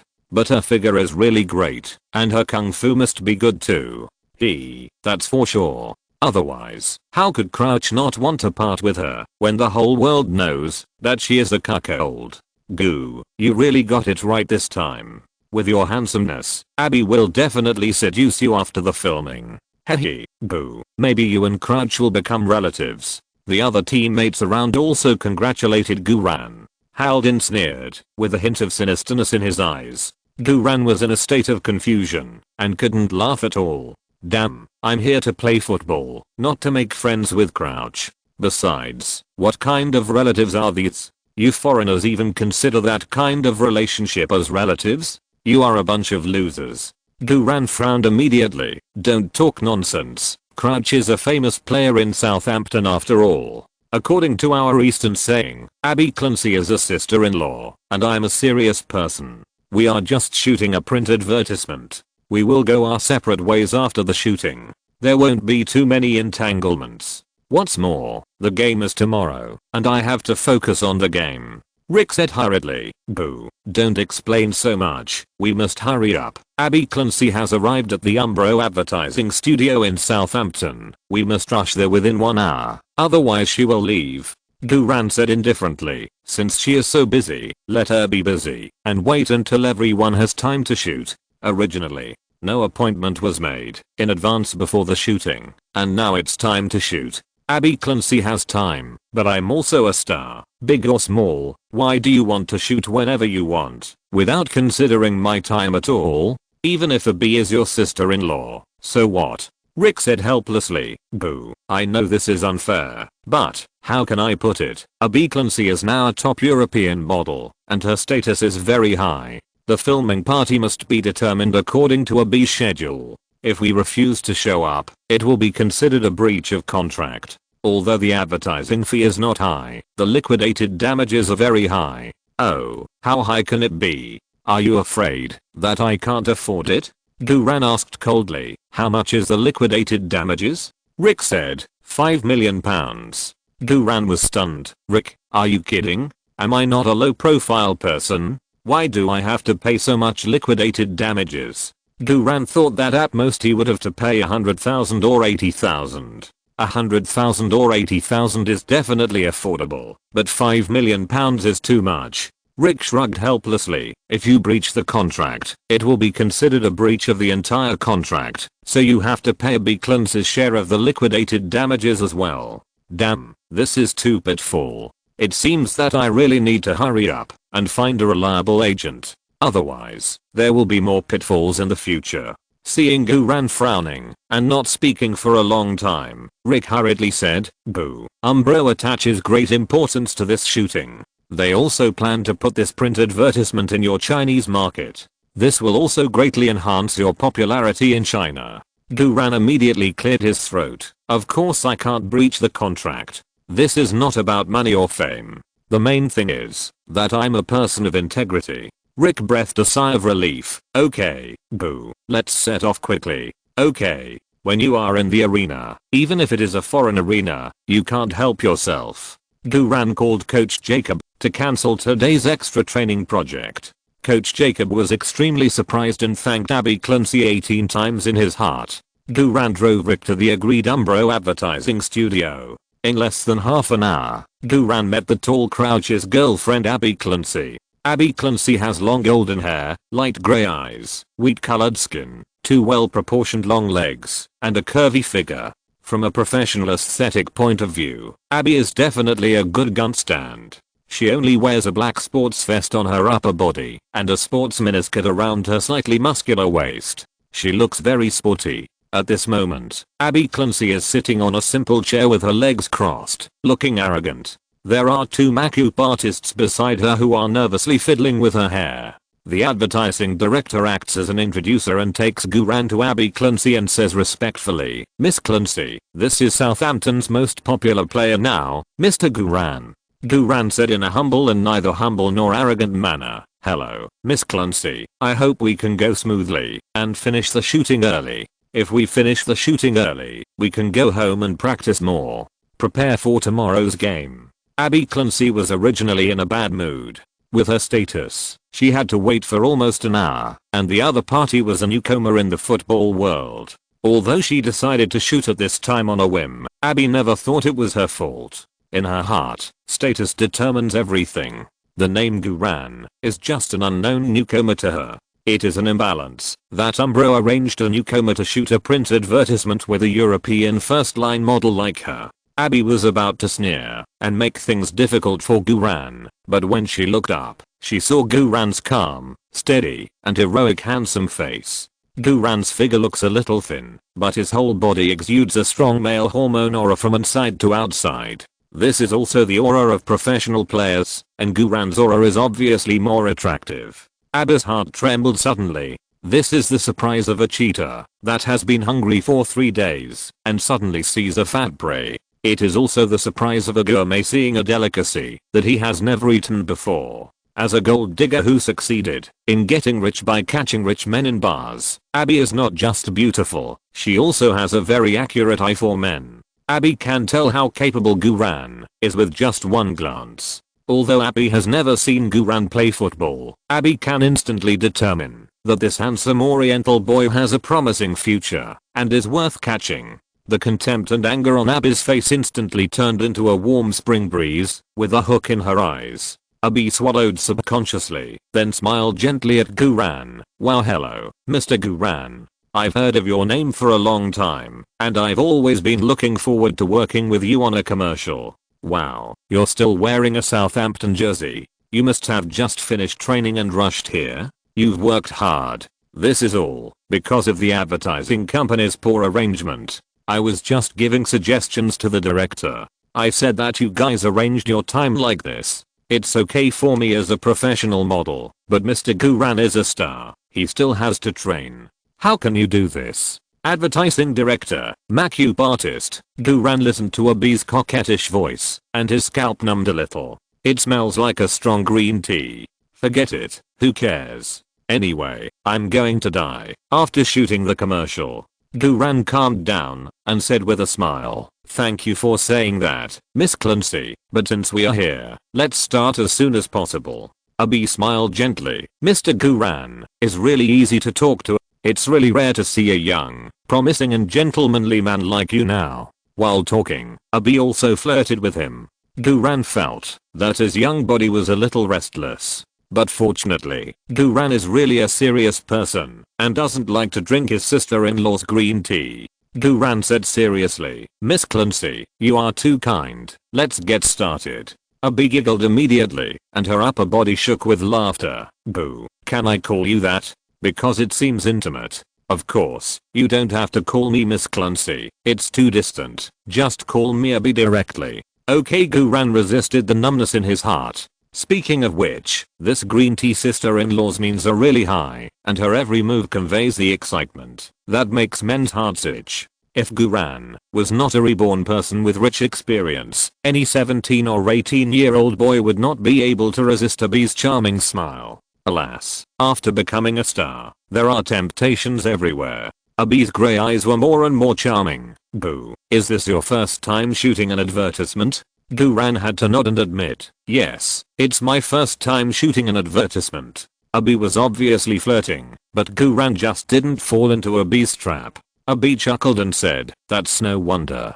Before shooting the advertisement, we have to put on makeup first. Come on, put on makeup for Mr. Guran, and let Mr. Guran sit next to me. The makeup artist and the advertising director next to him were amazed, and hurriedly moved the makeup chair for Guran according to Abby's request. You know, since Abby became a top European model, she has never looked at the little stars who are lower than her in status, and even suppressed them everywhere, for fear that her limelight would be taken away by a little bit. But now, Abby is acting out of character, acting like a warm-hearted elder sister. Guran also laughed secretly in his heart. This woman is really good at acting. It's a pity that she doesn't go to Hollywood to develop. Forget it, just cooperate. It's not to become a British relative with Crouch, but just to finish the filming smoothly and get out of it earlier. Guran cleared his throat, then smiled innocently at Abby. Thank you, Abby. I don't know anything. Please guide me more. Abby's eyebrows were immediately dancing, as if she had seen a big fish about to be hooked. Aha, no problem. Leave it to me. I'm very experienced. When we start, you just do what I tell you to do, and you just pose in whatever pose I tell you to pose in. Damn. This flirt, just short of jumping on me and knocking me down, right? Guran smiled innocently. Okay, I'll listen to you, Abby. Abby's face was immediately full of satisfaction. The makeup artist brought a makeup chair and asked Guran and Abby to sit side by side. I still have to put on makeup. Am I really reborn to play football? Guran doubted his life while sitting in the makeup chair and letting the makeup artist work on his face and head. Mr. Guran, we need to give you a more sporty hairstyle, so we need to cut off about 2/3 of your hair and give you a mohawk hairstyle like Beckham. **%#. Guran jumped down from the makeup chair directly. No. Abby chuckled and came to Guran's rescue. What kind of aesthetics do you makeup artists have? Mohawk hairstyles are no longer popular. The makeup artist naturally did not dare to disobey Abby, so he could only smile in a good voice and said, then, trim your hair shorter and comb it up. This will not only make you look energetic, but also sporty. Guran was relieved. Okay. It's really not easy to play football. Fortunately, Green Tea Sister was here this time. Otherwise, with his current status, it would be difficult to solve the problem. Guran smiled innocently at Abby. Abby raised his eyebrows at Guran and returned his charming look. Guran quickly retracted his gaze to prevent his young body from having any inappropriate thoughts. After Guran finished his hair and put on makeup, everyone in the dressing room couldn't help but be stunned.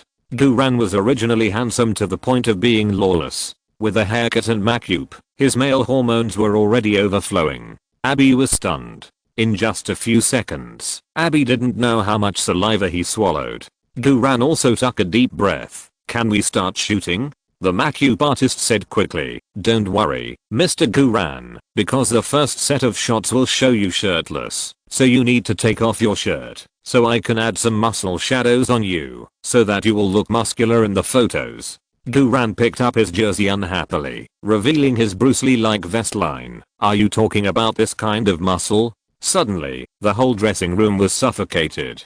Abby's eyes were wide open. Chapter 315. First print advertising shoot. Abby Clancy. I was careless. Who would have thought that Guran, who looked thin, had such strong and well-developed abdominal muscles? The female makeup artist couldn't help but reach out and wanted to touch Guran's abdominal muscles. Guran quickly put down his jersey, cleared his throat and asked, "Do you need to add muscles to my face?" The female makeup artist opened her mouth and squeezed out a sentence after a long time. "At least you have to put on some highlighter powder." "Damn, you're not going to take this opportunity to touch me, are you? The environment abroad is too dangerous. Forget it, let's finish the shooting quickly and go home early." Guran sighed helplessly and took off his jersey. The dressing room was suddenly illuminated by something, and the women were all intoxicated. Abby Clance's eyes were shining. "Goo, your abdominal muscles are so great. How do you train them normally?" "Oh, just normal training." "Wow, you are so young, and you can train such strong abdominal muscles with normal training. It seems that you must be gifted." Abby swallowed his saliva and said with a beaming face, "By the way, you are from Southampton, right? Then you must know Pete Crouch, right? He was my ex-boyfriend." "Damn. Ex. Abby, you use the past tense grammar. Are you going to put a hat on Crouch again?" Guran knew it well, but did not say it out loud, just smiled innocently. "Oh, so that's it." Abby suddenly sighed sadly. "I loved Pete very much, but he actually got together with another woman behind my back, and my heart was broken by him. I couldn't help but think, where can I find a good man in this world?" After saying that, Abby looked at Guran expectantly. "Guran, don't look at me. I'm really not a good man. Besides, should I say this or not? Abby, you are not a good woman either. Every pore of your body exudes the smell of English green tea. Others may not know, but don't I, a reborn person, know this? You are still dating Crouch. You are getting married next year. You haven't broken up. Abby, your tea smell is fine to tease young boys who are not familiar with the world, but I have lived to live, and I really don't like to drink your tea. Abby, you are essentially a gold digger. Gold diggers are those who flirt for profit and use men to climb up. Once a man is involved with a gold digger, it is impossible to get out of the water without losing a layer of skin. There are many football stars who have been implicated by gold diggers and even ruined their future. If you really get entangled and get into trouble, it will be difficult to communicate with the tall Crouch when you see him again." Guran's thoughts are clear and his heart is not moved by Abby's flirting at all. To be honest, Guran still likes Crouch very much. Not only because Crouch had played football in Southampton, but also because Crouch was really strong. Crouch's height of 2.01 meters not only had the advantage of high altitude bombing, but also had skilled footwork. He could easily do overhead kicks, side hook shots, martial turns, spoon penalties, etc. Also, Crouch's weird mechanical dance celebration. These were all goals for Crouch in the future. So, whether in the short term or in the long term, Guran didn't want to get entangled with Abby. Faced with Abby's excessive enthusiasm, Guran just responded with and oh, and tried to talk the topic to death. But the more Guran did this, the more he aroused Abby's wildness of hunting. Abby had relied on his 9-headed figure and 3-inch tongue to deal with dozens of men such as Joe Cole, Ben Lunt, and Peter Crouch. Could he not deal with the shy-looking Oriental boy? Abby was full of confidence and kept throwing winks at Guran. Fortunately, at this time, the makeup was finished, and Abby stopped flirting and pulled Guran to the green screen for real shooting. This advertising shoot looks very simple, just a photo, but the actual shooting requires 3 different versions. One group is Guran showing off his muscles, one group is Guran wearing a jersey, and the last group is both of them wearing long-sleeved Umbro jerseys. The 3 different groups of photos will be released in different cultural countries and regions. The shooting movements of Guran and Abby will also be slightly adjusted due to the different clothes, but the general shooting movements will not be too different. Guran holds the football in his left hand, while Abby hugs Guran on the other side. Both of them look at the camera and their expressions must be very excited. This requirement is naturally not a problem for Abby, who was born as a model. But for Guran, even with realistic acting skills, it is very difficult to shoot in real life. Guran is very nervous in front of the camera. After all, he has never been a star in his previous life. This experience is absolutely new to him. What's more troublesome is that Abby is too close. I don't know if it was intentional or unintentional, but Guran could always clearly feel Abby's airbag on his right arm. The first set of shots took more than a dozen shots in a row, but the advertising director was not satisfied. Guran himself was also dry in the mouth. Even if he didn't want to do it anymore, his young body had already begun to get out of control. I thought shooting commercials was an easy job, where I could just press a few shutters and go home, but I didn't expect the actual process to be so torturous. It's really worse than playing football. Next time, either don't take the commercials or raise the appearance fee. This is really too tormenting. Guran pushed Abby with his elbow unnaturally, and secretly regretted it in his heart. Finally, after shooting more than 20 times, the advertising director announced that it was passed. Guran was relieved. After a short rest, the second set of photos began. Guran put on his jersey, while Abby continued to wear Umbro's sports vest, next to Guran. With the experience of the first set of shots, the second set of shots went smoothly, and passed in more than a dozen shots. The last set of shots of wearing long-sleeved sportswear went more smoothly, and it was passed after just a few takes. When the shooting process was over, it was already past 9 o'clock in the evening. Guran was about to leave with Rick, but Abby came over with a charming cat, walk and smiled softly. "Boo, you performed very well today. I think this advertisement of the two of us will definitely be a hit and popular all over the world." Guran smiled innocently. "This is all thanks to your guidance and help, Abby. Thank you. If there is nothing else, I will leave first." "Hey, don't worry." Abby looked at him. "I haven't eaten yet after shooting for so long. I'm almost starving to death. If it wasn't to save you time, I would have asked the director to shoot tomorrow. Alas, Southampton is a place I don't know. As the host, shouldn't you treat me to a meal?" "Damn, are you really here for a meal? Looking at your coquettish look, I'm afraid you're going to eat me, right?" Guran calmed himself down and said with a simple smile, "It's like this, Abby. I signed a Star of Hope contract with the club. I have to strictly abide by the dietary regulations set by the club, so I can't eat casually outside." Abby chuckled. "Club rules? Why do you take it so seriously? If you eat something occasionally, no one will know." Rick next to him cleared his throat at the right time. Abby immediately glared at Rick fiercely. Rick didn't dare to say anything. Guran knew very well that the eating something Abby said was not just eating something in the literal sense. But Guran still pretended to be ignorant of the situation. "No, I'm a novice and I dare not break the rules. Abby, you should eat by yourself." Seeing that Guran refused to accept the challenge, Abby said coquettishly, "When I was shooting the commercial, I accompanied you to NG so many times, but you didn't even treat me to a meal. Goo, you are so hard-hearted. Abby, you are really good at flirting. Only I can stand your flirting. If it were Joe Cole or Crouch, they would have been fascinated by you." Guran took a deep breath secretly and said with a simple smile, "I'm sorry, Abby." Abby was indeed an old hand. He was not disappointed after being rejected. He chuckled and said, "Well, since you don't want to treat me to a meal, you can take me back to the hotel, right? As a gentleman, don't tell me that you won't even agree to this ordinary request. If you don't even agree to this, it would be too much." Guran really couldn't find a reason to refuse, so he could only say helplessly, "It's okay to take you back to the hotel, but I have to tell you first that I have to leave immediately after I take you back to the hotel, because I have an important game tomorrow and I have to start, so I have to go back and rest early." Abby chuckled. "Boo, you are so cute. Don't worry, just take me back to the hotel." "Okay." Guran then took Abby out of the studio, got into his Porsche Cayenne, and then stepped on the accelerator and sped away, leaving the Chief Unicrick alone in the wind, disheveled.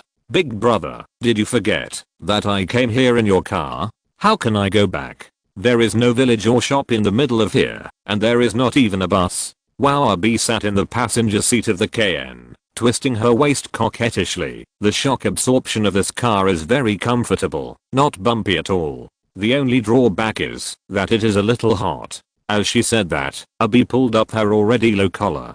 Guran reached out and turned the air conditioner in the car to the highest setting. "You can't stand the cold." Abby continued to flirt with words while flirting. By the way, boo, you are so young and handsome, and you are famous and rich, you must have a lot of girlfriends, right? Ahem. Guran cleared his throat and did not respond directly. Abhi chuckled and said, don't be shy. There are only two of us in the car. What can't we say? In fact, it doesn't matter if you had many girlfriends in the past. It's just that as your status and position are getting higher and higher, you should also find some girls who match your status and position, such as female stars, female models, etc., so that you can have face when you go out, and it can also quickly increase your popularity and advertising status.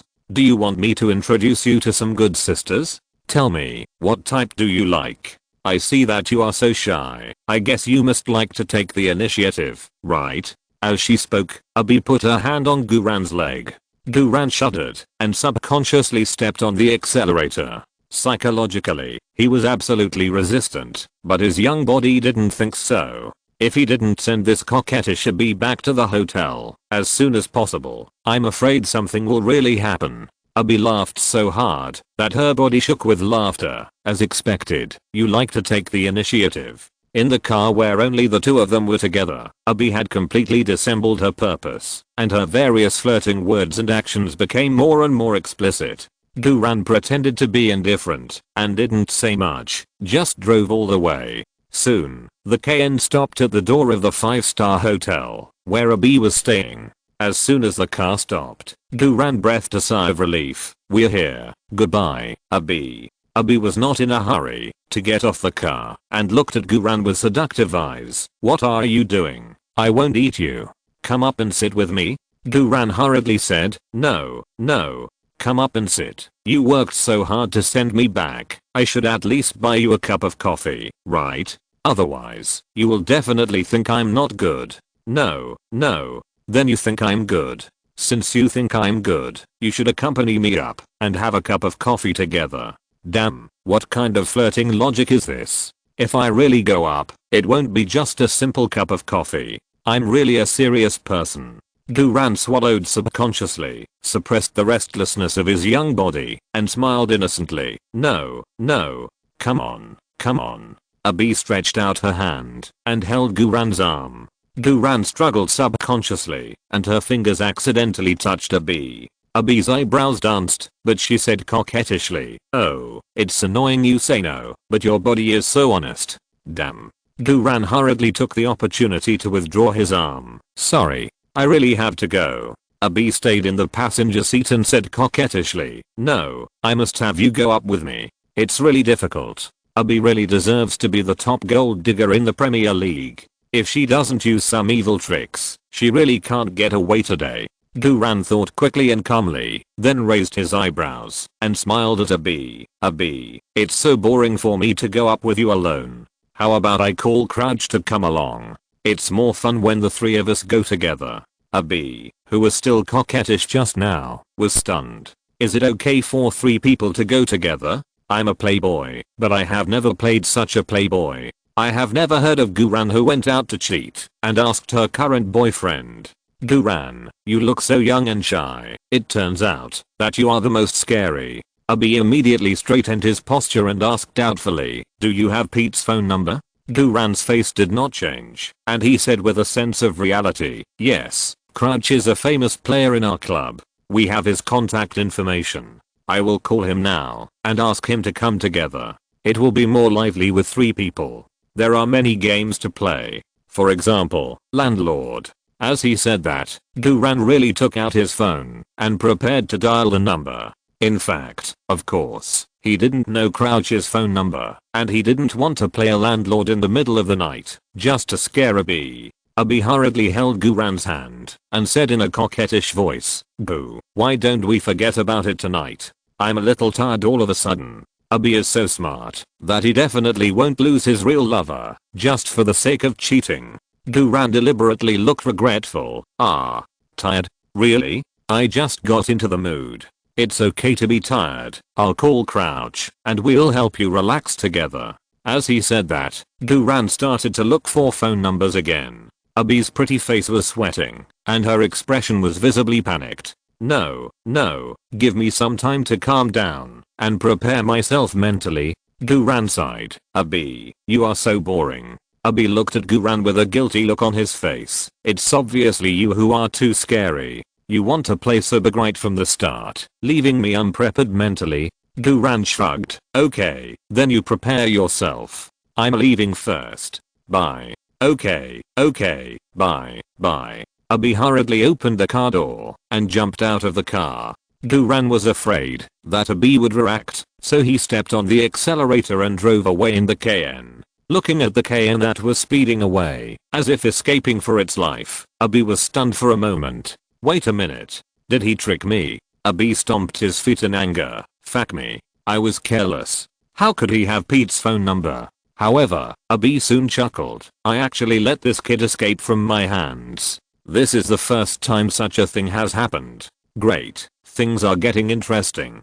Guran, I must eat you before I get married. Abi raised his eyebrows at the disappearing taillights of the KN. Chapter 316. The show has begun. The chief eunuch is in despair. 10 minutes later, Guran drove back to his dune villa. The biggest feeling today is that shooting commercials is much more tiring than training and competitions. Especially shooting commercials with beautiful female stars. Fortunately, I'm a serious person, otherwise I would really be eaten up by a bee. Fortunately, this matter is finally over. As for the future, I must try my best to refuse to shoot commercials. If I really can't refuse, I must avoid a bee. It's better to go home. Aomedi is also well behaved and won't flirt. As soon as Guran pushed the door, he saw Elizabeth wrapped in a short bath towel, sitting on the sofa eating popcorn and watching the popular Spartacus. Guran, there is no need to flirt, but Elizabeth's lethality is much stronger than a bee. Guran can withstand the coquettish bee, but he really can't withstand the pure scarlet witch. Guran couldn't help swallowing his saliva. He was so busy looking at the bath towel that he almost didn't notice that there was a talent point bubble generated by the accumulated negative emotions under Elizabeth's feet. Goo, you're back. Elizabeth quickly froze the TV screen, then jumped down from the sofa happily to greet Guran. The bath towel bounced with Elizabeth's jumping, and Guran couldn't help but worry whether it would break. If it broke, should he look at it or not? If he looked at it, would he appear to be very indecent? But if it was unbearable, would he appear to be hypocritical? The young body that was aroused by a bee before it had calmed down, began to get restless again. This is really a sin. Tomorrow is my first starting game. Why give me such a big test in the middle of the night? However, the bath towel did not break. Elizabeth looked at Guran like a little fan. Boo, you are going to play in the game tomorrow, right? You came back so late. You must be working hard to practice, right? Come on. Do you want me to give you a massage to relax? Guran quickly cleared his throat. No, I'm a little tired and want to go to bed early. Good guy, just escaped from a bee's clutches. Now the young body can't stand any storm. Oh. Elizabeth's face was full of visible disappointment. Guran took out a ticket for the wives group at St. Mary's Stadium from his pocket and handed it to Elizabeth. Tomorrow's game is at 3 p.m. I'll be the first to play. Remember to watch it. Wow. That's great. Elizabeth reached out to take it in surprise. Guran also took the opportunity to concentrate his mind and picked up Elizabeth's talent point bubble. In this way, Guran's talent points in his hand reached 8 again. There will be no problem for him to play the whole game as a starter and crush Torquay United tomorrow. After saying goodnight to Elizabeth, Guran had a simple meal, then had some ice and fire therapy, and then returned to his master bedroom. After tossing and turning in bed for a long time, Guran finally forced himself to fall asleep. The next morning, Guran was awakened by his own swelling on time. The young body was sending a strong signal. Alas, this day, it's impossible to get through it. After a simple wash, Guran drove to Staplewood Training Base. When the KN arrived at the entrance of the training base, the security guard Kenny put down the newspaper in his hand and greeted Guran enthusiastically. Hey, Gu. You came so early on the match day. Did you rest well last night? Not bad, Kenny. Thank you for your concern. I'm going to start today, so I came early to warm up. TSK. If all the players in the club are like you, then our Southampton team can compete for the first place every year. Haha. Guran smiled, stepped on the accelerator lightly, and drove into the parking lot. Kenny nodded in admiration, picked up the Sun in his hand again, and continued to read the news titled Another Scandal. Tolfi and KAB had a hot private meeting with Saint Supernova Guran with relish. After Guran parked the car, he went to the locker room to change his jersey, and warmed up in advance. After Guran warmed up for an hour, the other players finally arrived.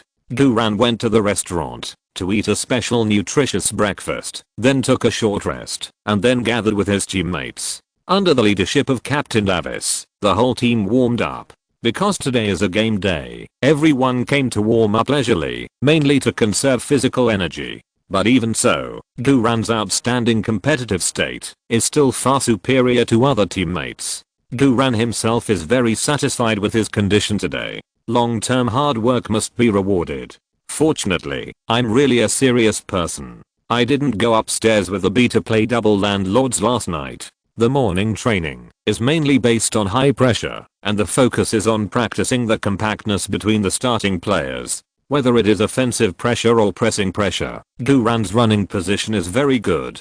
Head coach Adkins, who was directing the training on the sidelines, also nodded frequently to Guran's performance in training. Coach Adkins also had a hint of inspiration, and began to conceive new tactical positions for Guran in his mind. Also watching the training off the court were Harding and his younger brothers. Guran won the starting left back position, so Harding, the former official left back, could only sit on the bench. Harding's younger brother Tafazali couldn't help but whispered in admiration, "Guran is really strong." Harding's facial muscles twitched slightly. "Humph, today I will ruin his reputation." Tafazali asked in surprise, "Boss, what are you going to do?" Harding said coldly, "Don't ask this. I found that whenever I take you to do something, it has never succeeded. In short, you just wait and watch the excitement." After speaking, Harding sneered meaningfully at Guran, who was actively running on the field. Although the intensity of the morning training was not high, the starting players had a good understanding of the high pressure formation. After all, they are all professional players. This kind of tactical comprehension and execution basically does not exist in China. After the high pressure formation drill, Coach Adkins asked everyone to relax and rest early to reserve physical strength. After lunch at the training base, the players had about an hour to rest before taking the team bus to St. Mary's Stadium after 1:30 p.m. Just as Guran finished the nutritious lunch prepared by Loina and was about to take a nap, personal assistant Rick hurried over. "Hey Gu, there is an unexpected and difficult matter," Rick said directly without beating around the bush. "I just received a call from the advertising director saying that he needs to reshoot a separate shot for you." Guran frowned immediately. "Reshoot? Wasn't he very satisfied with the shooting yesterday?" Rick said helplessly. "I said so, but he insisted on reshooting another shot, and it was urgent. He asked to shoot it now. If it can't be shot today, it will be considered as a breach of contract." Guran said unhappily. "Doesn't he know that I have a game today?" "Rick, how did you communicate?" Rick smiled bitterly and said, "I'm really sorry Gu, although I shouldn't shirk responsibility. This should actually be the responsibility of the agent. I just help to pass on the message and do some miscellaneous things around it." Guran pursed his lips. This kind of thing really can't be caught by the personal assistant. The main reason is that I don't have enough experience in shooting advertisements. I didn't expect that a print advertisement would be so troublesome. Alas, being a star is really troublesome. Can't I just play football quietly?" Guran said in a deep voice. "Tell the director for me that if he wants to shoot, he can wait until I finish the game. Otherwise, let him sue me, and I will respond." Rick said quickly, "Gu, we can't do this. The advertiser this time is our own sponsor Umbro. We can't go to court with our own sponsor. I have already negotiated with the advertising director. He said that we can set up a temporary shooting in a warehouse near us. Only one shot will be taken, and it will not take more than half an hour in total. He promised that you only need to take one photo when you go. The other party is a sponsor, and if it only takes half an hour." Guran felt that something was wrong, but he couldn't tell what was wrong. "Is a B going?" "Oh," I asked. "She's not going. You just go alone to take a photo." "Oh Guran, felt a little relieved. Rick said hurriedly, "Boo, if we leave now, we will definitely have plenty of time. Even if we can't get back to the training base, we can drive directly to St. Mary's Stadium. We can't delay any longer. The longer we delay, the tighter our time will be." Duran said immediately, "Okay, I'll go talk to Coach Adkins first. If you leave the team before the game, you must report to the head coach." Duran and Rick quickly found Coach Adkins, who was studying the tactical map. Duran briefly explained the purpose of the visit. Coach Adkins frowned after hearing this. "Is this Umbro advertising director an idiot?" Rick said, "Mr. Coach, now is not the time to scold him. I think it's better to let Duran go as soon as possible. After all, this is Duran's first advertisement. Everyone in the club hopes that Duran's commercial value will be perfectly reflected. When it comes to the commercial interests of the club, Coach Adkins can no longer stop him. After all, the operating conditions of the Southampton club are still very poor, and it is also a serious matter to pursue commercial interests. Okay, Rick, you have to stay with Duran, and don't let Duran get into any accidents. After you finish filming, you don't have to go back to the training base. Just drive directly to St. Mary's Stadium to meet us." "But," Coach Adkins said seriously, "you must not be late for filming commercials. Your main job is playing football. Don't forget this in your life." "Yes, Coach." Duran nodded vigorously. "Okay, Coach. Don't worry, I will take good care of Goo." Rick was relieved and pulled Duran and said, "Boo, let's go." Yeah. Today's lunch break was ruined. On the day of a professional game, such an accident really made Duran a little annoyed. But this is the real world. Even if you want to play football with all your heart, the real world is full of complex variables. Many things look simple, sound simple, and are simple to say, but when you are in the situation, you are often defeated by reality. Finding a professional agent must be put on the agenda as soon as possible. Duran packed his belongings, put on a sports backpack, and drove Rick to the abandoned warehouse. Agreed with the director. Seeing Duran leave, Tafazali couldn't help but ask in surprise, "Why did Duran leave early?" Harding sneered, and a hint of success flashed in his sinister eyes. "The show is about to begin."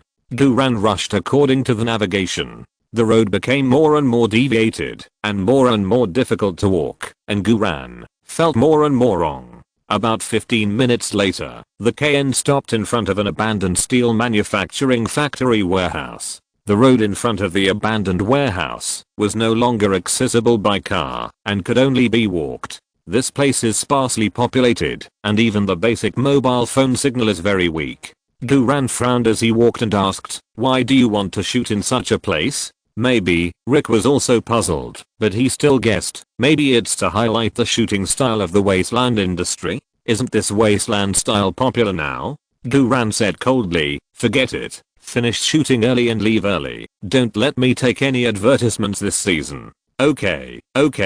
Rick added, "By the way, Boo, don't forget to take me with you when you leave later." My goodness, the location of this abandoned warehouse is much farther away than the last Umbro studio. Not to mention the bus, even the taxi can't be summoned. Duran took Rick and stepped on the abandoned construction waste, 1 foot deep and 1 foot shallow, into the abandoned warehouse. This warehouse is very large and empty, with only a few huge rusty steel bars scattered inside, and the only ventilation window is more than 4 meters above the ground. In addition, there is no human figure in the warehouse, and there is no filming equipment. Duran frowned and looked around. "Yeah, where are they?" Rick wondered. The director said on the phone before that they have already arranged everything in advance and are just waiting for us to come. Did we find the wrong warehouse? But the location given by the navigation is here. Duran frowned. "No. Let's go." As soon as the voice fell, before he turned around, he heard the big iron door of the warehouse close with a clang. Then, there was a sound of the iron chain being locked outside. "It's broken."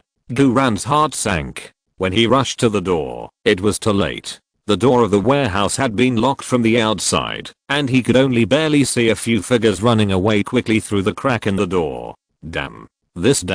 He actually used such a dirty trick on me.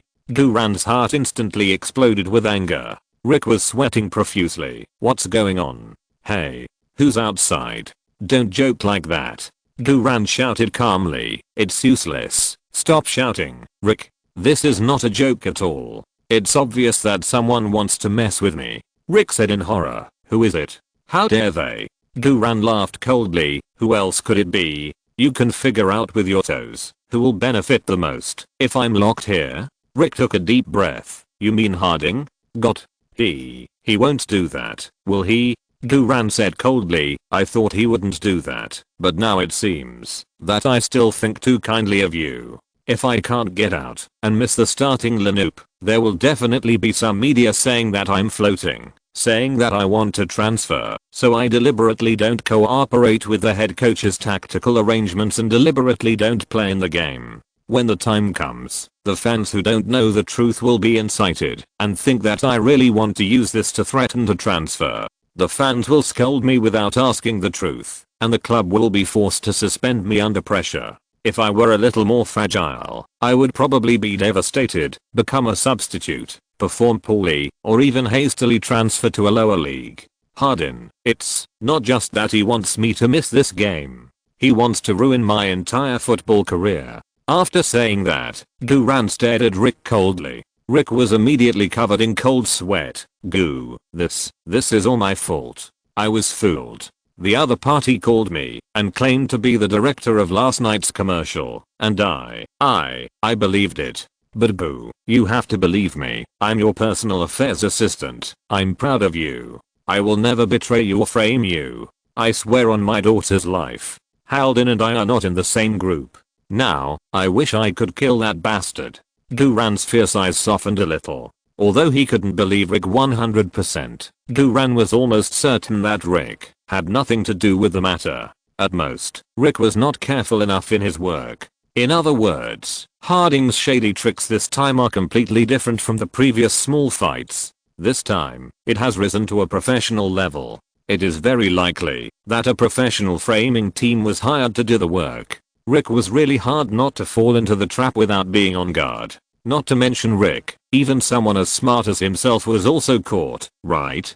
People with good natures can never imagine how those insidious villains have no bottom line.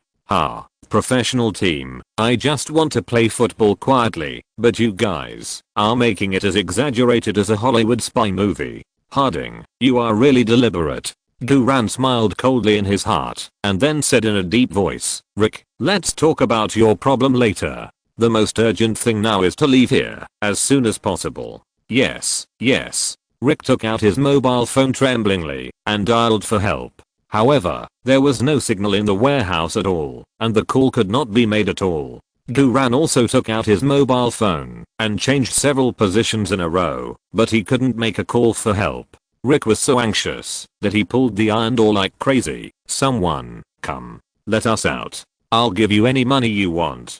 Someone, please. However, there was no response from outside. It was related to Duran's career. Rick was really anxious. If he couldn't pull the iron door, he kicked it with his feet. If he couldn't kick it, he was ready to hit it with his head.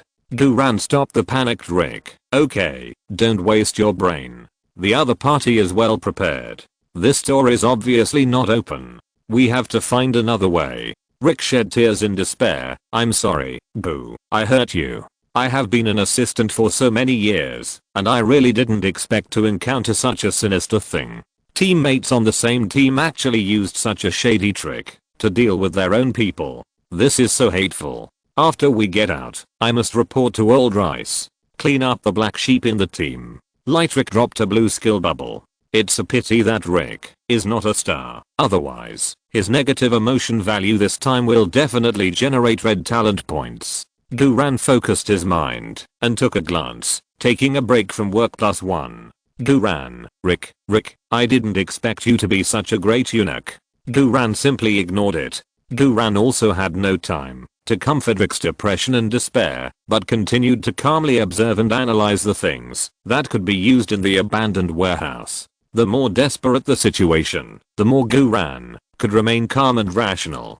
This was also one of his inherent buffs as a reborn person. After a careful observation, only the skylight 4 meters above the ground could be used as a breakthrough point for escape. However, a normal person cannot reach a height of 4 meters without a springboard. Take NBA stars for example. Kobe's a star with strong vertical jump and running high reach. Kobe's 201 centimeters tall, with a vertical jump of 103 centimeters and a running high reach of 385 centimeters. Dwight Howard and Vince Carter, who have the highest running high reach, can touch the top edge of the backboard, which is 395 centimeters high. The height of the skylight must be more than 4 meters. Of course, unlike NBA stars who can reach high, Duran can also use inertia to climb with his arms. So in theory, it is possible to try. Duran took a deep breath, stepped back a few meters, and then suddenly ran with force, using inertia to climb the wall with his hands and feet. After stomping on the wall twice, large pieces of the wall skin fell off, and Duran was also an arm's length away from grabbing the windowsill. It was a bit far. After rebirth, if I choose basketball as my main career, this will definitely not be a problem. But Duran is a football player. Rick, who was standing by, was even more desperate when he saw that Duran didn't succeed. Duran didn't give up. He lengthened the run-up distance, started the sprint burst, combined with the core strength of his waist and abdomen, and tried again. This time, he still couldn't reach the windowsill, but it was only half an arm's distance away. Duran frowned slightly. Although he hasn't fully activated his sprint speed and burst skills, it seems that, even if he fully activates his skills, it will be difficult to grab the windowsill. He must find a leverage point. Duran looked back at Rick, who had a desperate look on his face, and said in a deep voice, "Rick, are you willing to do anything for me?" Rick immediately said with a firm face, "Yes. Go. I'm willing to do anything for you." "Very good. Come here and lie down." Rick's fat body trembled slightly. "Boo. You don't want to punish me, do you? I know I made a mistake. I'm really sorry. I did say I'd do anything for you just now. I also know you need to vent your anger, but we are all adults after all. Don't do this. Stop talking nonsense. Lie down." Duran forcibly pressed Rick to the ground. "It may hurt next. Bear with it." Chapter 317 Potential father-in-law is awesome. 4 major scouts gathered at St. Mary's Stadium. "Rick, what are you doing there? Lie down, straighten your back, and hold on to all fours. Why are you twitching? Why is your butt sticking up so high?" Rick said with a face full of grief and indignation. "I figured it out. Instead of struggling and resisting, it's better to settle it and enjoy it." "Duran, what the hell did you figure out? You are just a big housekeeper. Don't add drama to yourself. Do you think I want to reward you? I can't even reward Abby." Duran said unhappily. "I just want to step on your back, use the force to climb to the window, and escape from the skylight." Rick was stunned for a moment. He figured it out a little too much. "Oh, yes. I thought so too. I just want you to step on my back and jump up. Goo, hurry up. I can't wait. Get ready. I'm going to start. Come on." Duran took a deep breath, and the high-speed sprint, Son of the Wind, and violent sprint were all in full swing in an instant. At this moment, Duran rushed towards the wall violently like a shot arrow. When passing Rick, Duran jumped into the air with one foot, stepped on Rick's back, and exerted all his strength to suddenly jump onto the wall. Rick screamed and landed on all fours under the powerful stomping force. Duran took advantage of the inertia of the rebound and stepped on the wall with both feet in turn. At the same time, he straightened his waist and abdomen and held the broken windowsill tightly with one hand. The actual effect of flying over the eaves and walls in martial arts novels is just like this. The broken wall skin and debris on the windowsill were scattered in large pieces. Seeing that Duran's hand was about to lose its support point, Duran immediately used the core strength of his waist and abdomen to exert force again, and the other hand continued to rush upwards, firmly grasping the steel window frame, and then the whole body jumped up and squatted steadily on the windowsill. It was a close call. Yes, Rick didn't care about the pain all over his body and cheered with excitement. Duran also breathed a sigh of relief and squatted on the windowsill to adjust his breathing and heartbeat. After a few seconds of simple adjustments, Duran immediately took out his mobile phone. There was still no signal. It seems that he has to escape from this abandoned warehouse first. Duran carefully poked his head out of the steel window frame without glass and observed the situation outside the window. The outside of the wall was full of weeds, and various abandoned steel parts could be vaguely seen in the weeds. If he jumped down like this, it would definitely be dangerous. Moreover, Duran was not sure whether those professional teams were still there. However, it should not be a problem to slip down slowly and quietly along the wall. Duran immediately turned to Rick in the warehouse and said, "Throw my sports backpack up." Since he wanted to escape, he had to bring a sports backpack. After all, his jerseys, shorts, football shoes, etc. were all in the sports backpack. Rick quickly grabbed the backpack and threw it up with force. But he threw it too low and Duran couldn't catch it. Duran said, "Rick, it's hard for me to believe you with your performance." Rick's face flushed. "Go. I made a mistake. I'm really not in the same group as Harding. You believe me?" Duran said, "Stop talking. Hurry up." Rick took a deep breath, endured the pain in his limbs, and used all his strength to throw the backpack to Duran. This time, Duran stretched out his hand and grabbed the backpack. Rick was immediately relieved. "I did it. I did it." Duran didn't say anything to Rick, turned around and threw the backpack out of the window, and then waited and watched. After waiting for more than a minute, there was no other movement outside the wall. Obviously, the professional team members got away after locking the door. Duran no longer hesitated and immediately climbed over the empty window frame and prepared to slide through the wall. Rick said quickly, "Go. And me. And me." Duran couldn't help but complain, "Can you jump up by yourself? Or can I pull you up? Wait for me at the door." Okay. Goo. Be careful. Don't get hurt. Yeah. This reminded Duran. What if he accidentally fell down and got injured while sliding down? Wouldn't he miss the first start? To be on the safe side, Duran added one of the 8 talent points to Iron Body, Tin Man. He took out 2 more talent points and allocated them to the physical attribute. This is a double insurance. The reason why 2 points are allocated to physical fitness and 1 point to Tin Man is mainly because although the passive of Tin Man is easy to use, it will not reduce the pain, while the improvement of physical fitness is all round, which can not only indirectly improve the effect of Tin Man, but also reduce the pain. This is also the experience that Duran gained when doing Fashion Life physical therapy. In this way, Duran only had 5 talent points left, and Iron Body, Tin Man was also stacked to +6, and the physical attribute reached 77 points. As for the side effects, they would definitely be greatly improved. But at this time, Duran could not care about any side effects. The first thing to do was to protect himself from getting hurt. After making full psychological preparations, Duran took a deep breath, held the outer wall with both hands, pressed his body against the wall, and carefully changed his hands and feet, sliding down the wall. Fortunately, the outer wall was uneven due to wind and sun eclipse, and the friction was strong. Finally, at a height of about 1 meter from the ground, Duran gently jumped down. The ground was a little uneven, but he finally landed safely. Although the physical fitness and the Tin Man were not very useful, the result was already very good.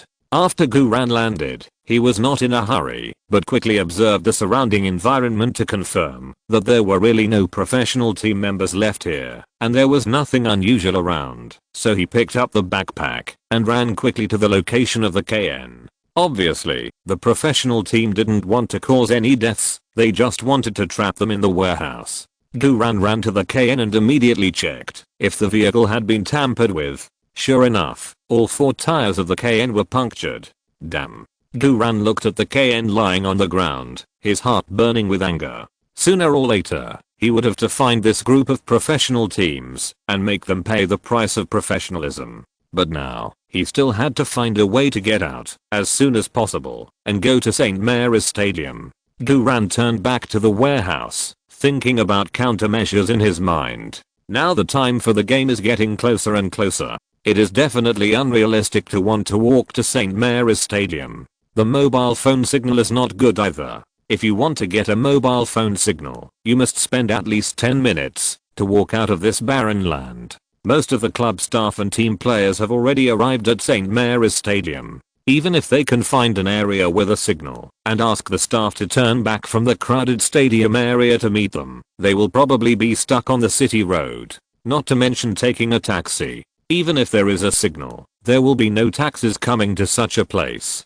What should I do? Duran walked quickly to the door of the warehouse, found a stone and smashed the steel chain on the door a few times. It couldn't be broken. Duran simply threw the stone away and gave up rescuing Rick, who was still trapped in the warehouse. Rick, you just stay here first, wait for me to find someone, and then come back to save you. Ah, okay, go.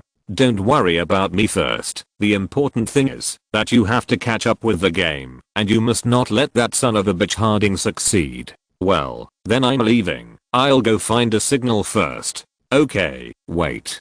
Goo, why don't you try again? If I can go out too, won't there be one more person to help you find a signal? Duran said without hesitation. No, just wait for me. After that, Duran turned around and left, quickly returning to the way he came. The KN without tires could only stay where it was. Duran walked while holding up his Apple phone to look for a signal. The foreigner's infrastructure is really bad. There are basically no signal base stations in the wilderness. Apple's signal is not good either, so we have to rely on Huawei. Before rebirth, it was said that Huawei's Mate 60 Pro also has a satellite phone function. Alas, I don't know how long I have to wait for it to be launched in this life. When I have money, I must stock up on a photolithography machine in advance. Duran searched for a signal all the way. After walking for more than 10 minutes, the phone finally had a signal. And now the time is 2:10. It's too late to ask the head coach for help, not to mention that in the locker room before the game, players and coaches are not allowed to look at their phones. Duran directly called Sir Adelaide for help. Sir Adelaide is the owner of Hayden Manor, Evelyn's father, and a lover of homemade tonic wine. He has a helicopter. At this time, only a helicopter can find this place quickly and accurately, and it can easily cross the crowded road and fly directly to St. Mary's Stadium. Beep, beep, beep, beep. More than a dozen busy tones passed, and the phone was not answered. No matter how calm and steady Duran was, he couldn't help but feel a little worried. Duran even began to think about how to deal with the following things if he really couldn't play. Just when Duran was desperate, the phone was connected. Hi, Gu. There was an extremely noisy ambient sound on the other end of the phone. Sir Adelaide almost shouted at the top of his voice. Haha, why did you call me at this time? Shouldn't you be resting in the locker room? Is the script settled? Duran hurriedly said. Sir Adelaide, I'm in trouble. I'm not in the locker room at the stadium now. I need you to send a helicopter to pick me up.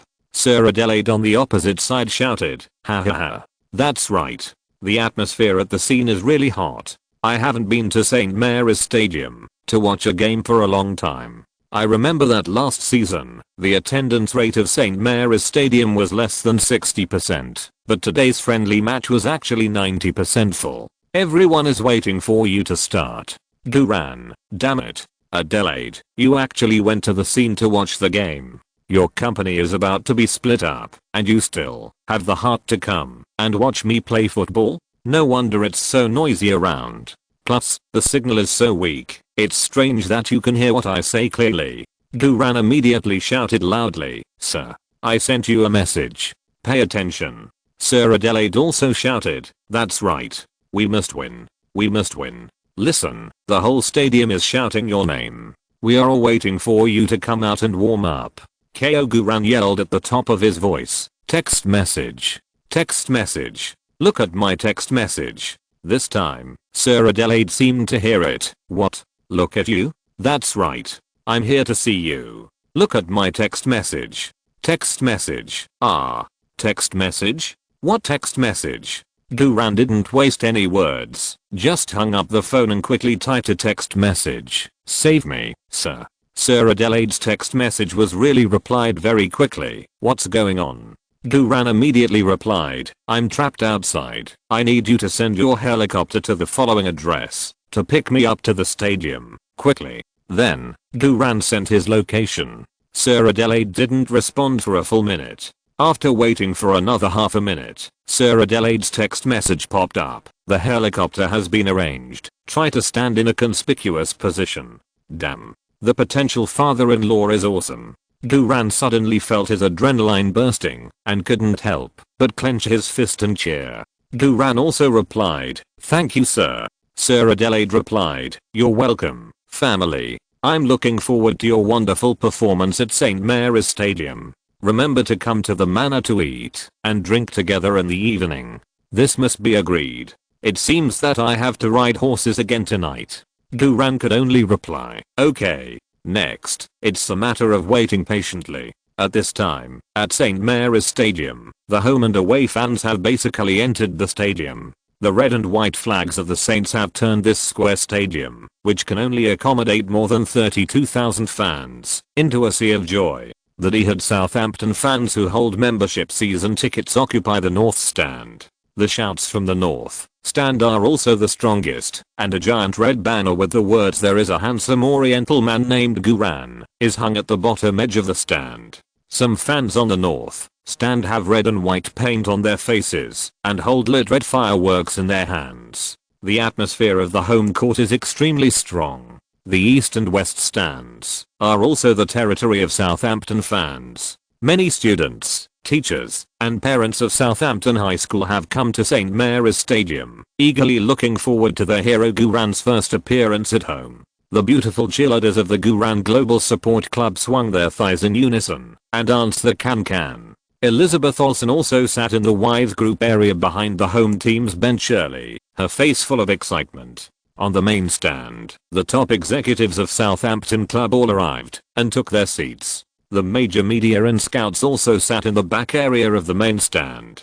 Chelsea's Emanalo appeared on the main stand in a suit, holding his scout notebook full of Guran's name in his hand. He did not go to the previous match between Southampton and Liverpool. On the one hand, Chelsea was also playing the first friendly match of the new season, and he was too busy to go there. On the other hand, he was afraid that, if he went to Liverpool, it would further stimulate Liverpool and make Liverpool speed up its poaching. Now, this is Southampton's home court, so Emanalo can naturally come to watch the game without any scruples. As soon as Emanalo sat down, Jim Lawler, Manchester United's Asian regional scout, came up with a smile. "Hey, you are that so-and-so, right?" Lawler raised his eyebrows at Emanalo. Emanalo cursed the old man in his heart, but his face was full of kindness. "Hello, Mr. Lawler, I'm Michael Emanalo from Chelsea." Lawler did not shake hands with Emanalo, but just sat down lazily next to Emanalo. Emanalo also sat down very reluctantly, with Lawler, the cunning old guy next to him. Emanalo could not let go, and praised Guran again today. "It's like wearing a condom. It's a bit uncomfortable to say it's cool." Then I heard Lawler sigh, "I don't want to watch this kind of low-level league chickens fighting each other, but there is no way. We are all here to earn a salary. I can't take the salary of a scout and not watch a game, right?" Emanalo grinned and said, "Who isn't?" The two looked at each other and laughed, and they were scolding each other in their hearts as old/little foxes. At this time, Michael Edwards, wearing a Liverpool jacket, also came to the main stand.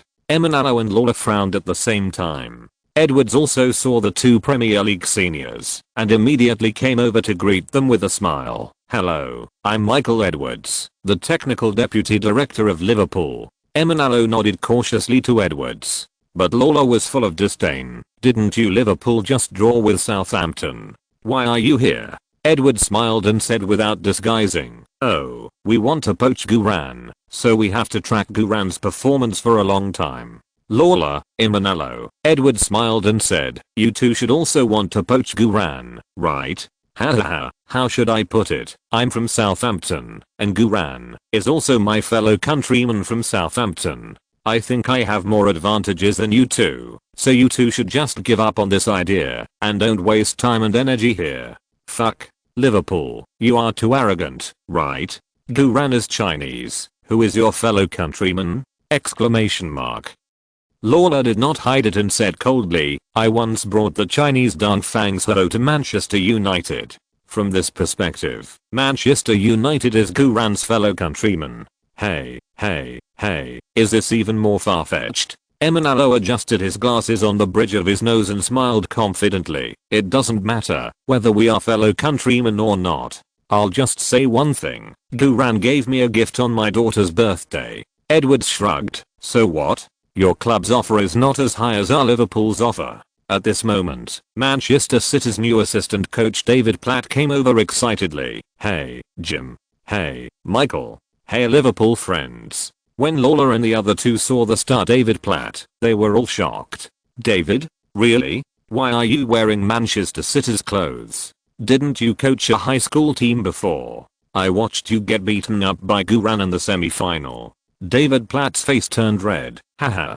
That's all in the past. I'm an assistant coach for Man City now. I came here to inspect Guran today at the club's arrangement. Of course, this is just a formality." The other three breathed a sigh of relief. However, Platt immediately said, "Anyway, no matter how well Guran performs, we at Manchester City will poach him during the winter transfer window, and our boss is a Middle Eastern prince who is so poor that he only has money left, so we poach Guran and just give him a termination fee." Lawler and the other two covered their hearts at the same time.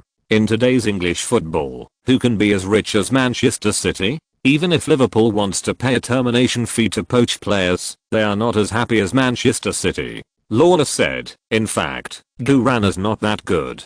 Don't let Manchester City get fooled." Emanalo also said, "Mr. Lawler is right. I watch almost every game of Guran. He is really not that good." Edwards also said, "Why spend so much money on a grassroots newcomer? Manchester City, why don't you take a look at Tours? He is a real European golden boy." Pratt laughed. "There's nothing I can do. I don't want to buy Guran either, but it's not my decision.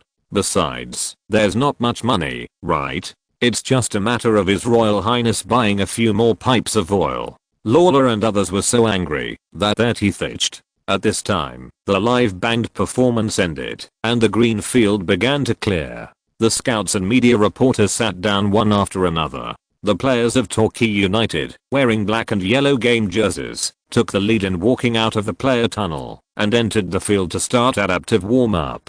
The Torquay United fans sitting in the south stand stood up and cheered excitedly for their team. The south stand can only accommodate 4,200 fans, but the attendance rate of Torquay United fans is only 60% to 70%.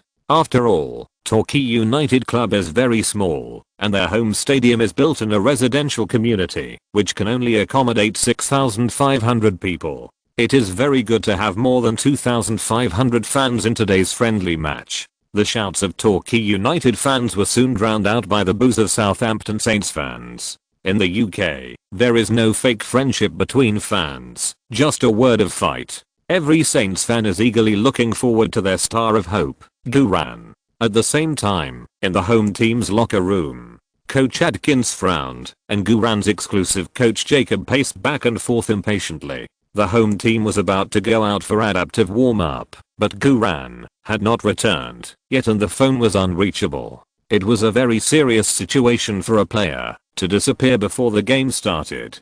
Teammates on the Southampton team were also discussing, "What's wrong with Gu? Where did he go? Why hasn't he come yet? If he doesn't come, we won't be able to warm up. He shouldn't. He is usually the first to arrive at the training base and the last to leave. Today is his first home debut. The top executives of our Southampton club have come to see him play. Why hasn't he shown up yet?" Chamberlain shrugged and said enviously, "Didn't the coach say that he asked for leave at noon to make up for the commercial?" Vice Captain Walton frowned and said, "Is it the commercial with a B? Didn't they shoot it last night?" Pulis chuckled, "Hey, didn't you read the Sun this morning? The content is exciting." Luke Shaw widened his eyes. "I want to see it." Harding crossed his arms over his chest and sneered complacently, "Huh, grassroots are not professional enough. He has just seen the tip of the iceberg of the colorful world, and he has forgotten that he is a football player. Maybe the reshoot was an excuse he made up, and he just ran out to have a second tryst with a B." As soon as this was said, the players on the scene shook their heads and sighed. Coach Jacob shouted angrily, "Harding, don't talk nonsense. Guran is not that kind of person." Harding raised his eyebrows arrogantly. "What else?" "Coach Jacob, if it was just a simple reshoot of an advertisement, how could he not come until now? He is helpless, rotten grassroots. If you're listening to this novel on a channel other than Fanfic World, it means they downloaded and uploaded it without effort. we cordially invite you to visit our channel, Mundo Fanfic Novelos. There you'll find the original version of this story and you can explore many other novels of various genres. We're waiting for you to immerse yourself in a world of incredible novels. Chapter 318. The effect is full. Everyone is shocked. Unique. The most gorgeous debut in the history of English football. Coach Jacob was so angry that his face was filled with shame and his fists were clenched. As an assistant coach from Real Madrid, Coach Jacob is very good at training, but he is a stutterer and clumsy, and is not good at talking back. The other players also began to discuss in a low voice, and the atmosphere in the locker room was a little chaotic. Coach Adkins's mouth was pursed into a gloomy flatline. For Coach Adkins, this matter also made him feel a little disappointed. Duran's performance in normal training, and the performance in the last competition, gave Coach Adkins hope of hitting the league championship, but now, the morale of the team has begun to waver. If he doesn't say a few harsh words to the other players, the discipline in the locker room will be completely gone, and his dignity as a head coach will be greatly damaged. Coach Adkins then said in a cold voice, "Okay, don't talk. My decision is as follows. Everyone should go on the court to warm up first. I will not deliberately wait for any player, even if he is a rising star.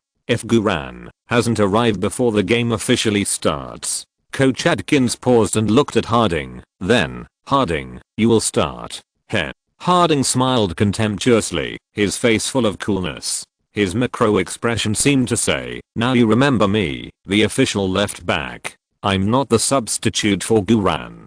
But, in order to save the game, I can't refuse, right?" Coach Adkins also tasted Harding's meaning, but at this time, Coach Adkins couldn't argue with Harding. Coach Adkins was holding back his anger, and continued in a deep voice, "Here, I would like to emphasize the discipline in the locker room. Losing contact before the game is absolutely not allowed to happen during my coaching period. No matter what reason you have. Anyone who violates it, no matter whether he is the captain, vice captain, the main force of the team or the rising star, will be on the bench for at least half a season." "Yes, coach."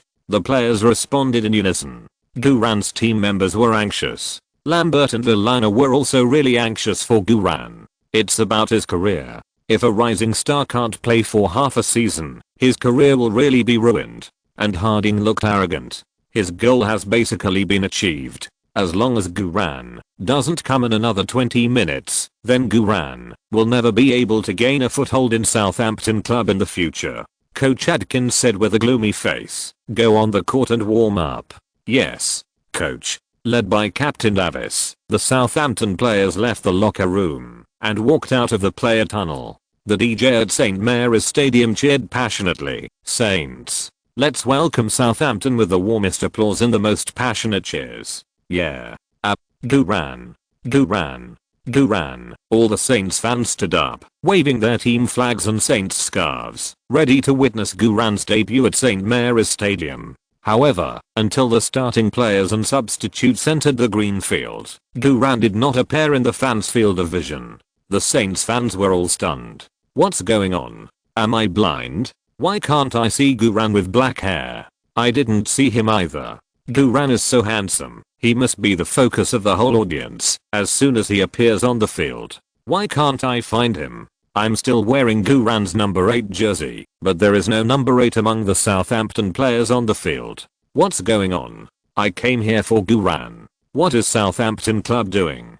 Don't worry, Guran may be the last to appear. It's been 3 minutes since he warmed up, so even if he is the last, he should have appeared, right? Is he squatting in the toilet?" Until the DJ on the scene introduced the list of Southampton players one by one, Guran still did not appear. Elizabeth, who was sitting in the wives group, couldn't help but start to worry. The wives and girlfriends of the players next to them started gossiping in low voices. "Hey, did you read the Sun this morning? Guran must have been having an affair with that bitch B. Sure enough, all their men are lustful. Haha, this Guran is really something. He just played a good game, and he's so proud of himself. He even skipped the game to pick up girls. I always felt that grassroots players are unreliable. It's better to rely on a Hammond than on grassroots players. Actually, there's a secret I've never told you. That Guran is very lustful. Every time I come to watch the game, he deliberately winks at me. He probably wants me to sleep with him. You are spreading rumors. You bitches who deserve to go to hell. Elizabeth didn't know where she got the courage from. She stood up and cursed at those gossipy women. The gossipers were surprised at first and then laughed disdainfully. Hey, who is this woman? She must be Guran's mistress. Your Guran is going in and out with other women and you are still here to speak for him? Elizabeth was so angry that she trembled all over. Guran is definitely not that kind of person. I believe him. Just wait and see. Guran will definitely come. He will shock the whole audience. TSK hahaha. The gossipers all laughed unscrupulously. Elizabeth clenched her fists. If there was no magic, she would have smashed these people into a meat paste. At this moment, the Southampton executives in the main stand were also whispering to each other and asking each other about the situation. When he learned that Guran had not come to the stadium yet, old Rice was horrified. Of course, he knew Guran, and he absolutely did not believe that Guran would forget the game just to have an affair with a bitch. Something must have happened. Call the police. Old Rice said in a deep voice. Gu may have been kidnapped by someone with ulterior motives. Let the Southampton police go to the wilderness to conduct a dragnet search. Quickly. Old Rice, we have no evidence, and the police may not accept it. No need for evidence. My feeling and judgment are the evidence. Old Rice said angrily. Let me know who is behind this, and I will tear him apart. Okay, I'll call the police. The scouts and media reporters sitting in the back rows of the main stand also began to stir. Although they could not hear the conversation between the Southampton executives in the front row, it was not difficult to see from the stern expressions of the executives that something had happened, and it was a big deal. The game was about to start, but the team's starting star had not yet appeared. This was an extremely rare thing in the entire home history of the Southampton club. I didn't expect that there would be big news before the game even started. TSK, this Guran is really a traffic treasure in our news industry. The news that he had a tryst with a bee last night just came out this morning, and now he doesn't even participate in the game. He was originally a rising star that everyone was optimistic about, but I didn't expect him to fall before he even rose. I said, don't expect grassroots people to become real stars. But then again, that old bitch bee is really good. She can actually make Guran so happy that he doesn't even want his future. Hehe, he's good at his job. There is a world of difference between those who are good at their job and those who can't do it. Hahaha, Big Brother has a life. Evelyn, who was also sitting in the media area, was so angry that her eyes were wide open. Shut up. Guran is definitely not that kind of person. If you dare to talk nonsense again, be careful or I'll tear your mouths apart. The media reporters were frightened by Evelyn and fell silent in an instant. In the scout area, Manchester United's Lawler raised his mouth slightly. Guran really didn't show up. This is going to be fun. Chelsea's Emanalo frowned slightly. This shouldn't be the case.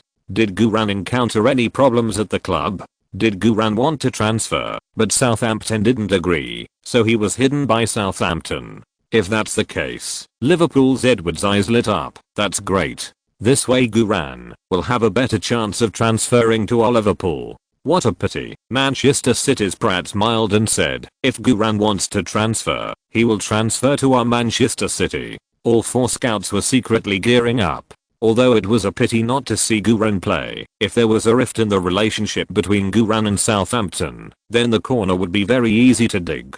There's no need to wait for the winter window. The summer window hasn't ended yet, and you can start digging now. The adaptive warm-up time on the field passed by minute. The Saints fans at the scene were getting more and more anxious. Most of them came to watch the game this time for Guran, the rising star who could equalize Liverpool. Everyone wanted to see the wonderful performance of Guran, the superstar who could equalize Liverpool with one pass and 2 shots in half an hour at home. But until now, they haven't seen the shadow of Guran. Not even a hair of Guran. The Saints fans suddenly felt cheated. Many excited fans have begun to boo the head coach on the bench and the senior executives on the main stand. Some people are shouting for a refund. Southampton's tickets are relatively expensive in the entire English League One. After all, Southampton is a skinny camel and was once a Premier League team, so the ticket price for a single game in the English League One is £12.50, and teenagers are half price.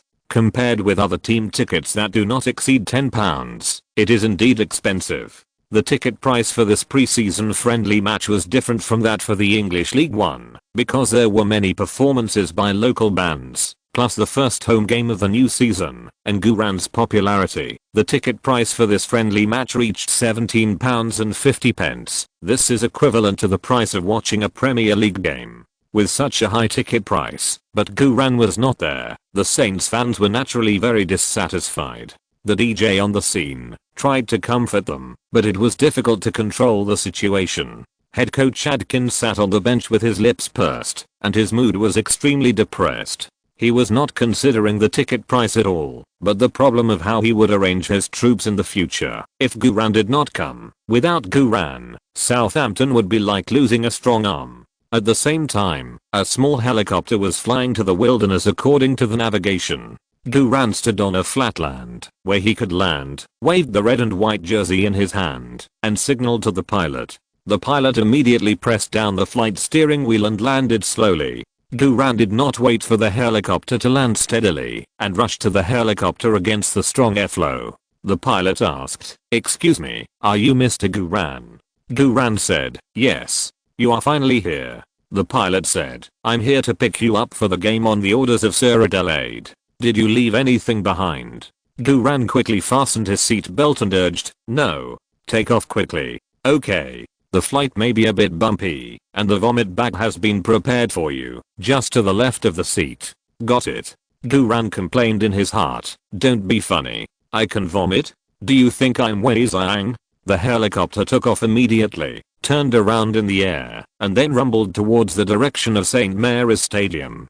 Guran felt a little dizzy. The adaptive warm-up at St. Mary's Stadium was over. At the reminder of the on-site DJ, the players of Torquay United and Southampton left the field one after another. Southampton fans expressed their dissatisfaction by booing. The smugness on Haldin's face could no longer be concealed. He was 100% sure that his conspiracy had succeeded. Harding looked up at the clear, cloudless sky. Today was a great day. In just 5 minutes, everything would be a done deal. Guran's career at Southampton was completely over. "Hello, player, may I ask?" Just as Harding looked up at the clear sky with pride, a big hand patted Harding on the shoulder. Harding looked back. He saw a guy who was nearly 2 meters tall, looked like a dinosaur, and was wearing a Torquay United goalkeeper jersey, looking at him politely. This guy was Tyrannosaurus Rex, Guran's teammate at Southampton High School, and currently serving as a substitute goalkeeper at Torquay United. Harding naturally didn't know any Tyrannosaurus Rex, and immediately said in a cold voice, "What are you doing?" The Tyrannosaurus Rex grinned and said, "Excuse me, where is Guran from your club? Why didn't I see him? Is he going to make a secret appearance at the last minute?" Harding smiled contemptuously. "Guran. Humph, that little trash, he won't come." The Tyrannosaurus Rex was stunned at first, and then roared like a Tyrannosaurus Rex, and grabbed Harding's collar with his short hands. "What the hell did you say? Do you dare to say it again?" Harding was completely unprepared and was dumbfounded. He just called Guran a little trash. Why did the substitute goalkeeper on the opposite side act like he was being scolded by his own father? Harding didn't understand. Seeing this, the other players on both sides rushed over to separate the two to prevent the situation from escalating. The referee blew the whistle and ran over, without saying anything, showing a yellow card to the Tyrannosaurus Rex and Harding. The fans at the scene were all dumbfounded. The game hasn't started yet, and they haven't even officially entered the field, but both sides have received a yellow card. Isn't the atmosphere too hot? There's no feud between the two teams, right? It's just a friendly match. Is it necessary to make it so explosive? Harding was even more puzzled. He just looked up at the clear sky. How come a grumpy guy suddenly appeared, grabbed his neck, and caused him to receive a yellow card? It's really unlucky. Harding spat on the ground, glared at the Tyrannosaurus Rex, and then turned and walked into the player tunnel. The Tyrannosaurus Rex also created the record of the first yellow card in English football this season for Torquay United, with a time of -4:26 minutes. Carter, the head coach of the Southampton school team, who was sitting in the stands, silently covered his face. This episode soon subsided. The players of both sides returned to their respective locker rooms. A small number of impatient Southampton fans didn't want to watch it anymore and began to leave. The atmosphere in the Southampton locker room was also very dull. Coach Adkins looked calm on the surface, but he kept looking at his watch. There was really not much time left. He still hoped that Guran could come at the last moment, but the possibility was getting slimmer and slimmer. The team was not one person's, and it was impossible to stop the game for a player. Coach Adkins took a deep breath, glanced around with sharp eyes, and then said in a deep voice, "Go to the line, Harding, you go." Harding sneered, "Okay." Looking at Harding's arrogant look, Coach Adkins was very angry, but there was no other way now. Southampton's left back position was really short of people. Coach Adkins suppressed his anger. "We still play according to the established high position pressure and strive to establish an absolute advantage in the first half. This is our home court. Don't give Torquay United any chance." "Yes, coach." Captain Davis took the lead and said, "Forward. Southampton. Forward." The players cheered with their hands on their backs and then went to the player channel to line up. At this time, the Southampton fans at the scene still retained the last glimmer of hope. They hoped to see Guran in the official starting lineup. They were still looking forward to a surprise. On the west side of the stands, Max Xati and others were also waiting anxiously. "Where did Brother Ann go? Yeah, what happened? How can we continue?" the text commentary in the forum. "We have told netizens before that today is Brother Ann's home debut. But Brother Ann has not shown up until now, and the forum is full of questioning posts. Oh, this is troublesome. If Brother Ann does not play today, those domestic trolls will definitely take the opportunity to be weird. Could Brother Ann really have forgotten the time for a secret meeting with a bee? I still believe that Brother Ann should not forget the time, right? Oh, Brother Ann, it's too long." At this time, the starting players of both sides walked out of the player tunnel under the leadership of the referee and the linesman. Almost all Southampton fans widened their eyes and looked for Guran in the starting team. On the main stand, Lawler of Manchester United said excitedly, "What a pity. Guran didn't show up." Chelsea's Emanalo also said excitedly, "This is such a pity." Liverpool's Edwards was so excited that he almost jumped up. "I can't wait to comfort my fellow countrymen on behalf of Liverpool." Manchester City's Pratt took out his mobile phone directly. "Hello, Roberto, we can directly quote Guran. That's it." Lawler, Imanello, and Edwards all looked at Pratt in unison, and their eyes that wanted to stab someone could not be hidden. At this time, the players of both sides began to shake hands with each other. After the handshake ceremony, the captains of both sides came to the referee and picked the side of the coin. Torquay United's captain, number 20 right back player Steve Tully won the priority to pick the side for Torquay United, and Southampton captain Davis won the right to kick off for Southampton. The captains of both teams exchanged their team emblems and flags, and the players of both teams went to their respective half courts for photos. After the group photo was taken, the players of both teams began to take their positions. The Southampton fans at the scene were completely desperate. They were all in position, and the game was about to start, but Guran had not yet appeared. The wives who spread rumors were also very proud. The reporters in the media area also looked like they were watching the excitement. Harding, who was standing in the left back area, was so proud that he was about to fly to the sky. The referee looked at his watch. At this moment, there was a sudden roar of propellers in the clear and cloudless sky. The roar became louder and louder, approaching as fast as thunder. Everyone couldn't help but look up at the sky. A small helicopter flew from the edge of the sun and flew straight to St. Mary's Stadium. The plane was descending very fast. The airflow caused by the propellers made all the players standing near the midfield retreat. Everyone at the scene couldn't help but widen their eyes and hold their breath. This kind of situation of a helicopter breaking into a game scene was the first time they had seen it. The helicopter door opened before it completely came to a complete stop. The helicopter was suspended in the air 1 meter above the ground, and it did a beautiful tail swing. During the tail swing, Duran, who had already changed into his jersey and sneakers, easily jumped off the helicopter 1 meter above the ground. The helicopter completed the tail swing in the air and quickly climbed away. The whole scene was done in one go, like a Hollywood special effects blockbuster. The fans of Southampton were stunned. The fans of Torquay United were also stunned. The media reporters widened their eyes, their faces full of disbelief. The photographers on the sidelines pressed the shutter frantically. The photographers pushed the close-up shots frantically. Duran had a cold face, pursed his lips, his eyes were cold and his steps were firm. The residual airflow from the propeller wings clearly outlined every inch of his muscle contours. It was like a god descending from heaven. It was so explosive, so handsome. In just a few seconds, several young girls fainted in the stands.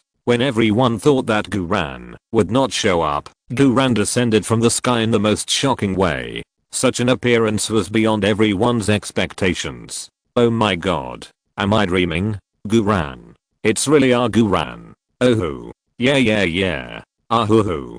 Dad is here. The DJ on the scene suddenly seemed to have been injected with chicken blood and shouted at the top of his lungs, "Let me welcome Southampton's number 8. Duran." The whole audience stood up. Thunderous applause. Harding was stupid. Chapter 319. Full fire and rampage. Duran scored a goal in the first minute and a half. Sorry, Torquay United. All the Saints fans stood up and applauded and cheered crazily for Duran's arrival. The game hadn't started yet, but the blood was already boiling in the hearts of every Saints fan. This debut is so fucking shocking. No wonder Duran didn't show up at the beginning. It turns out that Southampton club was holding back to give us a big surprise. This year Southampton club has come to its senses. They know how to stir things up.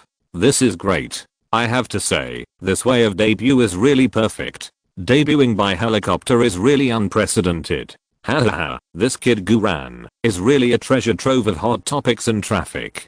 I'm convinced. Needless to say, today's headlines have been booked. Fuck, I have goose bumps all over my body. I almost left the field angrily just now, but I didn't expect that the moment Duran's helicopter appeared on the field, I was on fire from head to toe. I dare say that this is definitely the most gorgeous and exciting debut in the history of British football. The ticket price of £17.50 is worth it, just to watch Duran's helicopter debut. After a strong sense of repression, the fans of Southampton suddenly exploded like Mount Fuji. The entire St. Mary's Stadium was filled with passion. The red and white flags were waving wildly. Coach Carter of the Southampton high school team excitedly raised his arms and roared, "Duran is my disciple. He is my disciple." The Tyrannosaurus Rex on the bench of Torquay United also cheered and jumped excitedly. Haha. I knew it. Duran must be on the stage at the last moment. Duran is my teammate in the school team. He is my teammate. Elizabeth in the wives area was also proud. I said a long time ago that Duran would definitely come. Bitches. Now you all shut up, right? The gossipers in the wives group looked like they were slapped in the face and dared not say anything. Elizabeth's adrenaline burst, and she felt the pleasure of cursing for the first time. Evelyn in the media area also shouted proudly, "That helicopter is mine. Duran and my dad have a good relationship." She almost let it slip out of her mouth and became a hot topic in the news. Other media reporters were envious. Duran is really good. Yeah. After finishing Abbey at noon, there is also a helicopter ride. Evelyn, you reporters always want to make a big news. The Southampton executives sitting in the main stand were also looking at each other at this moment. What's going on? Who arranged this helicopter? I don't know. Although I don't know who arranged it, the effect is really explosive. Haha, Duran is a good kid. He even hid it from me. Seeing Duran arrive in time, I'm already happy. By the way, go and cancel the call. Don't worry, old rice. The police think we are crazy and didn't accept it. Oh, that's good. Lawler, Imanello, Edwards, and Pratt in the back row were in a complicated mood. I thought there was a rift between Duran and the Southampton club, and they could take the opportunity to poach people, but I didn't expect Duran to arrive at the last minute, and the effect of his appearance was so explosive. Southampton scabs, they keep saying they have no money, but they still have money to rent a helicopter for Guran. Alas, I'm so happy for nothing. We'll have to think about poaching again. Forget it, let's just watch the game. Although they can't poach players happily, it's still a pleasure to see Guran play. At the same time, Max Xati and others in the West Stand were almost going crazy with joy. I told you, brother, and can't forget the time. Southampton club's arrangement this time is too explosive. What a pity. We haven't got the live broadcast rights yet. Domestic fans can't see Brother An's Hollywood blockbuster-like appearance. Kyo-shan, get started. Okay. Kyo-shan, who dunked over Jordan, excitedly typed on his phone. 1 minute before the game was about to start, Guran took a helicopter and landed in the air, completing the most gorgeous appearance in the history of English football. The scene at St. Mary's Stadium was on fire. The live broadcast post on the domestic forum instantly received thousands of replies. The heat exploded. Outside the home team's bench, Guran's team members also clenched their fists and roared with excitement. After worrying for the whole afternoon, they finally let go of their worries. Coach Jacob yelled, "I've said it before, Guran is definitely not someone who is irresponsible for his career. Absolutely not. As a coach produced by Real Madrid, I won't be wrong." Coach Adkins also breathed a sigh of relief, with an obvious smile on his face. Not only because Guran's appearance was timely and explosive enough, not only because Guran retained his trust and future, but also because Coach Adkins finally stopped holding Harding's face. At this time, Guran strode to the left back area and faced Harding, whose face was livid and whose body was trembling slightly. Harding had a guilty conscience and didn't dare to look directly at Guran. But at this time, Harding didn't want to admit defeat and didn't want to easily return the starting position to Guran.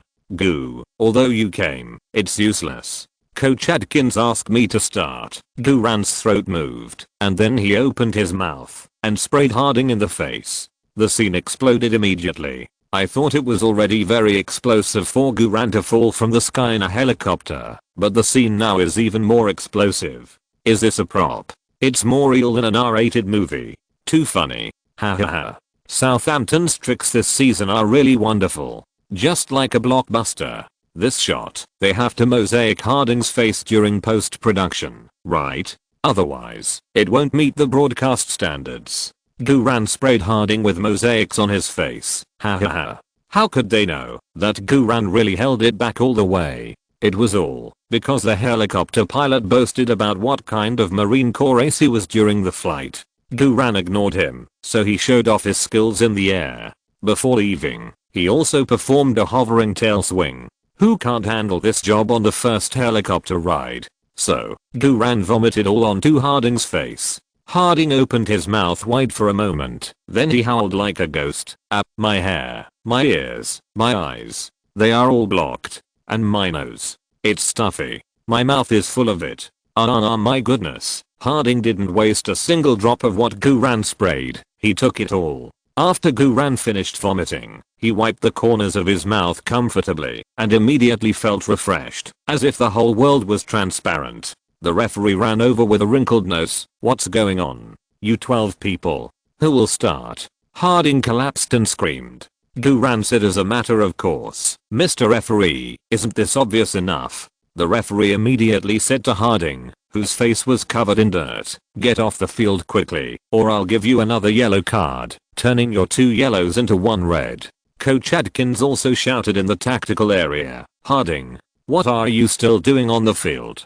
Get off quickly." With Guran around, Coach Adkins also became tough and no longer had to worry about anything. Harding shouted incoherently, "Okay. Gu, you wait for me." Guran sneered, "No, you wait for me. Our business is not over yet." Harding trembled slightly and did not dare to challenge Guran again. He could only run off the field in the boos and ridicule of the fans and ran directly into the player tunnel. It was a high level to be embarrassed in front of more than 30,000 fans. The referee asked Guran, "There can't be any more tricks, right? Can't we send someone over by helicopter in the middle of the game?" Guran quickly promised, No.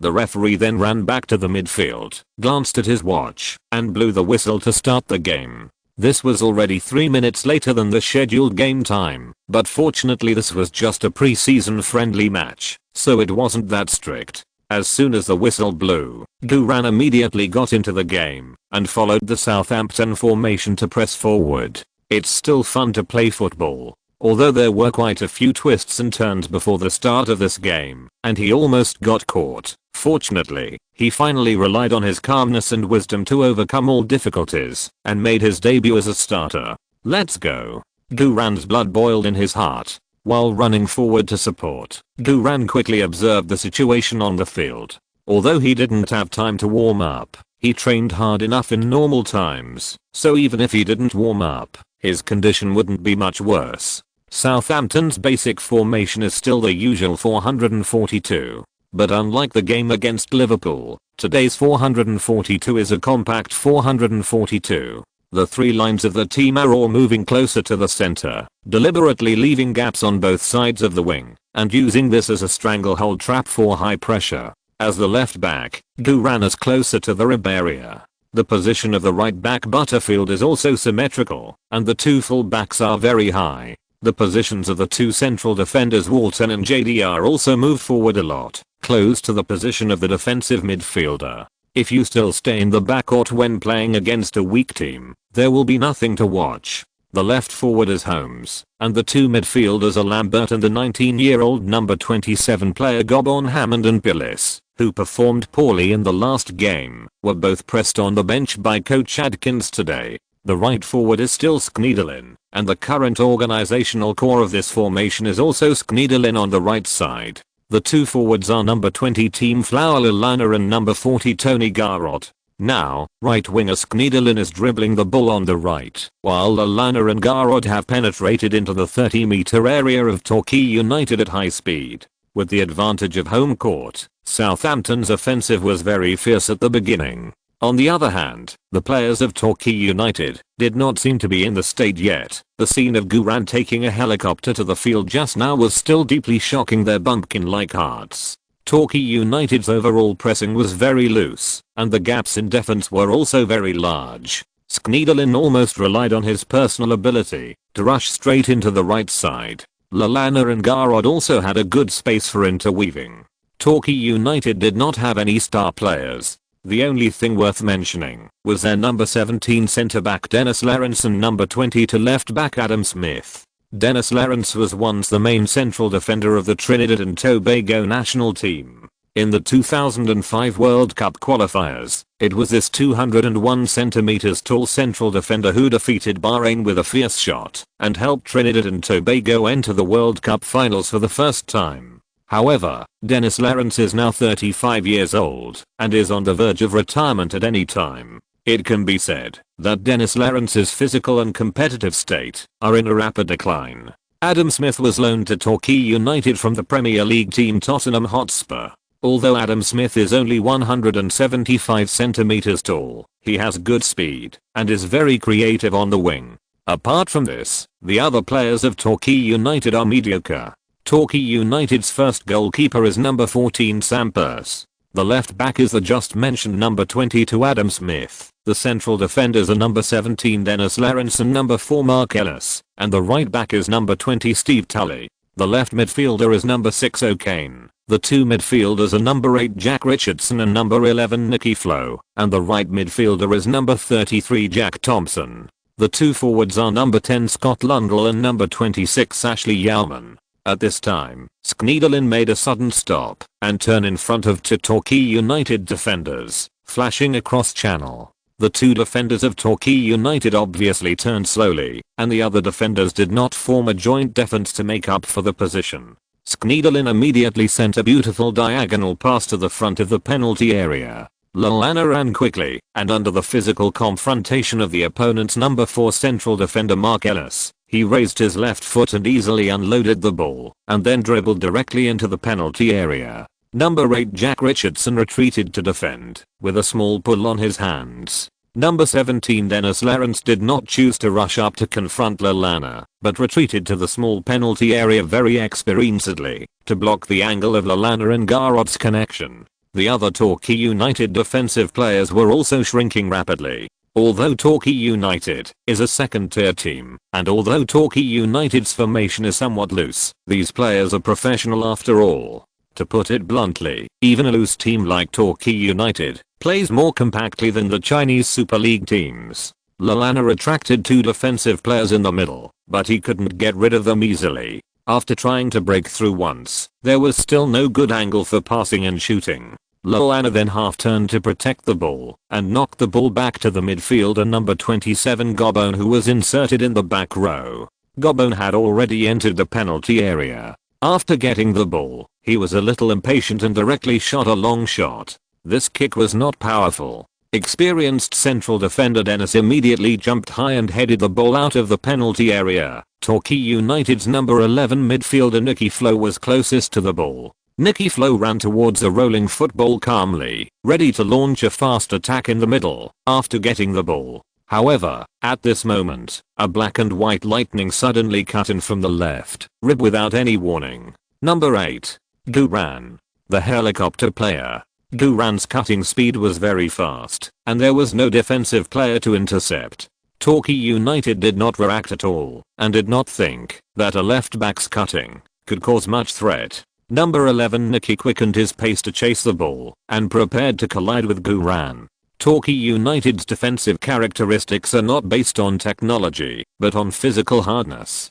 Duran did not slow down at all, and he started with a violent sprint like the son of the wind. His sprint was obviously characterized by violent aesthetics. The Southampton fans at the scene were instantly like Duran had injected chicken blood, and they screamed wildly. Before Nicky stretched out his foot to touch the ball, Duran directly hit Nicky with the shoulder and knocked him away. The next moment, Duran controlled the ball, turned around and passed the ball to Lambert, who was supporting him. After Lambert got the ball, he immediately dribbled towards the penalty area. The number 8 Jack Richardson on the opposite side fiercely intercepted Lambert. At the same time, the unattended Duran rushed directly to the penalty area of Torquay United. The defense of Torquay United is really not much better than that of the Chinese Super League. It is too loose. Lambert saw Duran's forward run and immediately passed the ball, forming a wonderful 2-on-1 cooperation with Duran in the front court. Duran easily got the ball and dribbled directly to the penalty area of Torquay United. Torquay United's defense line was suddenly in chaos. Number 33 Jack Thompson directly faced Duran with a fierce sliding tackle on the ground. Duran stopped suddenly, stepped down and turned, easily shook off Jack Thompson, and then instantly accelerated. Number 20 Captain Tilly rushed over desperately to intercept, but he couldn't catch up with Duran's speed. Near the top of the penalty area, Duran calmly looked up at Lallana. Lallana was being closely guarded by 3 defensive players. Garrod was also pressed by veteran Dennis, and had a hard time holding the ball. The position of Sam Pearce, the goalkeeper of Torquay United, was slightly forward. Apart from that, no one stepped forward to press and intercept Duran. Nicky, the number 11 player, only chased after Duran for 2 steps before stopping. Playing against such a weak team, there is really no pressure at all. Well, let's take this opportunity to vent our anger. Sorry, Torquay United. You are unlucky today. Duran did not hesitate and kicked directly at the top of the penalty area. Heavy artillery long-range shot. Cloud piercing arrow +3. Heavy artillery long-range shot. Stone breaking +3. Heavy artillery long-range shot. Cruise missile +1.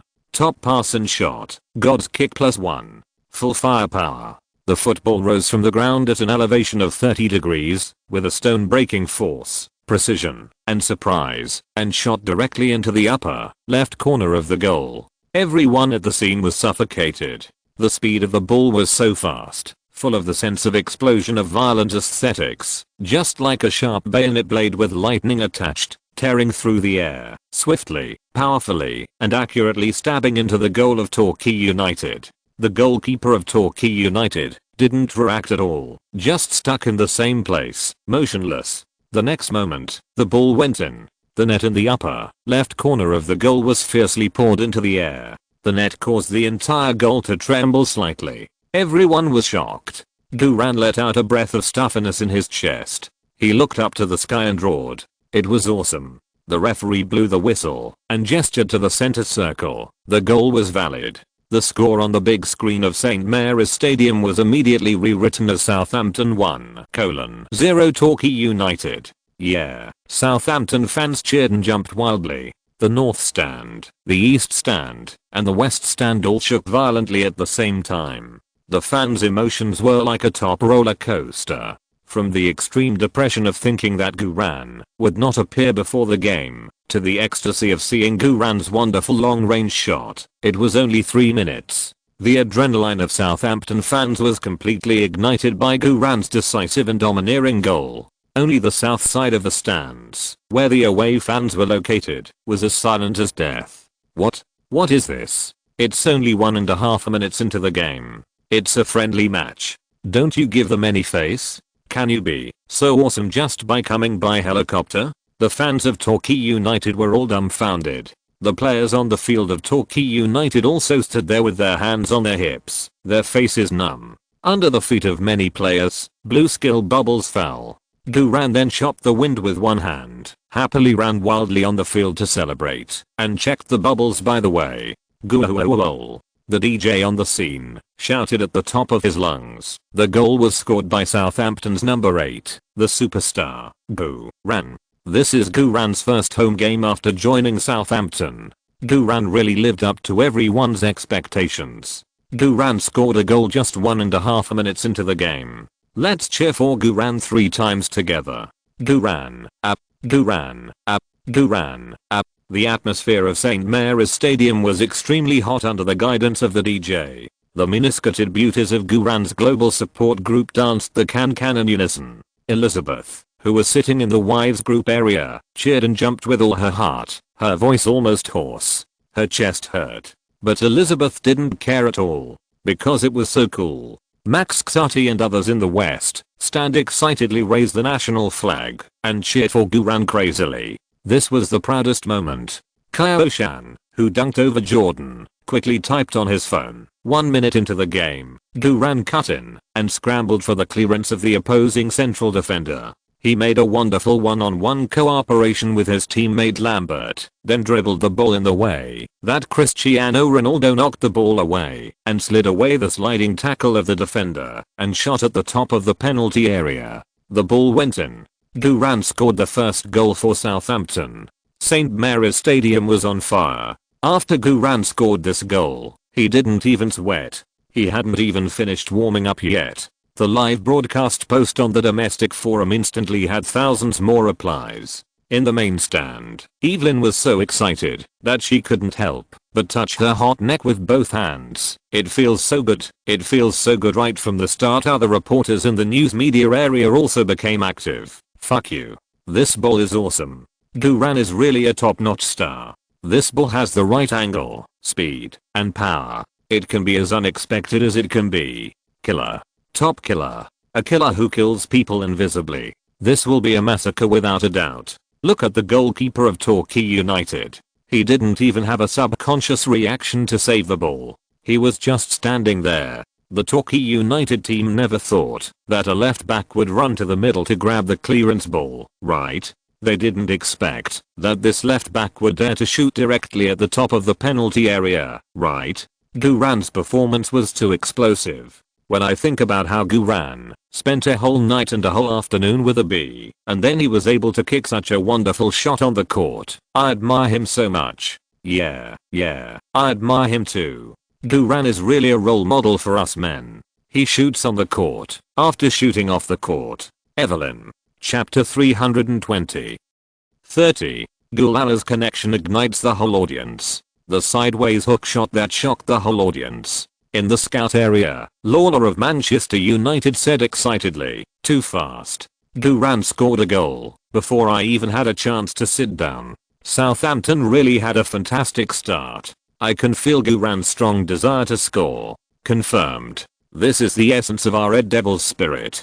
Chelsea's Emanalo drew Guran's tactical running diagram on his notebook and said excitedly, "Oh my god, this high soccer IQ running that was seen in advance. And this powerful shot that seems to be possessed by God is completely comparable to our Lampard's arrow-piercing shot."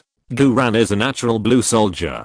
Liverpool's Edwards adjusted his glasses excitedly. Oh, my fellow countryman is so great. His shot clearly has obvious Jared characteristics. Duran has the purest Red Army bloodline. Manchester City's Pratt cleared his throat. Don't you think Duran's shot is very similar to mine? That's a stone-breaking force. I was like this when I was in Serie A. At this moment, the Southampton executives in the main stand were also smiling and applauding.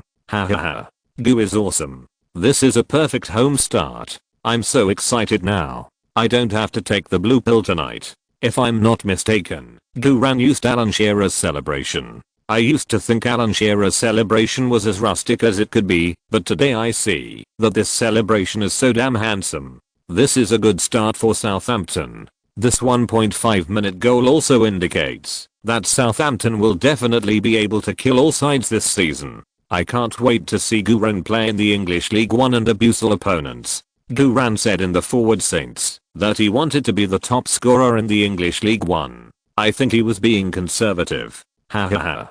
God bless. Our Southampton is really going to rise. The executives of the Southampton club are all full of confidence. There was also cheering on the bench of the home team. Coach Adkins stood in the technical area, waving his fists passionately and shouting loudly, "That's right. That's how we play. The same tactics I arranged. That's how we play. Pass the ball to Duran more. Break them. Show the momentum of the Saints." Duran ran half a circle on the field with one hand, checking all the negative emotion bubbles dropped by Torquay United.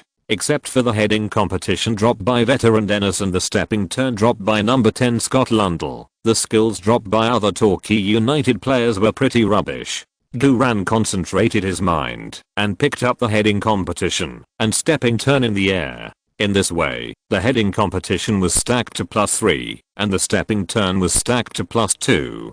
The harvest was not big, but it was acceptable. After all, Torquay United was a weak team, and it was enough to pick up the basic skills. If you want to get the potential growth reward of high performance in the game against the weaker team, it is not enough to just beat the opponent, you have to abuse the opponent. After picking up the ball, Duran quickly ran back to the left back area. The other Southampton players were also infected by Duran's spirit and quickly ran back to their positions. Southampton fans are very satisfied with the positive attitude shown by the players. They are even more satisfied with Duran's leading role. The game continues. Torquay United's number 10 Scott Lundell and number 26 Ashley Yaman kicked off in the center circle with depressed faces.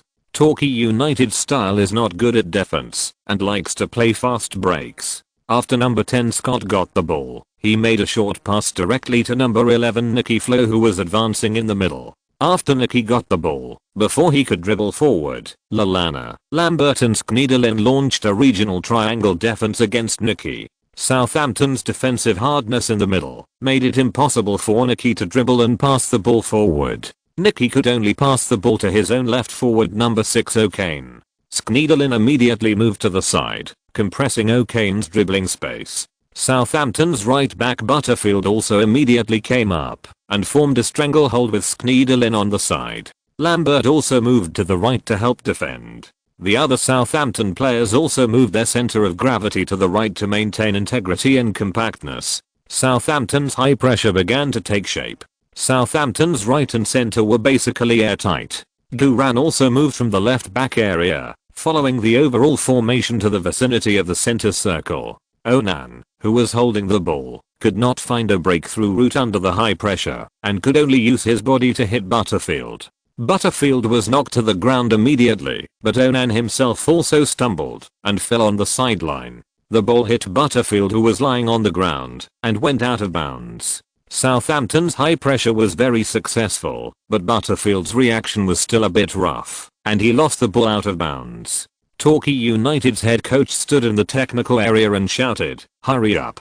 Hit the weak area." Torquay United's fast break is indeed very good.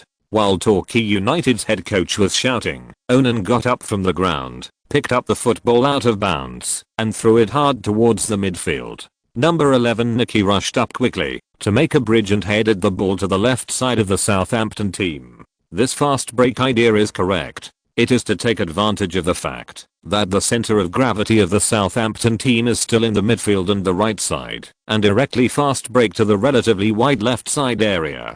Southampton's left forward Holmes saw the ball landing point and rushed up to fight for it immediately. Torquay United's number 20 right back and captain Steve Tully rushed up fiercely and pushed down the short Holmes with his hand. Holmes was at a disadvantage in physical confrontation. After Holmes fell to the ground, he got up and chased wildly, raising his hand to signal to the referee. However, the referee believed that Tully's push did not cross the line, so he ignored Holmes's appeal. After Tully got the ball, he drove straight into the wide left road. Southampton's formation immediately shrank. Guran chased back from the position near the center circle and ran to intercept. Tully didn't take Guran seriously at all. Although Guran's speed was obviously faster than his, Tully still had a lot of space to dribble. As the captain of Torquay United, Tully was very confident. Guran suddenly accelerated again when he was 5 meters away from Tully. Instantly flashed to Tully's front. Chase back and steal +3. Son of the wind +3. Violent sprint +3. Bang. Tully felt black in front of his eyes before he could prepare for the physical confrontation, and then he rolled and was hit to the sideline. The left road was very wide, but he couldn't get through. Tully quickly stood up with his hands and feet, barely protecting the ball with his body, preparing to confront Guran head on after he stood up.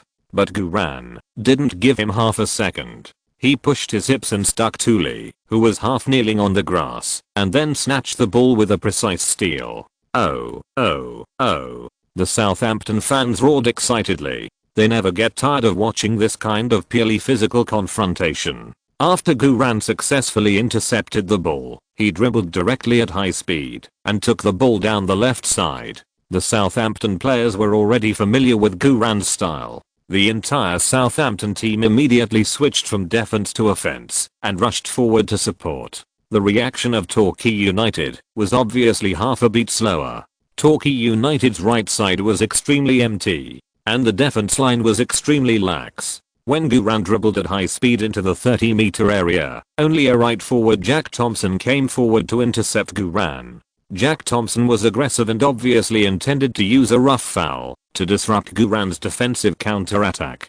Guran didn't intend to tangle with Jack Thompson, and he dribbled forward and pushed the ball 10 meters away. Jack Thompson immediately gave up intercepting Guran and instead stuck to the best route and turned around to chase the ball. Guran directly overtook the outside lane. Black-haired Bale. The classic scene reappeared. Guran's speed completely crushed Jack Thompson. The violent sprint brought an extremely shocking violent aesthetic. Jack Thompson was shocked and hurriedly reached out to the outside lane to pull Guran. However, he couldn't even touch Guran's shadow.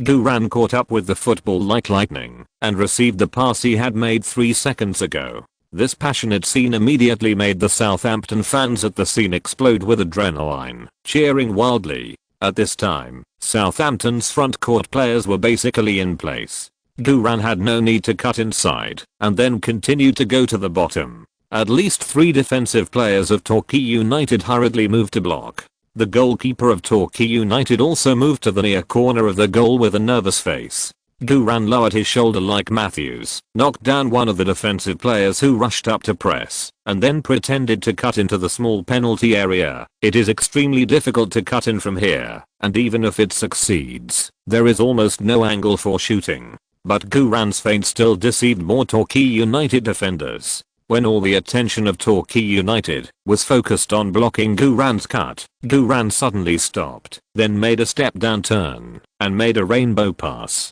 passing the ball back to Lallana, who had already coordinated in the middle of the penalty area. Classic inverted triangle back pass. This kick was passed in the semi-encirclement of Torquay United's 5 defensive players, which can be called a god's kick. This kick was so comfortable. Not only the force and angle were suitable, but more importantly, Guran cleared the obstacles in the penalty area. Lallana is now unmarked, at least for 3 seconds. There will be absolutely no interference. For professional players, even a 1-second gap, let alone 3 seconds, is quite fatal. Not to mention that Lallana is a striker with the strength of the English Premier League. Lallana stopped the ball with his left foot, followed up with his right foot, and shot directly. This shot was neat and clean. Sam Pearce, the goalkeeper of Torquay United, exclaimed, turned around hastily, and dived to save the ball. But it was too late. Although Lallana's shot was not as exciting as Guran's, the strength and accuracy were all at the Premier League level. The football whizzed past the fingertips of goalkeeper Sam like a cannonball and shot into the net. The ball went in. St Mary's Stadium was boiling again. 6 minutes into the game, Southampton scored 2 goals in a row. Guran blew up the entire right side of Torquay United by himself and gave Lallana a perfect goal-style filling cake. The score on the big screen was rewritten as Southampton 2:0 Torquay United. After scoring the goal, Lallana excitedly pointed his hands at Guran, who was feeding him the pie, and rushed towards Guran excitedly, straddling Guran's body. Guran was not polite either, hugged Lallana with one hand, and ran wildly on the field to celebrate, raised one hand, and chopped the wind with one hand. The Southampton fans at the scene were all screaming wildly, especially those female fans. Their underwear was pulled out and waved wantonly. Southampton fans have been suppressed in the past few years. Demoted from the Premier League to the Championship, and then from the Championship to the League One. They were bullied for a season in the League One, and only got a mid-table ranking. And now, in Guran's first season, in his first home game, he scored 2 goals in 6 minutes. After all the hardship, it's sweet. Fuck. Some D-head saints were intoxicated, with tears in their eyes. Although this was just a friendly match, and although the opponent was just the English League Two team Torquay United with lax defense, the Southampton people really saw hope. Although Lallana scored the goal, everyone knows that the biggest contributor to this goal is Guran. Guran intercepted the fast break that Torquay United was proud of, turned the whole situation from defense to offense, and rushed to the left side, making a wonderful pass to assist. This is not the first time that Guran and Lallana have cooperated. The cooperation between the two in the midfield and front court has already produced a very significant chemical reaction. Coach Adkins excitedly pumped his fists repeatedly. That's right. That's how you kick. That's how you kick. Exclusive coach Jacob shouted excitedly. I trained Guran using the Real Madrid method. Exclusive nutritionist Lorna said excitedly. Guran is so strong, because I fed him myself. Team Dr. Mayfu said proudly. I check on Guran every day. I even take care of every pore of Guran. Physical therapist Gregory took out the fashion knife. For Guran, I practice knife skills hard. Elizabeth in the wives area screamed like a star chasing little fan.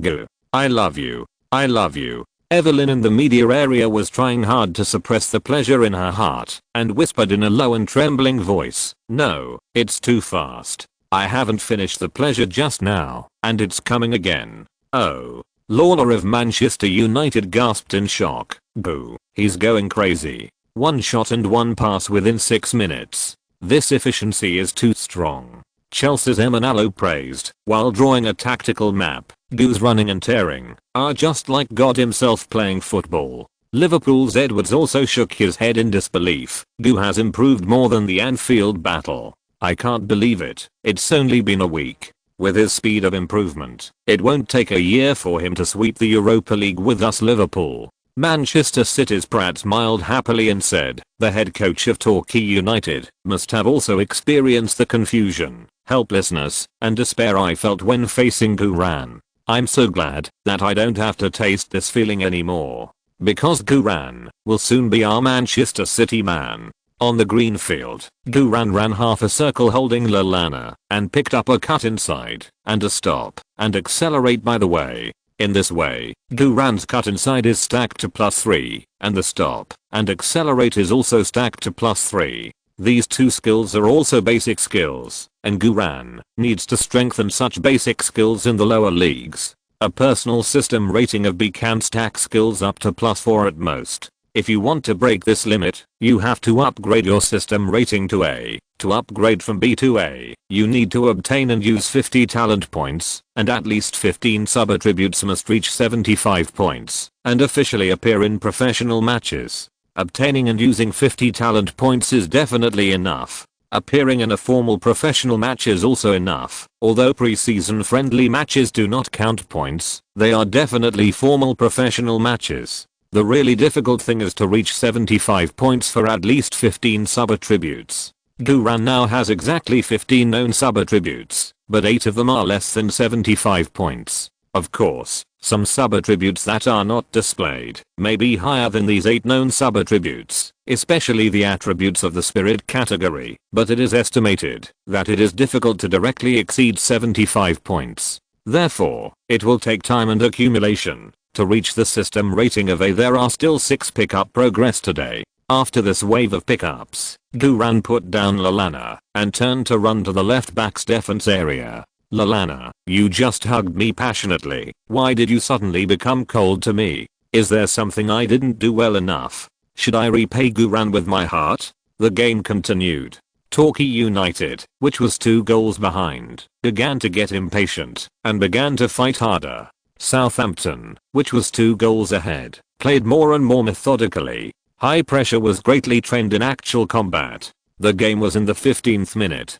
Torquay United was blocked in a fast break and lost the ball. Guran used his physical strength to grab the ball in the first time under the foul level double teaming of 2 Torquay United midfielders. The 2 Torquay United players pulled and dragged and directly knocked Guran to the ground, preventing Guran's quick counter-attack. Southampton fans immediately booed the Torquay United players. The referee blew the whistle at the right time and awarded Southampton a backcourt free kick. Guran got up without any pause and made a long pass from the backcourt. The football flew more than 50 meters in the air and landed accurately on Schneiderlin on the right. Southampton's quick counter-attack started again. Southampton fans were screaming wildly. This indomitable fighting spirit was really too passionate.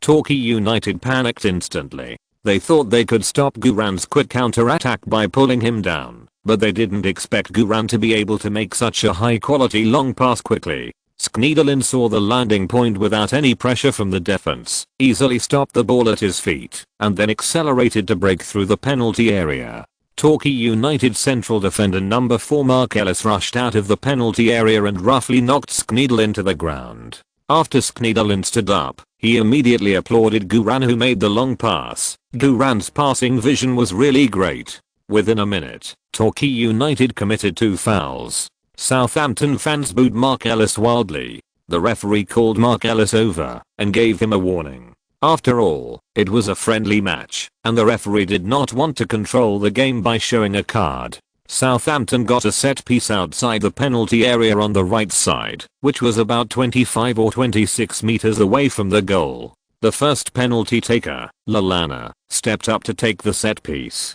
Torquay United urgently arranged a human wall. Southampton's tall players also stood in the front line, ready to respond at any time. With this set piece position, if it was Guran, he could have shot directly. Lalana glanced at the human wall, then took a run up and kicked. The wall of Torquay United jumped up to block the free kick, but the free kick was not shot directly at the goal, nor did it find the height in the penalty area. Instead, it was kicked to the left side of the penalty area. Before Torquay United could react, Guran, who was lying in ambush on the periphery, ran forward like a ghost, without even stopping the ball, and his body was in the air, and his right foot hooked. The football bypassed the left side of the wall, bounced on the ground, and changed direction 2 meters in front of the goal. The ball changed too quickly. Sam Pearce, the goalkeeper of Torquay United, was blocked from sight, and when he found the ball bouncing on the ground, it was too late. Sam Pearce hit the target again. The football bounced on the ground and entered the net. The ball went in. More than 30,000 St. Mary's players exploded instantly. Southampton fans screamed at the top of their lungs. In the 17th minute of the first half, the score on the big screen was rewritten as Southampton 3:0 Torquay United. Before the first half was halfway through, Torquay United had been destroyed by Southampton. This is a massacre. Guran scored twice in his first home debut, with 1 assist and 2 shots. This goal is really amazing. Even more amazing than the previous 2 goals. Now, there is still more than half of the game time, and everyone believes that Guran can complete a hat trick in his debut today. If he can complete a hat-trick in his debut, Duran will become the first Saints player to complete a hat-trick in his debut after Alan Shearer. What's more exciting is that, of the 3 goals scored by Southampton, except for the first one, that was a cooperation between Duran and Lambert, the second and third goals were all a connection between Duran and Lallana. Gulala connection. Lallana happily rushed up to hug Duran. Duran chopped the wind with one hand, excitedly running all over the field to continue stacking buffs. The head coach of Torquay United was furious in the technical area. Watch closely. Watch closely. Why didn't you watch the opposing number 8 closely? Why did you let number 8 shoot? Don't treat him as a fullback. Treat him as a striker. The players of Torquay United were all extremely depressed and ashamed, with blue skill bubbles under their feet. They had thought that they would lose this friendly match, but they really didn't expect to be beaten so badly by Duran alone. If they continued to play like this, they would probably be beaten into double digits by Duran today. Chapter 321 Hat-trick on home debut.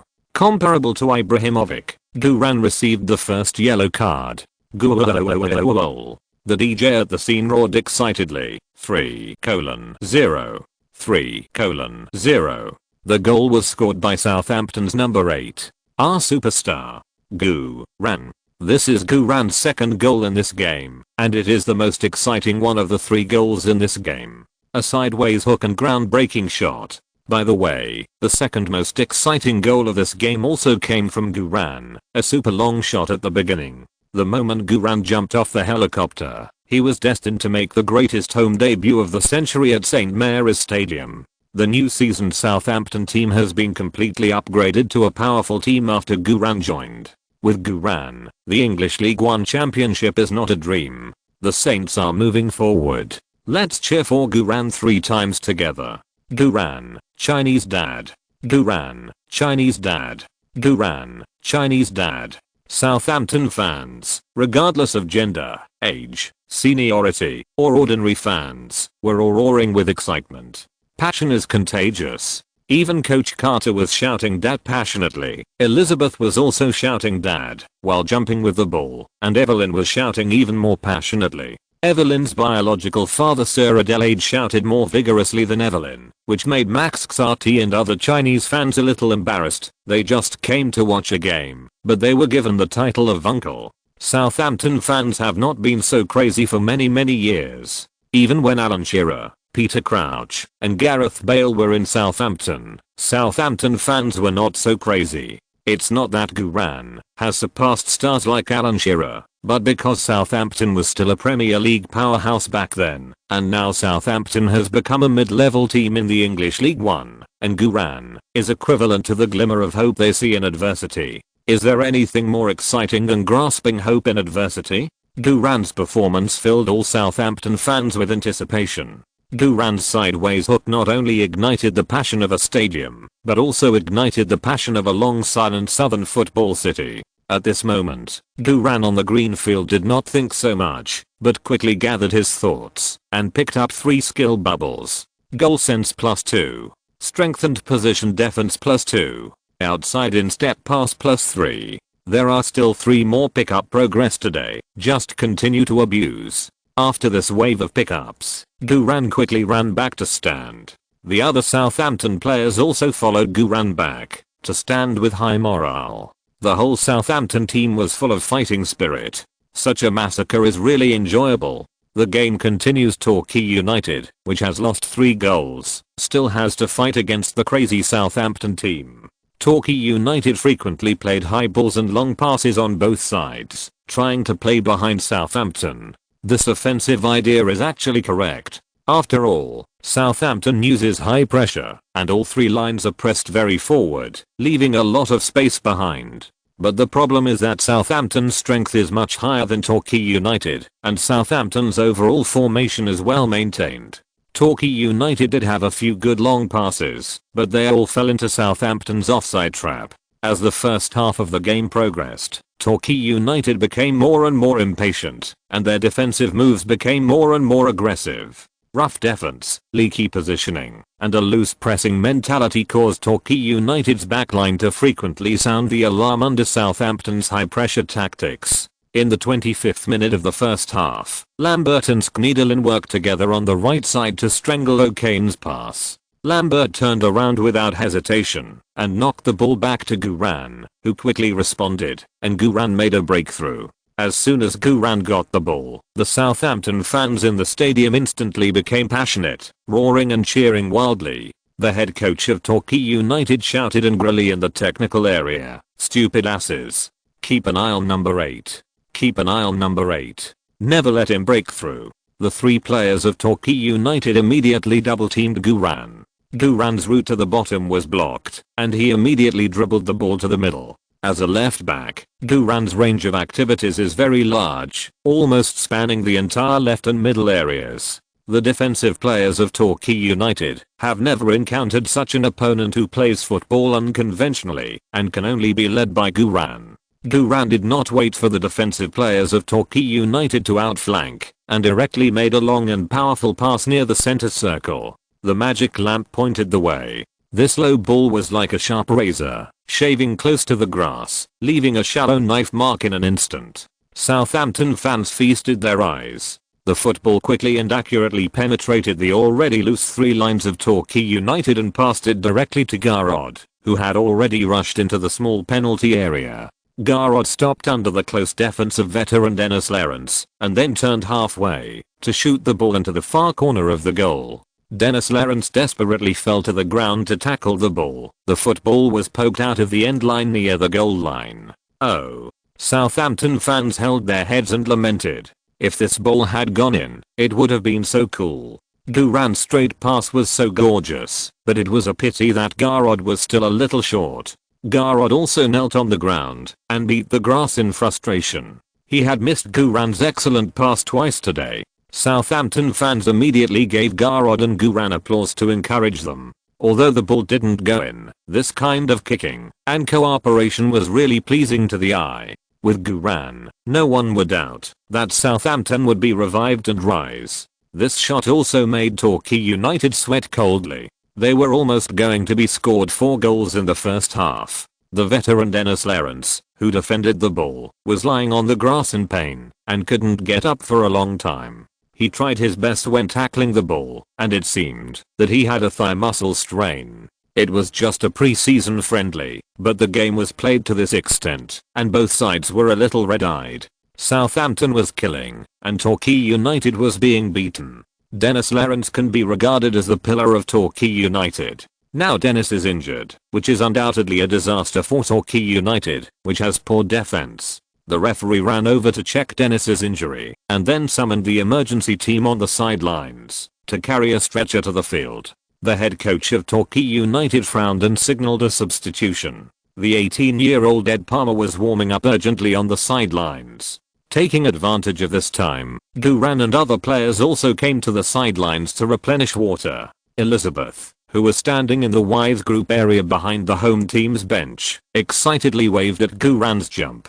Guran, however, was concentrating on observing the situation on the field while replenishing water, and was not aware of Elizabeth's gesture of goodwill. Elizabeth's chest hurt from jumping. From the first half to now, Guran's physical fitness was completely fine, and he still had 5 talent points in his hand. Guran thought briefly and allocated one of the talent points to the speed attribute. The basic speed attribute was then increased from 72 points to 73 points. The increase in basic speed can not only increase running speed, but also slightly increase the connection speed between skills. After the allocation, Guran quickly threw away the high-sweet electrolyte water specially made by nutritionist Loiner and quickly ran back to the front court. The emergency team quickly carried Dennis out of the field, and Ed Palmer of Torquay United also appeared on the field after the 4th official raised the card. The game resumed. Southampton's corner kick. Lallana took a corner kick from the left, and Guran jumped high in front of the goal to compete for the header. Mark Ellis pushed Guran in the chaos, and Guran almost lost his balance. Even if he had a header +3 level, he was powerless when the opponent deliberately targeted and fouled. Guran also pulled Mark Ellis in retaliation. Neither of them touched the ball. The ball was headed to the first point by Eddie Palmer, who had just come on the field. However, Eddie Palmer was obviously very nervous. He had not figured out where his own goal was in less than half a minute. His header looked more like an immature shot. Fortunately, Torquay United's goalkeeper Sampers reacted quickly and jumped up to confiscate the ball.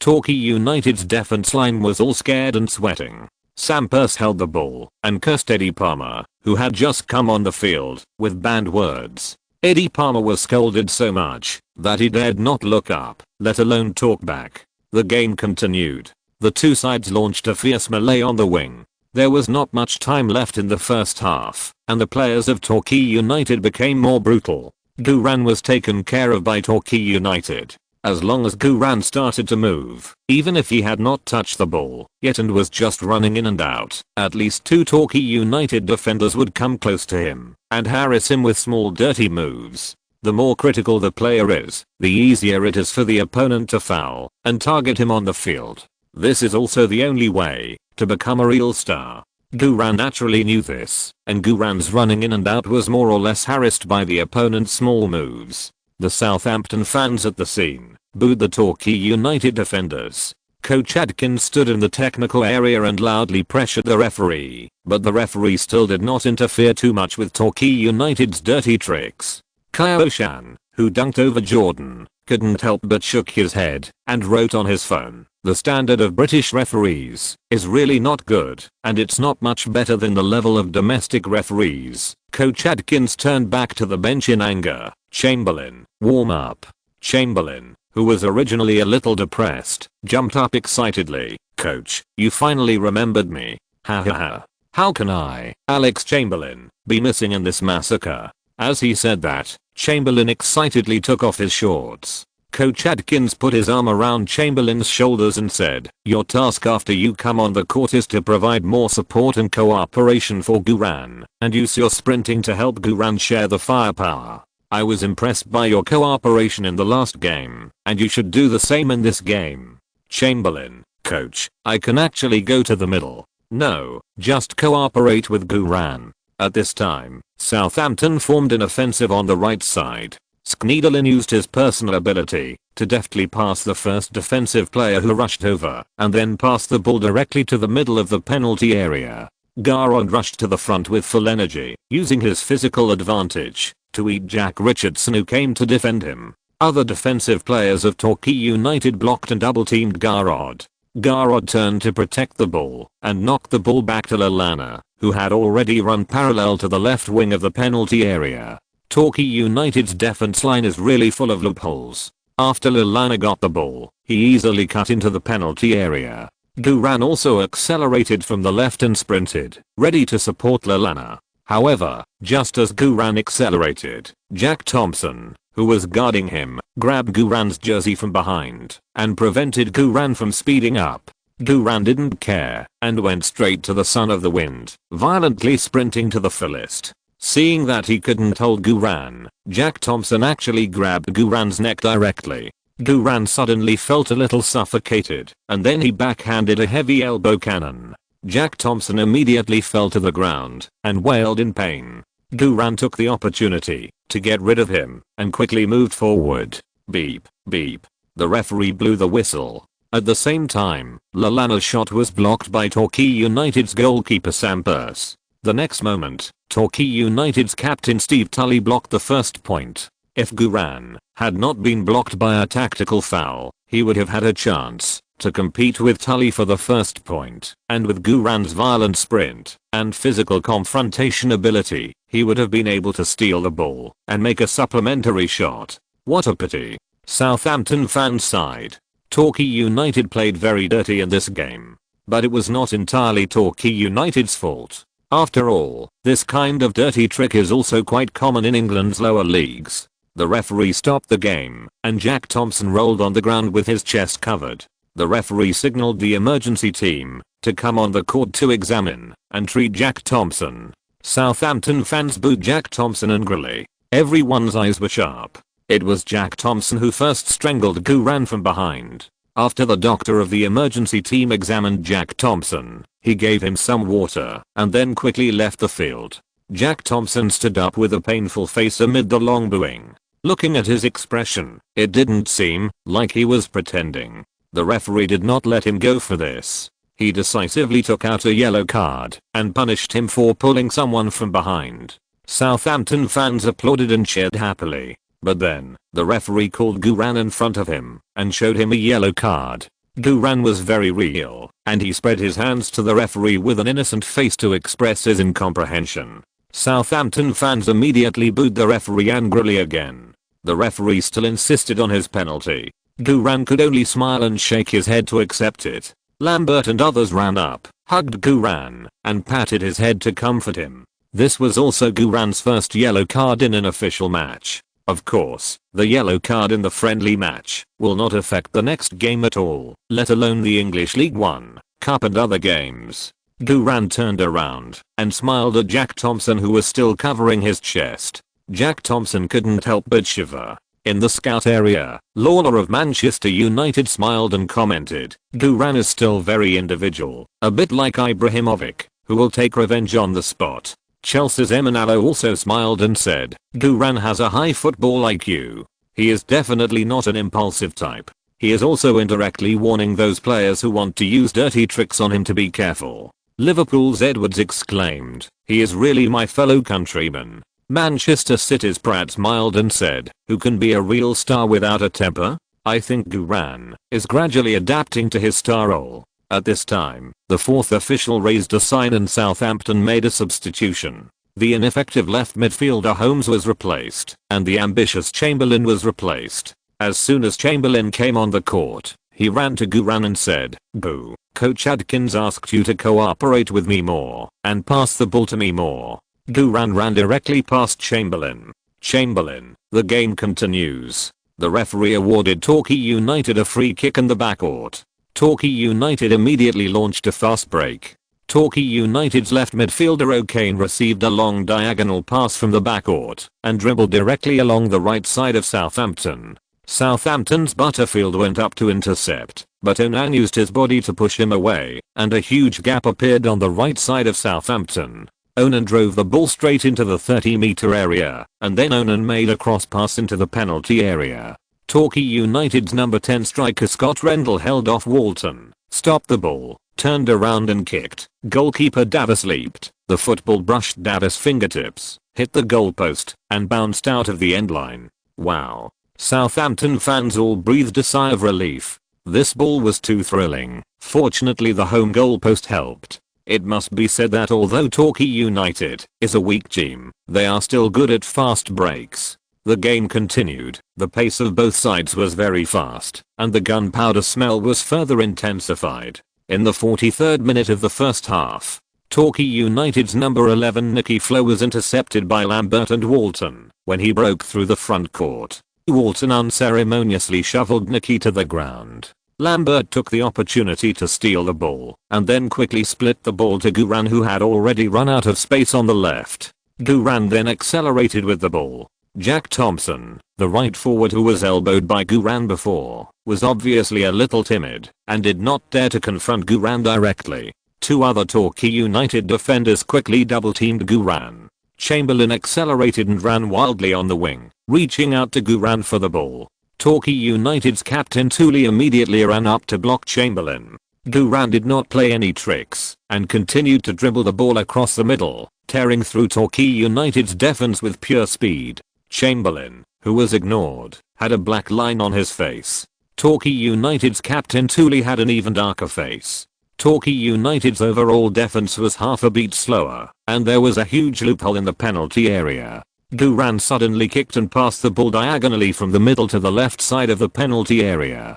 Garrod, who was unmarked, suddenly inserted from the back row and pushed the ball into the far corner with his right foot 12 meters in front of the goal. Torquay United's goalkeeper Sam Pearce hurriedly moved his feet to block it, but it was too late. The football shot into the net.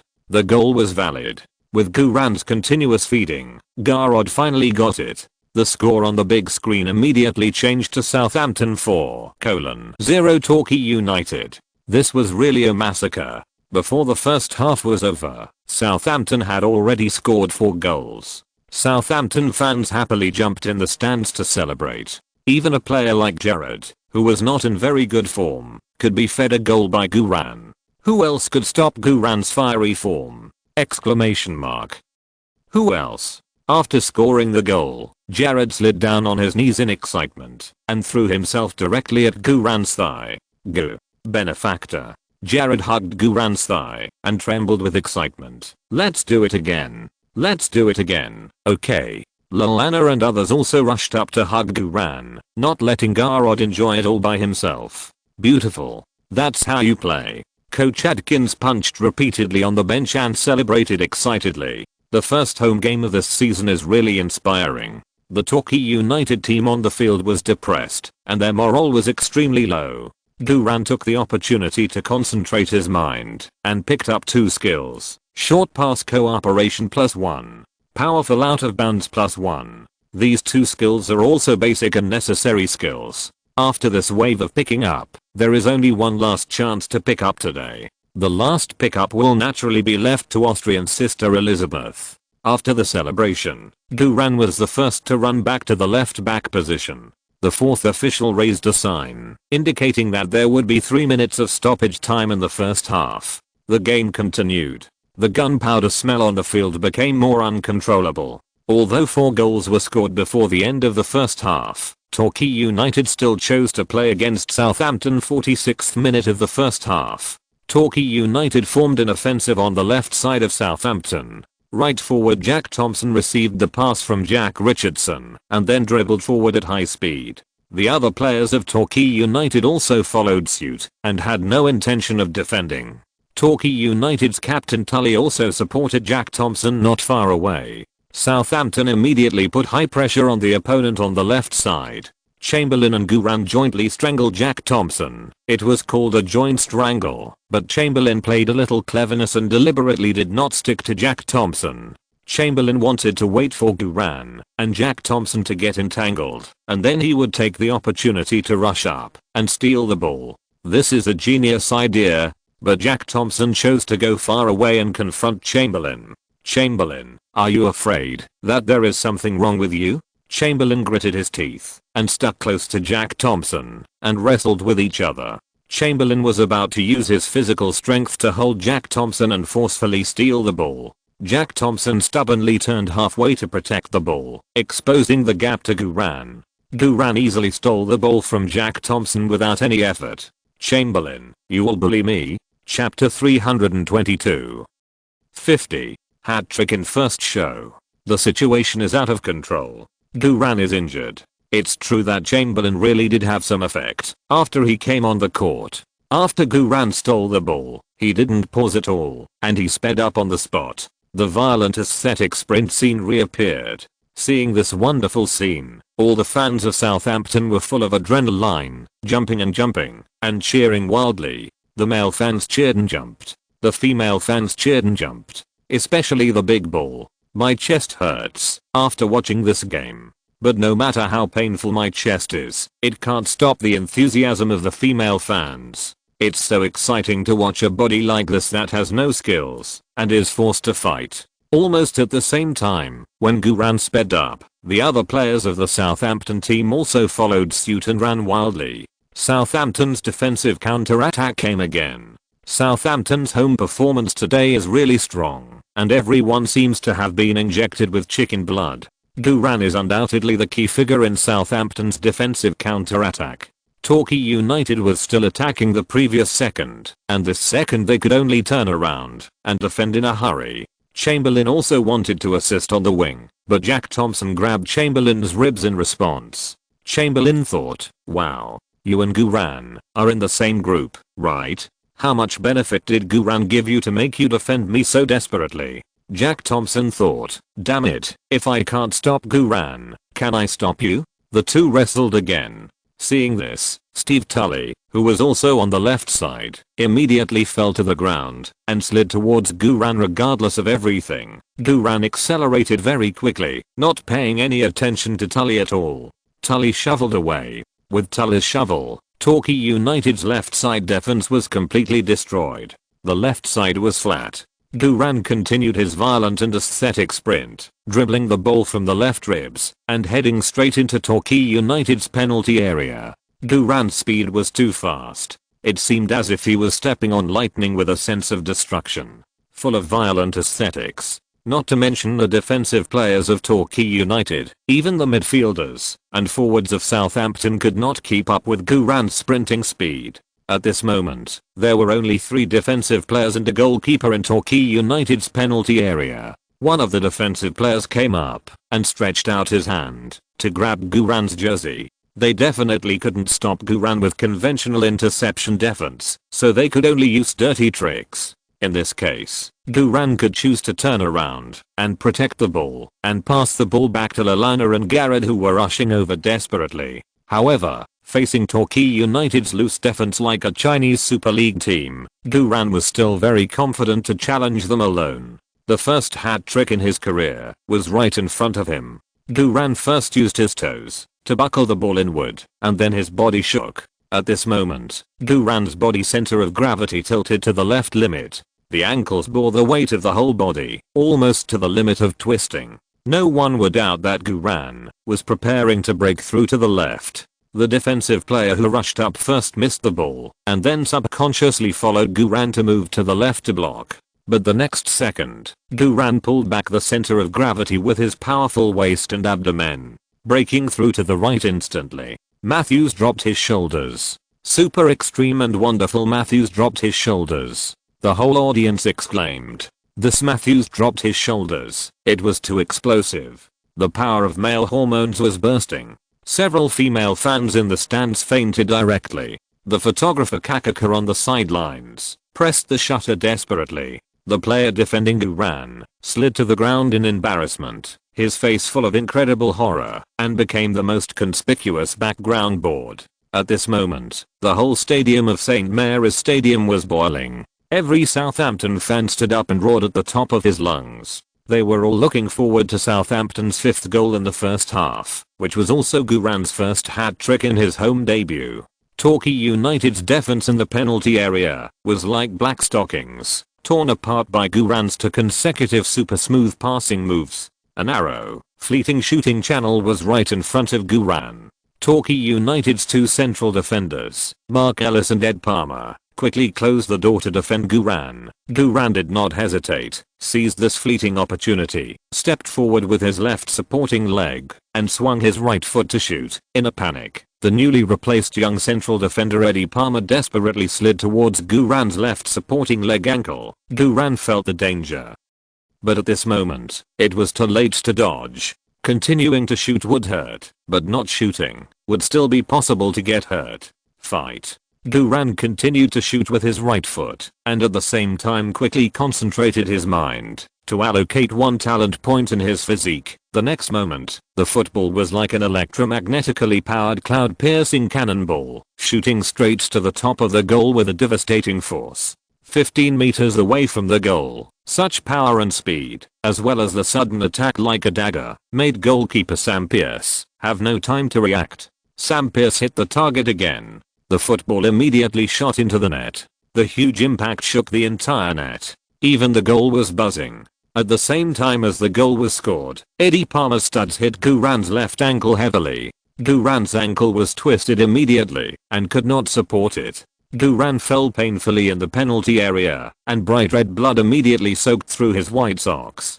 Damn, it hurts. It really hurts. Although the physical fitness has been improved to 78 points in advance, and although the Iron Body, Iron Man +6, it is impossible not to feel pain in the face of such a fierce sliding tackle. Guran covered his left ankle with a painful face, and beads of sweat immediately emerged from his forehead. The first thought of Guran, after falling to the ground was, it's over, Barbie has scratched it, and I can't enjoy it next. This time, even with the high physical attribute and the Tin Man skill to protect him, he might have to leave the field to receive treatment.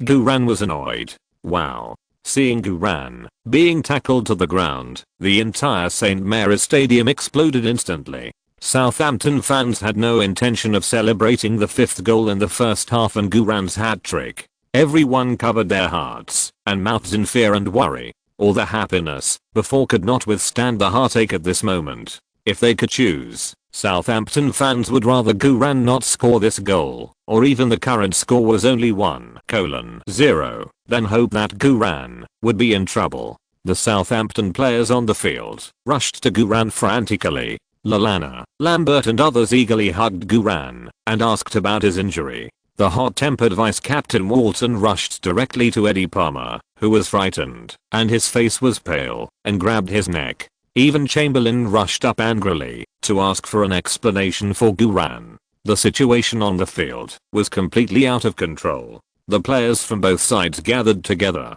pushing and swearing at each other, and the war was about to break out. The fans of Southampton were also cursing angrily, booing, and constantly throwing mineral water bottles at the players of Torquay United. Some radical fans even took off their shoes and threw them into the field. The referee blew the whistle desperately to suppress the situation and waved to the emergency team and the team doctor at the same time. Team Dr. Mayfu quickly grabbed the first aid kit, rushed to Guran, and knelt down to the ground to check Guran's ankle injury. Coach Adkins furiously cursed at the referee and the players of Torquay United. It was precisely because of the laxity of the referee's law enforcement standards that such an unprofessional foul scene occurred. Elizabeth in the wives group area was full of worry, her hands clasped together tightly, and silently prayed for Guran. Evelyn in the media area was also anxious like an ant on a hot pot, wishing that she was the one who got hurt. Max Xati and others also had solemn and worried faces. As compatriots, they cared more about Guran than any Southampton fans, and felt more sorry for him. The 4 scouts in the scout area also frowned. Although Guran was not a player of their club, they had already determined that Guran would definitely belong to their club in the future. Hurting Guran would be equivalent to hurting the future of their club. Now, they had to seriously consider a question. If Guran was really seriously injured, should they continue to poach him? The Southampton executives in the main stand were also anxious and uneasy. Guran is the hope of Southampton club's revival. They just saw hope, and such a serious thing happened. If Guran's injury is too serious, it is likely that the entire season will be scrapped. If it is just the season that is scrapped, it is okay, but I'm afraid that the injury is too serious. Then even if he recovers, Guran may not be as sharp as he is now. Too many young talented players have had their bright futures cut short by injuries. Injuries are really the biggest enemy of every professional athlete. Thinking of this, Old Rice and other senior executives were so heartbroken that they couldn't breathe and could only pray to God in their hearts. Gu, how do you feel? Are you still conscious here? Mayfu knelt beside Guran, gently taking off Guran's boots, and asked anxiously. Guran took a painful breath. It hurts, but it's not a big problem. Mayfu cut open Guran's blood-stained socks with scissors, and then exclaimed. A scar caused by a shoe spike covered the ankle in a shocking way. Mayfu said sadly, Gu, you are seriously injured. Based on my experience as a team doctor for so many years, I'm afraid you have injured your ankle bone and ligaments. Injury to the ankle bone and ligaments means that this season will be written off. This will be a huge blow to any player. During the recovery period, the club's salary can still be received, but for players who really have the ambition to become a star, this free salary is not worth their future. Guran grinned. Mayfu, don't scare me, I know I'm fine. It's just a skin injury, a few stitches, and 2 days of rest will be fine. Mayfu said sadly, Gu, you don't understand medicine after all. With such a heavy impact, even if the ankle bone is fine, the ligament can't be fine. Looking at your injury, the superficial triangular collateral ligament on the inside of the ankle is probably broken, and the deep triangular collateral ligament is hard to say. Forget it, I will stop the bleeding for you, and bandage the wound temporarily, and then we will carry you out on a stretcher to the best hospital in Southampton for treatment. Don't worry, Southampton club will never give up on you. Guran didn't know whether to laugh or cry, but I'm really fine. Mayfu didn't say anything, and urgently cleaned Guran's wound, and bandaged it temporarily. 4 emergency doctors then put Guran on a stretcher and carefully carried him off the field. Lalana held Guran's hand emotionally. Gu, go with peace of mind. Guran, you make it sound like I'll never come back. I just have a skin injury. It's not a permanent cure. Lirana stopped talking. Gu, just focus on healing. I know what you're going to say. In the second half, we'll definitely help you get back. That's not what I meant. Before Guran could finish his words, he was carried off the field by the emergency doctors. All the Southampton fans at the scene stood up and gave Guran thunderous applause with tears in their eyes. The D-Head fans in the North Stand sang the team song Saints Marching Forward to cheer Guran up. The beautiful cheerleaders of the global fan club were all crying and shouting Guran's name at the top of their lungs, wishing they could go with Guran. Guran was so moved that he struggled to sit up from the stretcher and play another half for these lovely fans. Maeve quickly pressed Guran's shoulders. Gu, don't move. I know you're in pain, but you can only bear it now. Guran covered his face, not knowing whether to laugh or cry. At this time, the tense confrontation on the field was almost coming to an end. The referee repeatedly pulled out cards to suppress it. First, Eddie Palmer, who injured Guran, was sent off with a straight red card. Then Walton and Chamberlain each received a yellow card.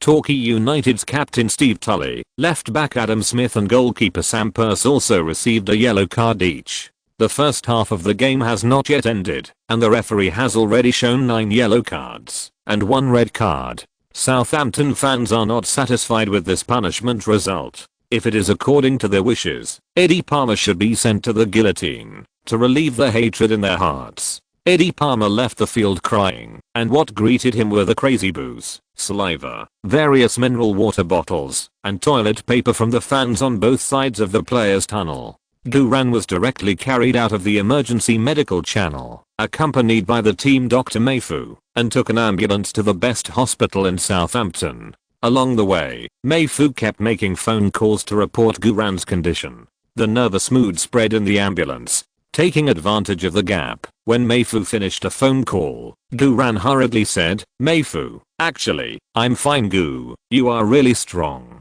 You are like this, and you still comfort me. Woo woo woo woo Mayfu, why are you crying?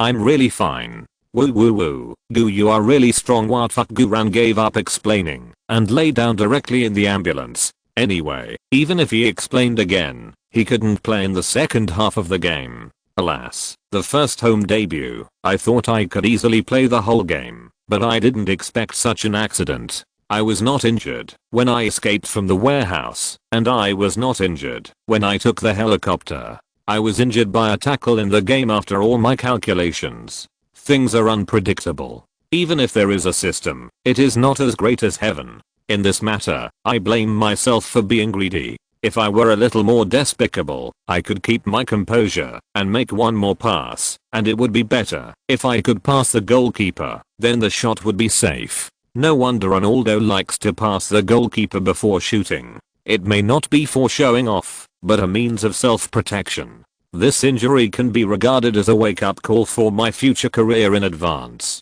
The better you perform on the court, the more key you are, the easier it is to be targeted and injured. Those star-level players are always targeted and fouled the most. Therefore, the string of self-protection must be kept tight at all times. Fortunately, I have improved my physical attributes and tin man skills today, otherwise this ankle injury will be really troublesome. Guran thought to himself, while secretly moving his injured ankle. It hurts but I can still move. So it's not a big problem. I will be fine in a week at most. If the physical attribute is improved, the injury should recover faster, and it will be very effective in relieving pain. There are still 3 talent points left. Guran immediately made up his mind and directly allocated all the remaining 3 talent points to the physical attribute. The physical attribute was immediately increased to 81 points, becoming the second largest sub-attribute after the physical attribute. Guran also felt refreshed instantly, and the pain in his left ankle was subsiding rapidly. As for the side effects, it doesn't matter, as long as you are serious enough in your heart. The Abbey incident has already proved that I can stand the test. The ambulance demon ran through the red light and continued to drive rapidly to the hospital. After Guran left the stadium in the ambulance, both Southampton and Torquay United made large-scale substitutions. With a huge score of 5-0 at home, Southampton was 11 against 10 again, and the game officially entered garbage time. Not long after the kickoff, the referee hurriedly blew the whistle to end the first half. Southampton's senior executives began to leave the field. They no longer cared about the results of the home opener. They only cared about Guran's injury. Evelyn also hurriedly followed the senior executives to leave. As a reporter for the Advanced Saints, She also had the right to know Guran's injury at the first time. Most of the news media reporters also left the stands. The most explosive news today came from Guran.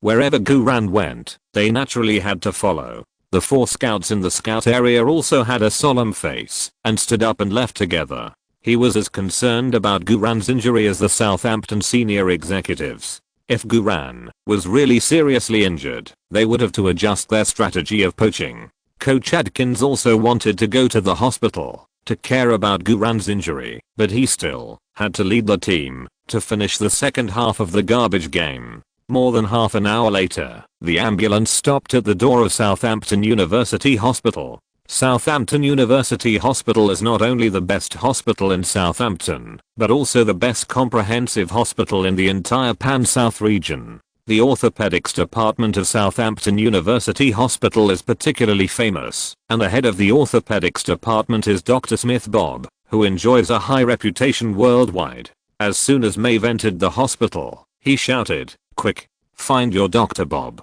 We are from the Southampton Club, and we are members of your family." Without saying a word, several male nurses quickly and professionally moved Guran to a movable bed and pushed him directly into the emergency room. In less than 2 minutes, 5 or 6 expert doctors in white coats walked into the emergency room with serious expressions. The leader had white hair and bright eyes, and he looked like a famous doctor. "Hello, Mr. Guran. I'm Dr. Bob, the chief orthopedic physician at Southampton University Hospital. We were notified before you came. We are deeply sorry that you were injured in the game, but please rest assured that we will do our best to treat you. At the same time, if the injury is serious, we hope you can stay calm. Please believe us, we will make you recover as soon as possible."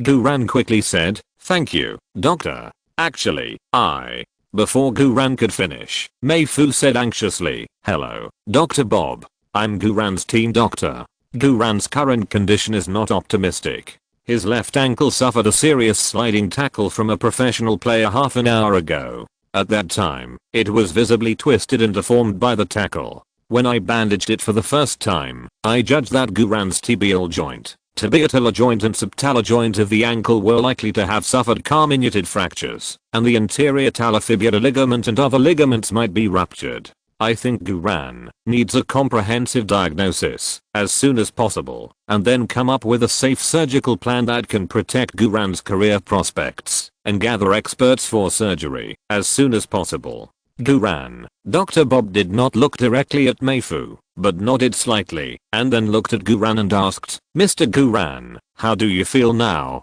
Guran quickly said, "Doctor, actually I'm really fine." Dr. Bob smiled. "Mr. Guran, it's very good that you are so optimistic. Generally, players are very depressed after getting injured, but you are the most optimistic one I have ever seen. I have always emphasized to the doctors in our hospital that they must guide the patient's emotions in a positive way and not say too many words that will make the patient feel negative. This is also a very important thing in the treatment process." These words were obviously said to the overly excited Math. The other doctors also showed a disdainful smile. Math's face suddenly became a little embarrassed.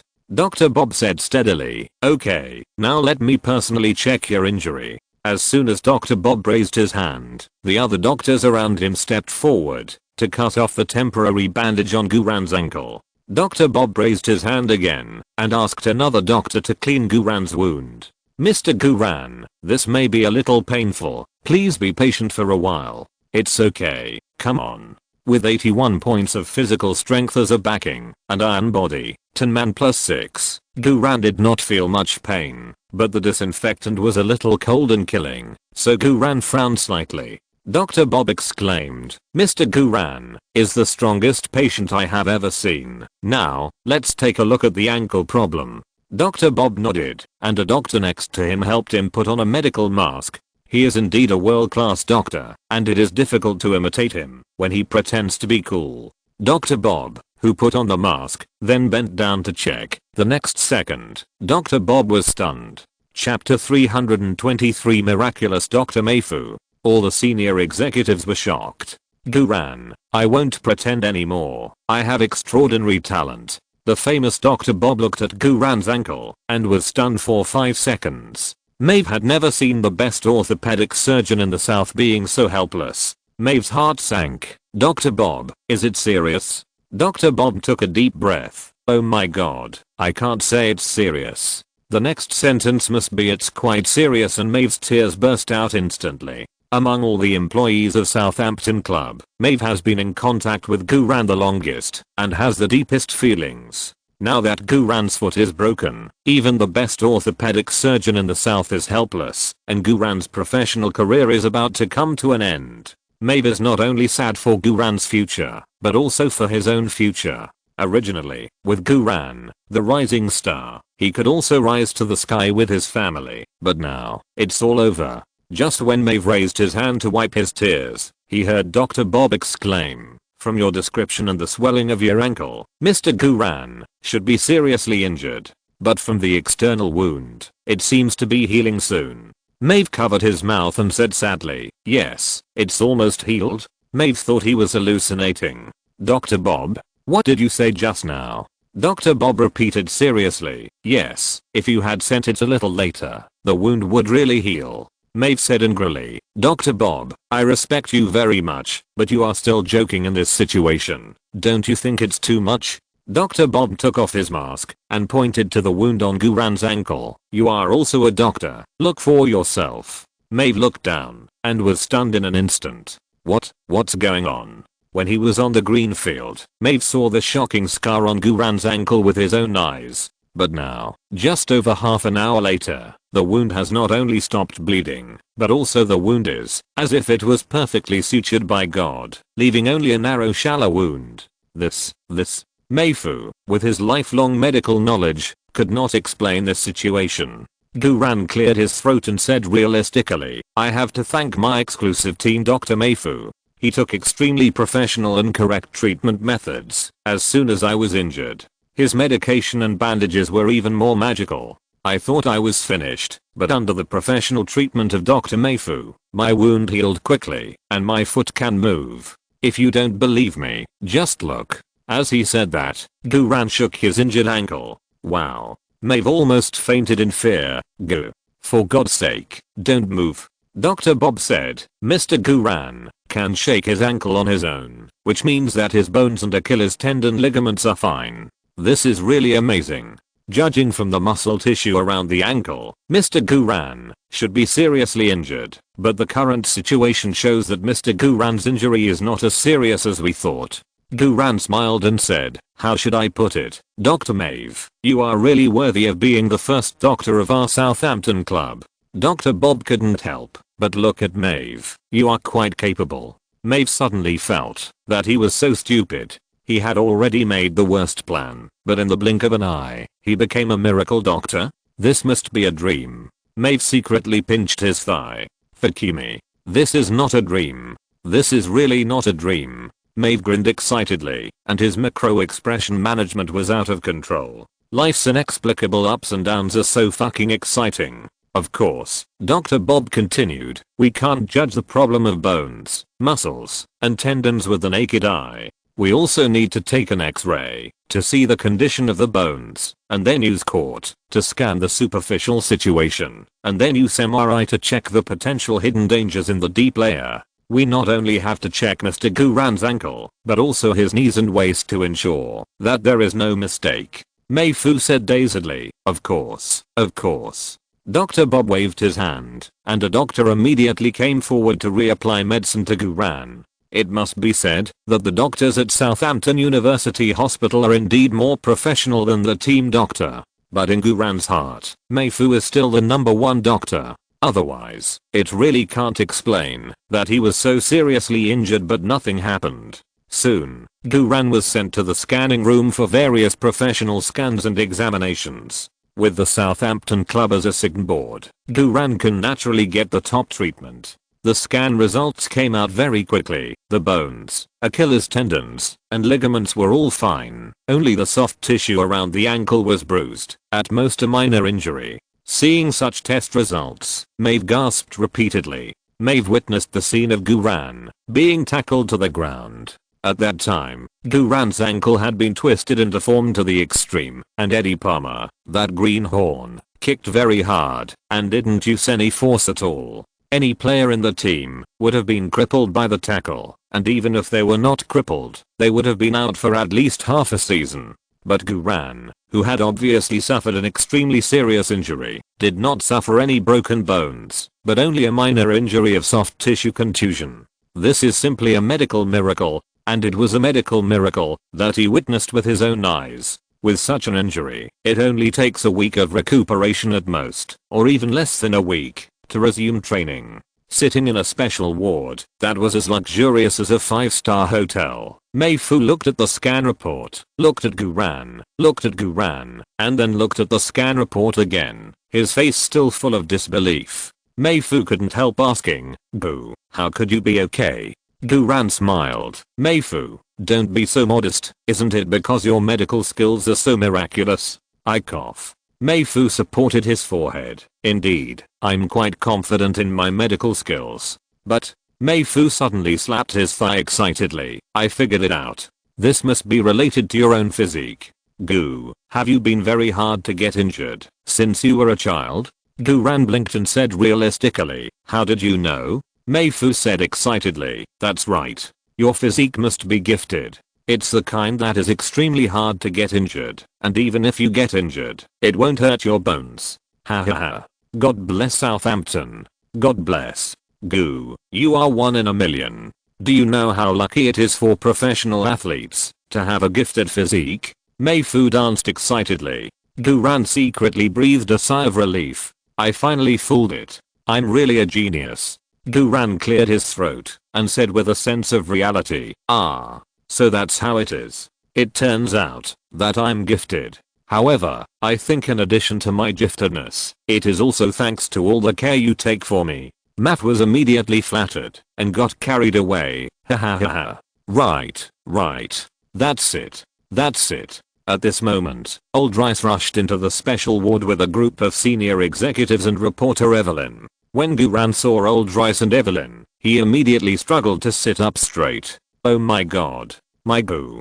Don't move." Old Rice rushed to the bed in one step and pressed Guran onto the bed. Evelyn also rushed over at the same time and pressed down the other side of Guran's body. It is not difficult to see from Old Rice's anxious expression that he is really worried about Guran's future. A professional player whose career has just begun is about to fall. This is undoubtedly a major blow to Old Rice, who has worked hard to cultivate him. On the way here, several other senior executives had already discussed secretly in the car that if Guran was really seriously injured, they would have to hurry up and find a way to package Guran and sell him to other clubs that were still interested in him, so as to maximize the interests of the club. Old Rice did not want to accept this proposal, but the current Southampton club is not under the control of old people like Old Rice. Capital talks about being humane, but when things really happen, Capital will run faster than rabbits. Even if Old Rice likes Guran, he can't do anything.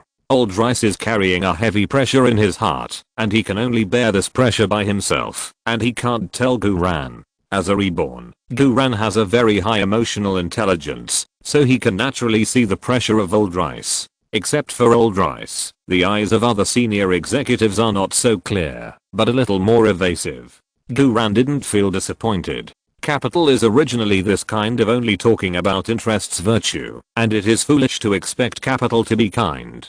Fortunately, he was not injured, and he could still use Capital to benefit each other. Among these people, only Evelyn was full of tears. Only Evelyn's emotions were the most real and credible, without any interest mixed in. After all, she was his woman. Guran wanted to hug Evelyn, lift the quilt, show Evelyn his feet, and comfort Evelyn. Of course, the current situation did not allow Guran to do so. Guran smiled at Old Rice and Evelyn behind Old Rice. "Don't worry, I'm fine." Mei-Fu also smiled and said, "Mr. Rice, this must be God's blessing. Guran is really fine.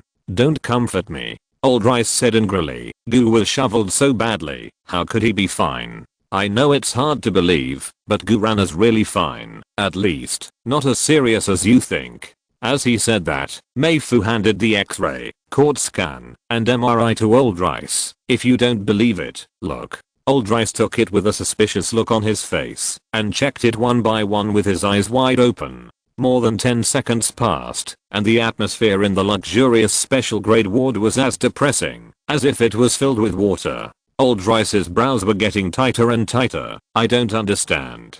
Damn it. Old Rice, do you want me to laugh? If you don't understand, just look at it for a long time. Guran tried hard to hold back his laughter and almost got internal injuries. Or Meifu was professional enough. There was no sign of mocking the leader on his face. Instead, he pointed to several key positions on the test results and explained, this is the lateral ligament, this is the medial ligament, this is the superficial triangular ligament, and this is the deep triangular ligament. Judging from the condition of these ligaments, bang.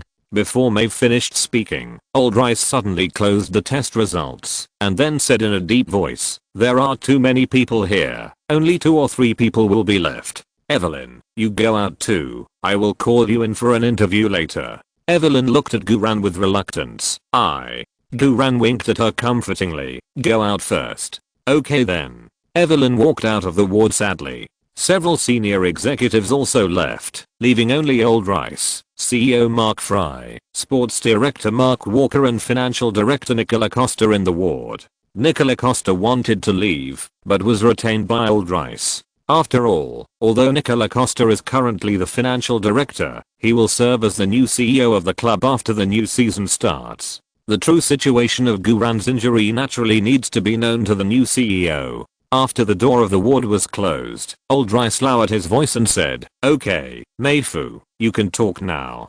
Guran secretly took a breath of cold air. It was not until this time that he understood why Old Rice read the test report for more than 10 seconds before speaking. It was not that Old Rice did not understand, but that Old Rice understood, but was thinking about how to proceed. Sure enough, to be able to sit in such a position in the club, he is definitely not a simple person. Meifu immediately pointed to the film and explained it to Old Rice and the other 3 senior executives. In short, all the bones, all the Achilles tendons and ligaments, there are no problems. Guran's physique is gifted, and it is extremely difficult to get injured. So although it looks like a serious injury, it is actually just a minor injury on the skin and soft tissue contusion. Conservatively speaking, it is estimated that he will be able to train in 3 to 5 days. After that, Meifu also lifted Guran's quilt and showed everyone Guran's injured left ankle. The senior executives present, including Old Rice, couldn't help but exclaimed. No one thought that Guran's injury was only a minor injury. Especially Nicola Costa was the most shocked. It was he who suggested selling Guran to other clubs. Now, seeing Guran's true injury, Nicola Costa suddenly realized that he almost made a super huge mistake. A player who is extremely not easy to get injured. This is more precious than a technical genius. This must not be sold. Old Rice's voice trembled with excitement. Is this true? Gu? Tell me, is this true? Guran shook his head calmly. The 4 senior executives trembled in their hearts, and then they heard Guran solemnly say, in addition to my own physical talent, there is also Meifu's magical medical skills. Half an hour after Meifu bandaged me, my wound was almost healed. Meifu blushed and smiled. I just fulfilled my responsibilities as a team doctor. After all, it is still Guran who is gifted. Hey, Meifu is a miracle doctor. Gu is gifted. The 2 shameless people flattered each other. The 4 senior executives also understood it completely. First, Guran was gifted, and then Meifu's medical skills were magical, so Guran was really fine this time. Old Rice hugged Guran excitedly. Great, Gu. This is really great. This is the best news I have ever heard in my life. Nicola Costa also cleared his throat. Gu, you are really God's gift to Southampton. Guran smiled and said, thank you everyone. I want to be discharged from the hospital as soon as possible and resume training tomorrow. Everyone present was stunned. Just injured, the bed is not even warm yet, and you are thinking about being discharged from the hospital for training? This is too dedicated. A young player with great talent, unlimited commercial value, and extraordinary physical talent is so dedicated. This is really a treasure. No matter how much money you give, you can't sell it. Old Rice exchanged glances with other senior executives, and the other senior executives also responded with joyful eyes. Old Rice said, Boo, We all understand your feelings, but you can't be too anxious about recovering from your injury. Although your injury is not serious for the time being, I suggest that you still stay in the hospital for observation for a period of time. Don't worry, all your expenses during this period of recovery will be reimbursed by the club. In addition to wanting you to recover well, I have a plan that requires your cooperation. Duran asked, what plan? Old Rice said, I plan to conceal your physical talent from the outside world until the summer transfer window closes, or is about to close. Duran was stunned for a moment, and then suddenly realized. As a player, his thoughts in front of these club executives were still too simple. All he wanted was to return as soon as possible, train earlier, and play earlier. But what these club executives wanted was to take the opportunity to attack the rival clubs and let those coveted giants give up poaching. This is really a world where everyone has different positions and everyone has their own little calculations. Duran felt a little bit amused. Duran just wanted to play football and didn't want to get involved in these club level matters. However, on second thought, since he wanted to grow and accumulate in Southampton, then avoiding poaching by the big clubs would be a favor to himself. Duran weighed the pros and cons and said, okay, Mr. Rice, just because you are, I'm willing to cooperate. This was considered giving Old Rice enough face. Old Rice said happily, boo, I know that your heart belongs to our Southampton Football Club. I'm afraid you will have a hard time during this period. I will try my best to ask others not to visit you, and you must hide your injury from them, and try not to talk to them about the specific situation. Duran couldn't help asking, do you have to hide it from the head coach and other teammates as well? Old Rice said, I will talk to the head coach about that, but as for the other teammates, you still have to hide it from them, otherwise, the news of your extraordinary talent will soon spread throughout England, and our transfer hotline will be blown up. Duran smiled helplessly, okay then. Seeing that Duran agreed, Old Rice said again, in addition, you don't have to play in the remaining pre-season friendly matches. Duran sat up from the hospital bed, Mr. Rice. This won't do. Old Rice hurriedly said, boo, don't worry, you are injured after all, and we can't let you take huge risks for a few insignificant friendly matches. Other senior executives also dissuaded, yes, go. We all know that you are very dedicated, but it's just a few friendly matches. It's not necessary. Rest is more important. You are the hope of Southampton. We really can't let you make any mistakes. This is related to your career prospects and the future of Southampton Football Club. We really can't take risks for a few friendly matches. Duran frowned and said, but I'm really fine. Even if I need to rest, a week is enough. Let me play football. Mr. Rice, I feel uncomfortable without playing football. Old Rice pursed his lips and asked tentatively, how about we try another way to make you feel comfortable? Fuck. What's that? Old Rice, who do you think I am? So, which way should we try? Bah. No way will work. I really just want to play football. Duran shook his head with a firm look. Old Rice took a deep breath. Boo. You are really a football fanatic. I have seen countless players, and none of them is like you, who only thinks about playing football. How about this? Rest for the first week, return to the training base to resume simple training in the second week, and then be evaluated by the team doctor and coaching staff. If there is no problem, you can be a substitute, and if it is confirmed that there is no problem, you can appear on the court. Duran sat on the hospital bed without saying a word. Judging from the situation, there is no chance for him to play in the next game against Newcastle United. He may not be able to play in the next friendly match against Wycombe Wanderers.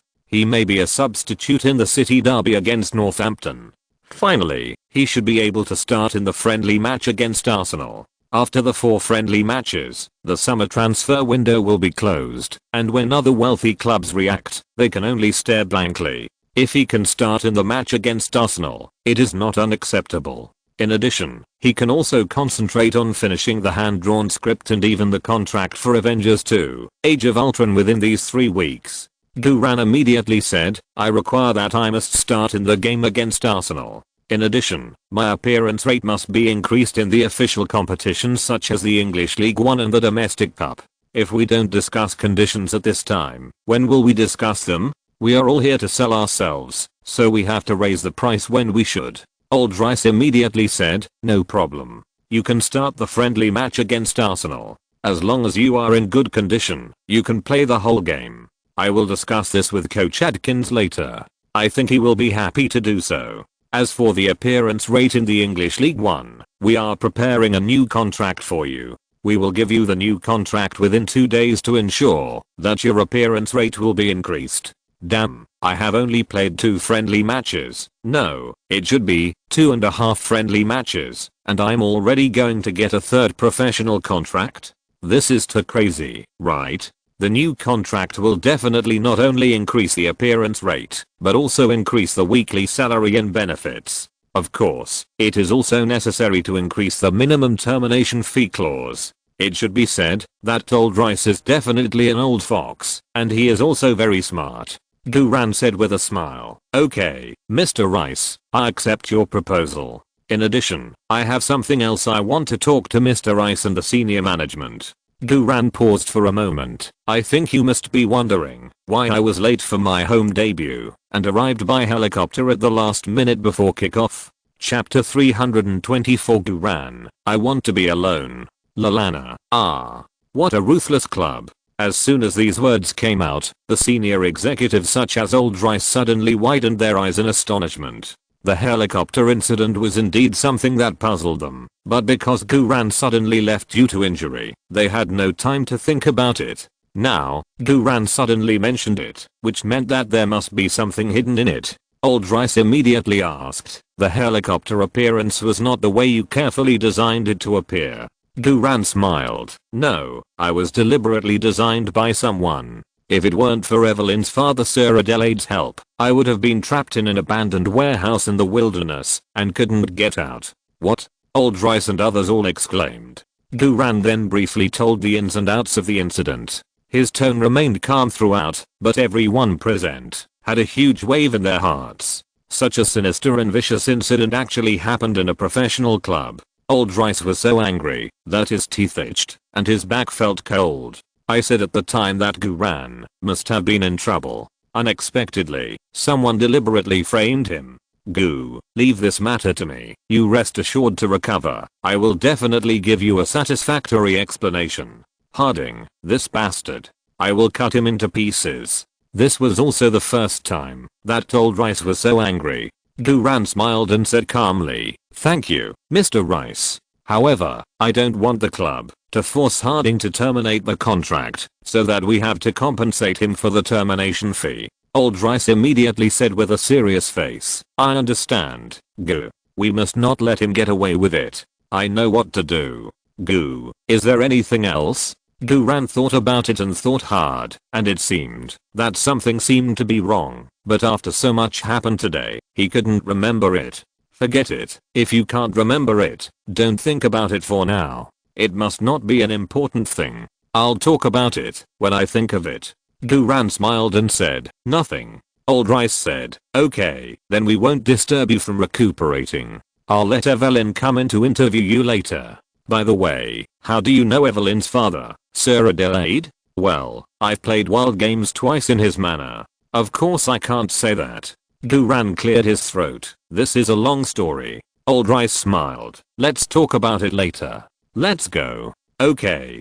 Goo, take a good rest. We will definitely seek justice for you. Thank you. When Old Rice and others walked out of the ward, their faces were all gloomy. Such a vicious incident happened in the club, especially against the club's rising star. It would be difficult for any senior executive to calm down their anger. In the eyes of other senior executives and Evelyn waiting at the door, this was a signal that Duran was seriously injured. Evelyn asked nervously, Mr. Rice, Duran. Old Rice said to Evelyn in a deep voice, Evelyn, you try not to mention his injury in front of Duran. When you interview me, I need you to write a report directly. The content is that Duran is seriously injured and may miss all the games in the new season. Evelyn's legs softened and she almost fainted. Okay, you go in. After saying this, Old Rice left with the senior executives in a hurry. They are going to set off a bloody storm inside the club. Evelyn cried alone outside the ward for a long time. Then she barely sorted out her emotions,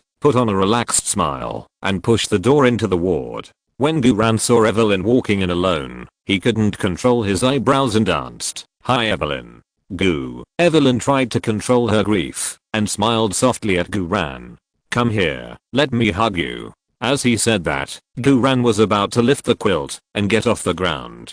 Goo, don't do that. Evelyn ran over and pressed Guran on the bed.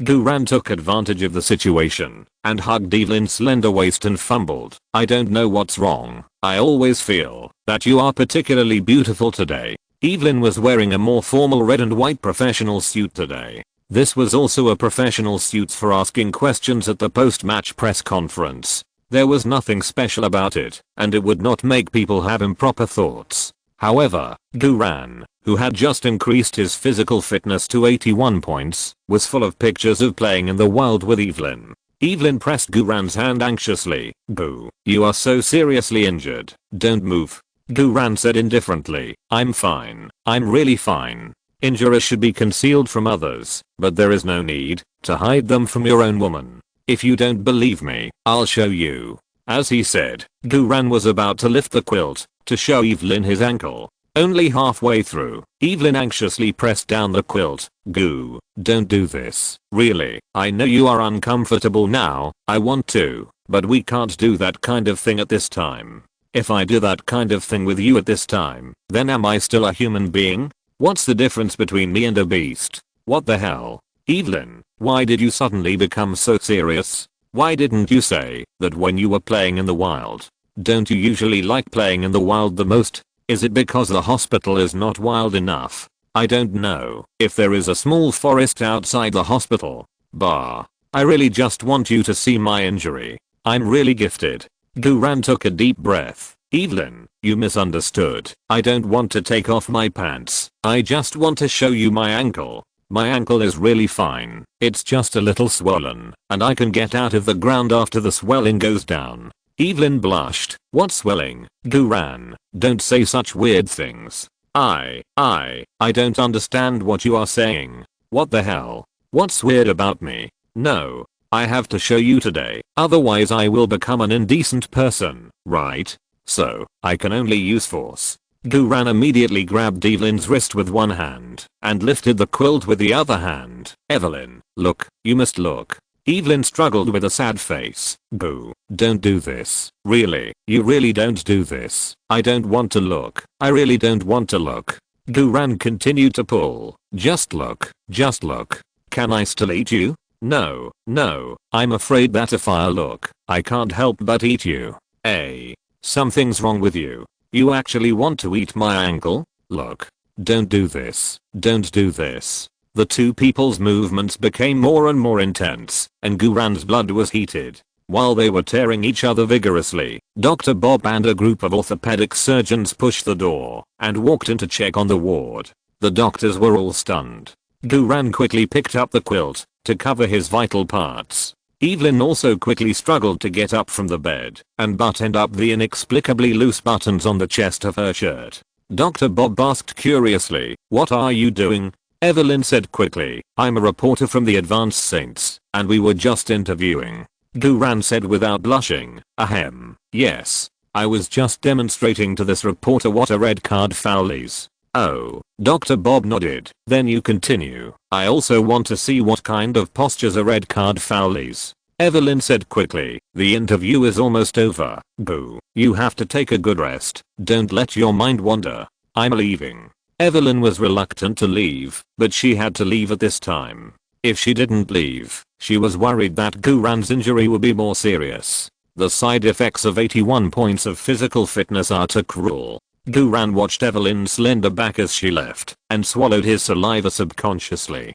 Dr. Bob cleared his throat. "Mr. Guran, do you want some privacy first?" "No." Guran said quickly, "It's okay." Although the quilt was swollen, it was not the ankle, so it would not affect the examination and treatment. "Okay, I'm going to examine you now." As soon as Dr. Bob raised his hand, the doctor next to him immediately put on a pair of disposable medical gloves. Dr. Bob lifted the sheet on Guran's feet, pinched Guran's ankle with his hands and pressed repeatedly. "Does it hurt here? How about here? Is it numb here? Can you move it here?" Guran then moved his ankle a few times. Dr. Bob nodded, raised his hand again, and the doctor next to him helped him take off the disposable medical gloves. Mr. Guran, after instrument testing and my personal touch test, I can tell you responsibly that your injury is completely fine. Of course, your muscles still have some minor injuries. Normally, you need to rest for about 3 to 7 days, depending on your physical condition. In addition, the senior management of your club has just talked to me. They hope that you can rest here for at least a week and keep your injury confidential. We will come to check your injury every day. If there is no abnormality within 7 days, you can be discharged from the hospital. Okay, thank you doctor. Staying in the hospital for 7 days is really boring. Not to mention how uncomfortable it would be to not be able to play football for these 7 days. The key is how to get football skills and training results for free in these 7 days. Also, what about AOME? Aren't all the talent points wasted? Then I heard Dr. Bob continue, we will arrange 2 professional medical care for you to take care of your diet, living and daily needs. As he said, Dr. Bob pointed to the 2 burly male nurses at the end of the doctor team. The 2 male nurses had obvious characteristics. Both were big black men with palm-wide fur. Guran hurriedly said, Doctor, can I find a nurse myself? Dr. Bob shrugged, of course, but I want to emphasize that these 2 medical nurses are very professional, and the cost is included in your ward service fee. If you don't use them, the money cannot be refunded.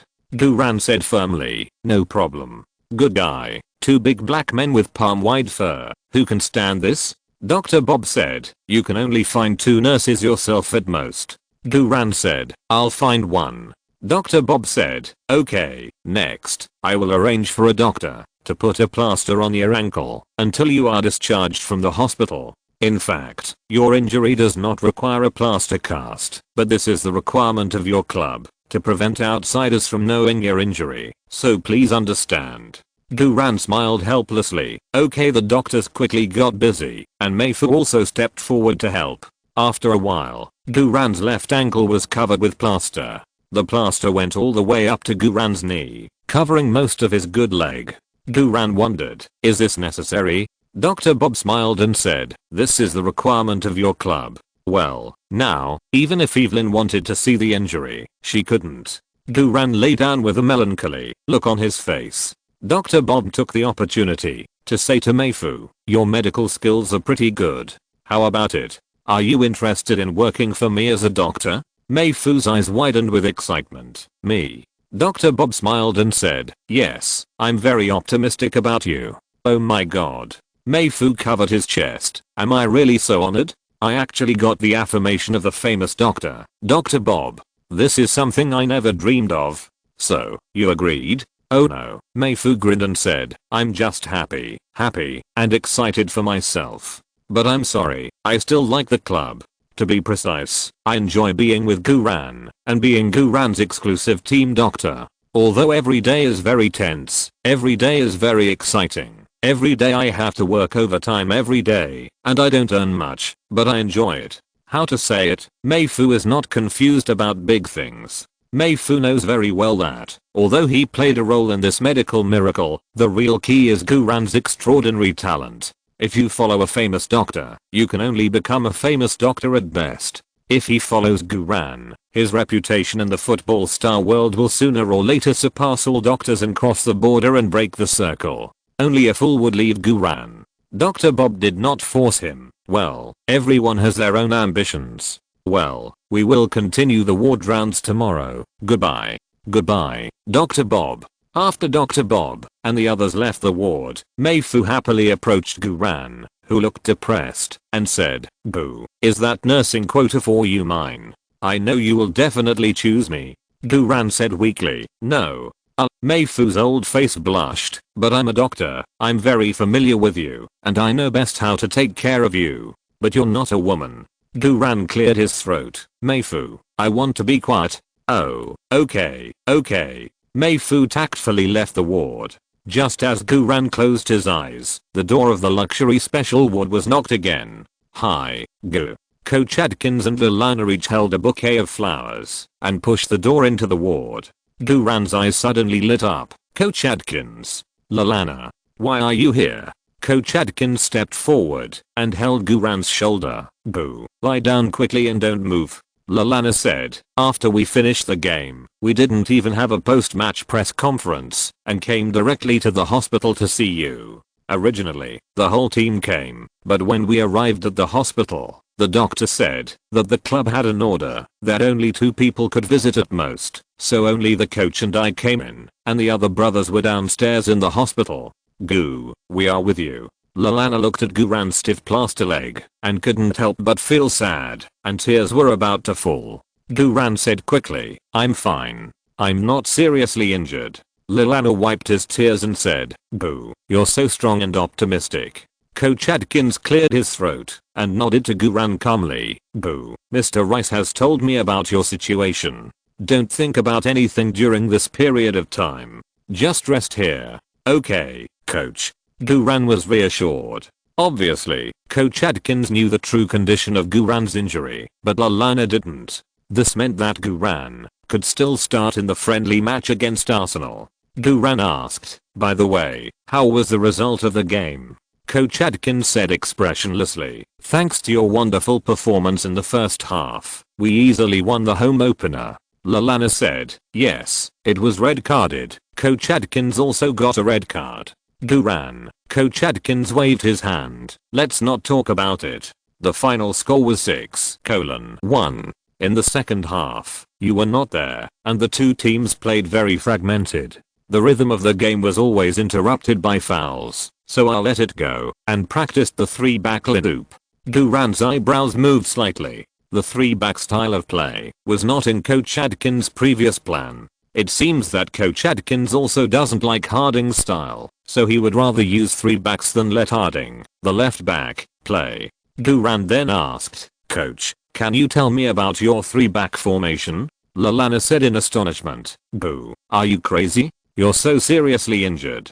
You should rest. Coach Adkins calmly took out the tactical board. My 3-back formation is like this. The basic formation is 352. The 2 wingers are slightly behind. The central midfielder rushes forward and uses the number advantage of the midfield to fight local confrontations, Coach Adkins said, while quickly drawing the tactical diagram for the second half on the tactical board.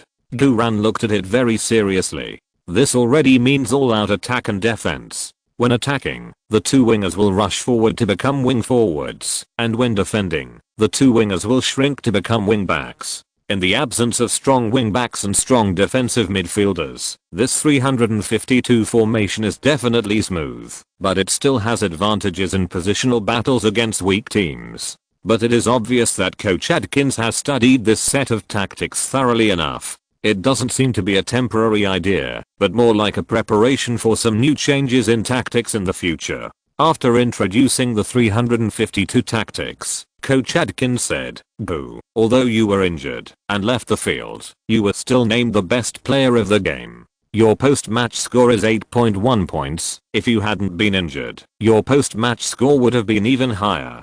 Lalana said with a painful face. Coach, aren't you rubbing salt into Guran's wounds by saying this at this time? You're too cruel. Guran smiled and said, thank you for the encouragement, coach. I'm also partly responsible for this injury. I have thought about it. If I could have stabilized at the time and made another pass, it would not be the current situation. Lalana said in horror. Boo, why are you still criticizing yourself? Coach Adkins said with satisfaction. Very good, Boo. I'm really happy for you to think this way. You are a smart and good player who is constantly improving. Everyone makes mistakes. Even the top talents make mistakes. The key is to learn from them later.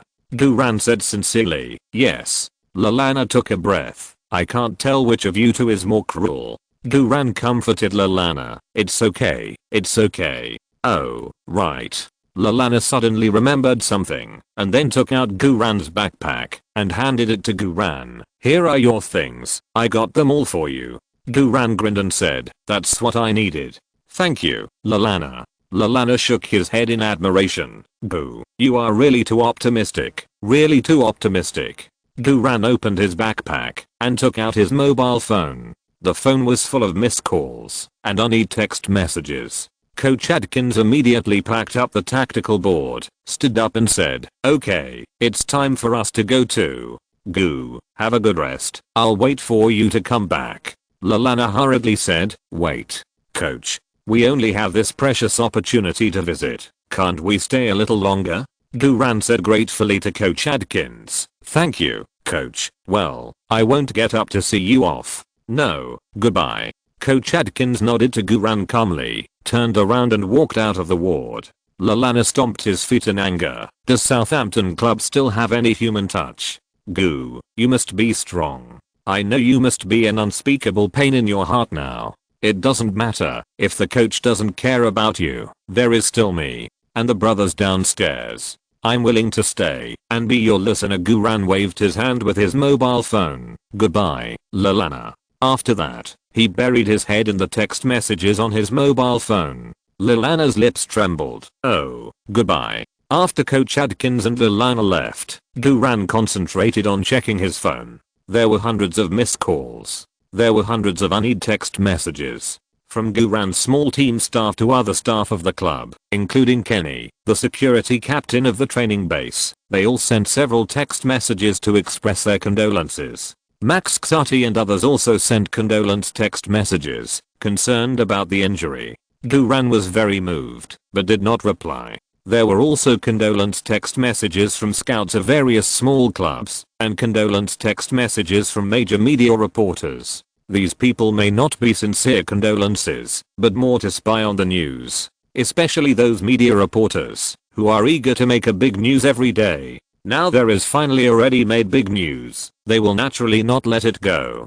Durand knows with his toes that the outside of the hospital must be full of paparazzi. As for these condolence messages, there are too many, and Duran is too lazy to reply. Coach Carter also sent a text message, concerned about Duran's injury. You can choose not to reply to other people's messages, but you still have to reply to Coach Carter's. Duran thought about it, and then replied to Coach Carter, "Don't worry, ask Old Rice for the details. Kick the ball to Old Rice, let Old Rice explain." The next text message was from Sir Adelaide. Sir Adelaide is the owner of Hayden Manor, the owner of the helicopter, Evelyn's father, and the one who helped Duran out of trouble. His condolence text message must be replied. Duran thought about it, and then replied, "Thank you sir for your concern. I'm afraid I can't go to the manor to drink tonight. The doctor forbids me to play with my phone, so I can't chat with sir for a long time. Sorry. Sir Adelaide's reply text message came back immediately. Go. Rest well. We are all looking forward to the day when you return as a king." Duran smiled, and his heart was warmed. The next message was sent from an unfamiliar number. "Hi, Go. This is Abby. I heard that you were seriously injured in the game. I'm really sad. This is all my fault. You must not have rested, because you sent me off last night, right? How can I atone for my sins? Please, tell me which hospital you are in, and give me a chance to atone for my sins. You can punish me in any way you want, as long as it makes you happy." Attached to the text message was a photo of Abby Clancy with disheveled hair and tears in her eyes. "Damn, I can smell the stench through the phone screen. Let me go, Abby. I'm really a serious person. I really just want to play handball. I really just want to play football." Duran hardened his heart, looked at Abby's photo a few more times, and then pressed the delete key. Chapter 325. Elizabeth confessed. "So, can I be your Scarlet Witch now?" After deleting the photo sent by Abby, Duran tried to calm down his inexplicably surging blood. He couldn't blame himself for being hot-blooded. He could only blame his young body for getting better and better. 81 points of physical fitness. It's too hard to bear. What's more terrifying is that it's only 81 points. To become a world-class star, you have to improve your physical fitness to 100 points, right? If it really reaches 100 points, how can I live like this? I'm pure by nature. I don't want to become an LSP. Duran continued to browse the text messages. The next text message was from Linda Pizzuri, the wife of Liverpool's owner. "Hi. Go. I heard that you are injured. Got. Well, let such misfortune befall you. Southampton Football Club doesn't know how to protect you at all. How are you doing now? Is the doctor there any good? We in Liverpool can directly contact the best orthopedic surgeons in Europe.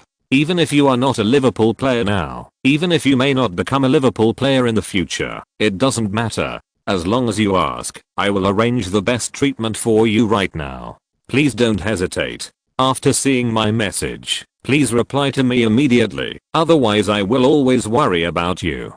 Damn, look at Linda. Isn't she more serious than Abby? Duran scrolled down to see if Linda had posted a photo of her with tears in her eyes. No. What the hell was I expecting? Exclamation mark. Duran thought for a while and then replied to Linda, "Thank you for your concern, Linda. I'm sorry that the doctor doesn't allow me to play with my phone, so I can't talk to you for a long time. I will call you to thank you after I'm discharged from the hospital." This reply not only gave Linda face, but also did not expose his own injuries, and also prevented Linda from asking again. As soon as Duran finished replying, Linda's text message came back. "Thank God. I finally got your reply. My dear Gu, you really need to think carefully about medical matters. This is related to your career prospects. Don't be embarrassed to ask me. Don't worry, I won't have any additional conditions. I don't want anything." If Duran was not gifted, he would have considered transferring to another hospital to receive treatment provided by Liverpool. In terms of level, Linda is really many times higher than Abby. What do men want? Flirty? No, what men really want is recognition and care. Linda obviously understands men very well. If she really wants to transfer in the future, then Linda's Liverpool really has a great chance of winning. Duran smiled slightly in his heart and did not reply to Linda's text message. That's right, let Linda continue to worry. It's a little refreshing to think that the boss lady is thinking about him. The next text message was sent by Aomi Elizabeth. "Oh. God. Go. I'm going crazy. How are you now? Is your injury serious? I want to see you immediately. If God can hear my prayers, I'm willing to give up everything I have. I'm willing to be penniless. I'm willing to give up being a star. I'm willing to become ugly and old. I'm willing to never be happy, as long as you are safe and sound. As long as you can continue to play football. Do please send me a message. I really can't live without your news. Damn, Aomi, are you confessing to me?" Looking at Elizabeth's text message full of true feelings, Duran couldn't help but feel his heart beating fast, and he felt the sweetness of love. Of course, after being reborn, who would still fall in love? Just ask Aomi to take care of her for a few days. Duran immediately called Elizabeth, and the call was connected instantly. "Go," Elizabeth said with an uncontrollable cry. "Go. Are you okay? Where are you?" Woo woo woo woo. Duran quickly comforted. "Liz, I'm fine. Don't cry. Find a place where no one is now and listen to me carefully." Duran immediately told Elizabeth the address of the hospital and then asked Elizabeth to bring a few sets of spare clothes, mobile phone chargers and other items. "Come quietly and don't tell anyone," Elizabeth said excitedly. "Okay Gu. I'll go find you right away. Although I've never taken care of anyone before, I will definitely take care of you with all my enthusiasm," Duran said. "Then thank you first, Liz. Oh, by the way, go to my room. There is a manuscript in the second drawer of my bedside table. Please help me get it." Elizabeth immediately said, "Okay." Duran warned, "Remember not to look at it." Elizabeth on the other end of the phone vowed, "Okay, are you still worried about me? I promise not to look at it at all." "Well, I'll wait for you. No more talking. My phone is running out of power. See you later." Duran hung up the phone, turned off his phone, and stuffed it under the pillow. Let Elizabeth take care of it, and these 7 days will not be so difficult. Maybe I can break through with Elizabeth. Duran's milk is full and his mind is full of the beautiful image of the Scarlet Witch. Like just when Duran relaxed, a long lost system prompt sounded in his mind. "Congratulations to the host. Since the host has perfectly integrated the results of more than 100 hours of special training in the professional competition, the corresponding attribute points have grown." Damn. There is also growth when leaving the field due to injury. Duran secretly looked forward to it. Your physical attribute, speed, grew from 73 points to 74 points. Your physical attribute, flexibility, grew from 67 points to 68 points. Your technical attribute, long range shooting, grew from 69 points to 70 points. Your mental attribute, professional ethics, grew from 72 points to 73 points. Guran, the data of the flexibility attribute was displayed for the first time, and the starting value of 68 points is not bad. The flexibility attribute is the smoothness of the connection between two technical actions. The higher the flexibility attribute, the better and faster the action connection, and the more likely it is to perform a series of technical actions in a short period of time. This skill should still be improved. As for the professional ethics attribute, it only needs to pass. Obviously, the growth obtained this time is not as valuable as the last friendly match with Liverpool. This should also be because the opponent was not good, and I didn't play the whole game. However, 4 growth points are not bad. I wonder if there are any extra rewards, just as Guran was thinking. Another system prompt sounded in his mind. This professional game is the host's home debut. In view of the fact that the host made 2 passes and 3 shots in a very limited playing time, completed the first hat trick in his career, and was evaluated as an S-level performance by the system, the host will get an additional skill upgrade. This skill is a skill that the host already has. The upgrade will be carried out in a random lottery. The skill that is drawn will be directly upgraded by 3 points. Haha.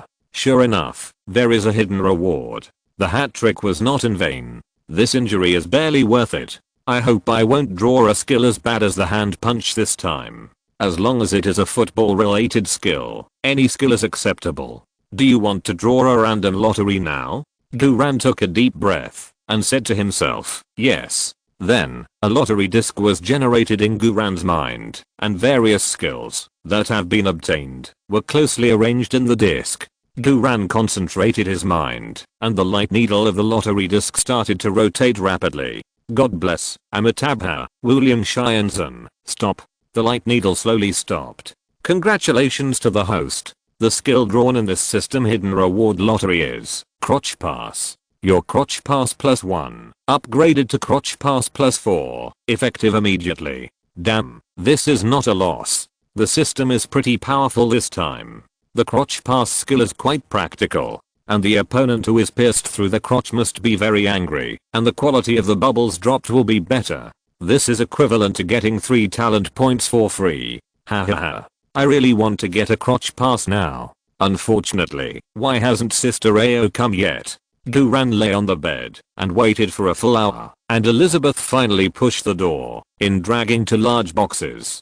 Gu. Seeing Guran with plaster all over his legs, Elizabeth immediately threw herself to the bed and burst into tears. Guran's hospital gown on his chest was soaked with tears. Light 2 bright red talent point bubbles were generated at Elizabeth's feet. Damn. The quality of this point grabbing artifact is really great. 2 are given right away. This also shows that Elizabeth is really in love. Guran hurriedly said, let's go and close the door first, and it's better to lock it. I'm afraid of being seen by the media reporters. Oh, okay. Elizabeth hurriedly ran to close the door and locked it. Guran took the opportunity to concentrate his mind and picked up the 2 talent point bubbles through the air. There have been no games recently, so these talent points don't need to be saved. Guran thought quickly and then allocated 1 point to physical fitness and 1 point to flexibility. High physical fitness not only helps to use skills on the field, but also helps to recover from fatigue. Flexibility can enhance the coherence between 2 technical movements. In this way, the physical fitness attribute is increased to 83 points, and the flexibility attribute is increased to 69 points. The number of sub-attributes is not enough to reach the system air level rating level, but Guran is not in a hurry. Seeing that Elizabeth had locked the door, Guran grinned and said, okay, now I can finally relax. As he said that, Guran lifted the quilt, moved his plaster leg off the bed, and stood up shakily. Elizabeth was stunned. Oh no. Gu. My god. What are you doing? Why did you get off the bed? Are you crazy? As she said that, Elizabeth ran over eagerly and hugged Guran hard, trying to carry Guran back to the bed. Elizabeth was a woman and didn't have much strength, but in order to make Guran lie down, Elizabeth used the strength of breastfeeding. 2 big airbags pressed up like they were free, and Guran suddenly felt a little overwhelmed. Don't, I can't stand it. If you do this, go. Lie down quickly. I'll help you hold it if there's anything. Ran was helplessly laid back on the bed. Elizabeth was afraid that he would get out of bed and walk around again, so she simply pressed on him. Ran panted and said, listen to me. I'm actually fine. How can you be fine? Your plaster is almost wrapped around your thigh. This is actually the club's request. I'm just cooperating. I'm gifted. I'm just slightly injured. The swelling will go down tomorrow. Really? I knew you were comforting me. You were obviously injured so badly, but you are so optimistic and open-minded, and you still remember to comfort me. I'm really so moved. Listen to me. No, you don't have to say it. Elizabeth said affectionately. Don't worry, I figured it out on the way here. Even if you can't stand up in your next life, I'm willing to stay by your side and take care of you for the rest of your life. Damn it, sister, who can't stand up! Exclamation mark. Ran said with a smile. Get out of the way first. I'll stand up and show you. Don't move. Elizabeth showed her air strength and rode directly on Ran's body. Ran was slightly stunned, looking up at Elizabeth from her lying position. I have to say, she is really charming. Wait, what the hell do I feel that a woman is charming now? Forget it, no more explanation. It's just 7 days anyway. After 7 days, I will remove the plaster and go home, and all misunderstandings will be resolved. Ran sighed and accepted his fate. Elizabeth asked hurriedly and concernedly, are you uncomfortable with me pressing on you like this? Nonsense. Of course it's uncomfortable with the quilt between them. Ran cleared his throat. It's okay. Elizabeth said, I can come down, but you have to promise me that you won't get off the ground. Ran said, that won't work. What should I do when I go to the toilet? Elizabeth said, I thought about this problem on the way here, so I bought a men's urinal in the hospital. Elizabeth said again, of course, if you don't like using a urinal and feel that the urinal is not private enough, I can also ask the doctor to help you insert a catheter. When you want to pee, I will help you pull out the tube and connect it with the urinal. Shit. I have an ankle injury, not paralyzed in bed. Can I live for 7 days? I actually miss the big black man with a palm-wide heart protecting fur. Sister Ao, you are simply a speed bump for men. Ran covered his face in pain. I choose the urinal. Elizabeth smiled and said, that's right. I love you. Shit. The previous sentence was about the urinal, and this sentence is about I love you? Isn't the leap too big? Moreover, Sister Ao, your love is like a landslide. I really can't stand it. Ran said helplessly. I think you may say this out of sympathy for my injury. Do you want to calm down and reconsider it? No, Elizabeth said with deep affection. Before you were injured, on the night we met, I had a good impression of you. I still remember your smile to me that night, and what happened between us in the bathroom that night. You are so outstanding, so noble, so gentlemanly, so capable, and so handsome. Elizabeth's eyes were full of little stars that only superfans have. I love you. I really love you. I didn't dare to say it before, because I thought you were a big football star, and I was nothing. I couldn't even get a small role, but now that you can't stand up, I have the courage to tell you my feelings. I love you. I really love you. So the fact that I can't stand up gave you confidence? Ran was a little embarrassed. You have to calm down. You may not understand my current condition. My current body is very dangerous. Ran screamed in his heart. 81 points of physical fitness. I can get angry at any time. I'm very dangerous. I'm really dangerous. Elizabeth lowered her body. Her flaming red lips came to Ran's face, spraying warm fragrance. I don't care about your current condition. Even if you can't stand up in this life, I still love you. After that, Elizabeth held Ran's face and kissed him without hesitation. Ran wanted to struggle, but his young body had taken over all his thoughts. Your plaster is poking me. That's not plaster, it's stick.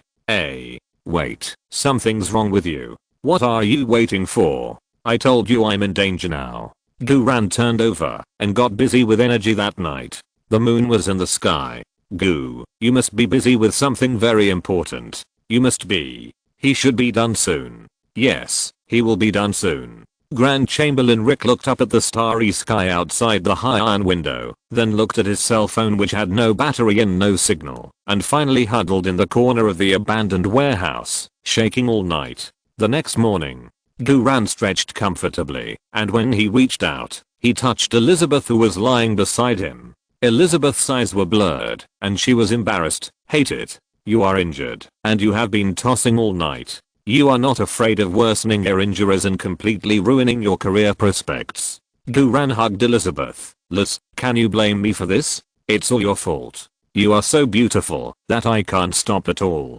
A cheesy love talk without any technical content made Elizabeth, an obsessed little girl, so happy. Elizabeth leaned coquettishly in Duran's arms. Boo, I'm already your woman, so. Yes, Sister AO, I will love you well during this period of time. Before Duran could finish his sentence, Elizabeth continued, so, can I play your Scarlet Witch now? What the hell?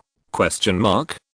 Sister, you really peeked at my hand-drawn script. No wonder you were so eager to confess to me. I thought the pace was too fast. Duran patted Elizabeth's buttocks. You deserve a beating. Elizabeth said coquettishly. Oh, I couldn't help it. Besides, I only promised not to peek, but I peeked several times. At most, you can punish me however you want. Duran smiled. Okay, how can I bear to punish you? Anyway, this hand-drawn script is also tailor-made for you. Elizabeth widened her eyes excitedly. Really? Duran smiled and said, of course. Don't you find that the appearance of the Scarlet Witch in the hand-drawn script is completely shaped according to your appearance 1:1 question mark. Elizabeth's eyes suddenly turned red, and tears slid down in an instant. Duran quickly asked, what's wrong, Liz? Did I say something wrong? No. Elizabeth held Duran's face emotionally. Boo, you said you would help me become a Hollywood star. I thought it was just words, to comfort and encourage me. I didn't expect you to really tailor a script for me. I'm so sad. Duran gently wiped away Elizabeth's tears. Don't cry, Liz, I'll feel bad. Elizabeth's heart was completely melted by Duran, and she was so happy that she almost turned into water. Goo, the happiest moment of my life is now. Oh, I thought it was last night. Puchy. Elizabeth blushed and hit Duran's chest. Boo, you are so bad. You are the worst in the world, but also the best man in the world. I really want to let my two sisters know what you have done for me right now. I really want them to see with their own eyes how great you are. I want to envy them to death.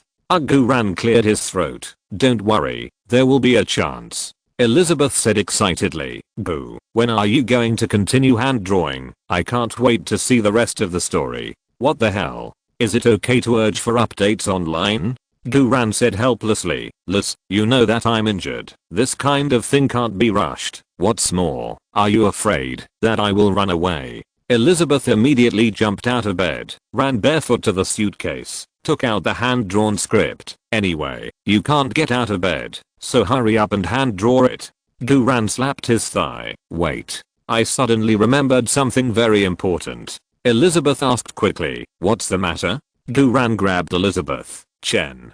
Lion. Elizabeth giggled and shook. Hateful. The two of them flirted and worked all morning. At noon, the doctor made rounds, and the two of them had a good sleep after lunch. In the evening, before starting hand drawing, Duran picked up his fully charged mobile phone and browsed it to see if there was any important information from the outside world.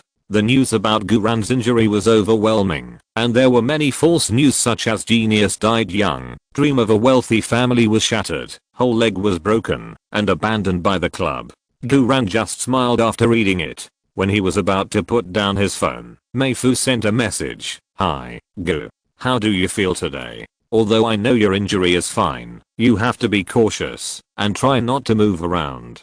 By the way, do you know where Rick is? He hasn't come to work all day. The senior management suspects that he has fled for fear of crime, and they are going to call the police to arrest him. Damn it. I was wondering why there is always something important that I can't remember. I completely forgot about my chief eunuch. Duran quickly dialed Meifu's number. Hello. Meifu. Rick should still be trapped in the abandoned warehouse. I'll send you the address now. You should take Kenny and the others to rescue Rick. Math on the other end of the phone was confused. What, Rick? Guran said. Don't talk nonsense. Just go. After hanging up the phone, Guran finally breathed a sigh of relief, concentrated his mind, and began to hand draw the script. Elizabeth sat quietly beside Guran, fascinated by the hand drawing process of Guran, which was completed in one stroke without any modification, with extreme admiration on her pretty face. From an actor's perspective, Guran is indeed very handsome when playing football, but hand drawing the script with a pen is even more handsome. Elizabeth kept swallowing her saliva, wishing she could pounce on Guran at any time. In the next few days, the days were dull and orderly. Guran's ankle is completely fine, and the swelling has long gone down, but it still needs to be wrapped in plaster. The doctor came to check on him every day, and Guran also hand drew the script every day. The progress of the hand-drawn script has also been greatly improved, and it will be completed soon. Although she was trapped in the hospital and could not pick up the training bubbles, Elizabeth could get 1 talent point bubble for free every day. For a full 7 days, Guran picked up 7 talent point bubbles.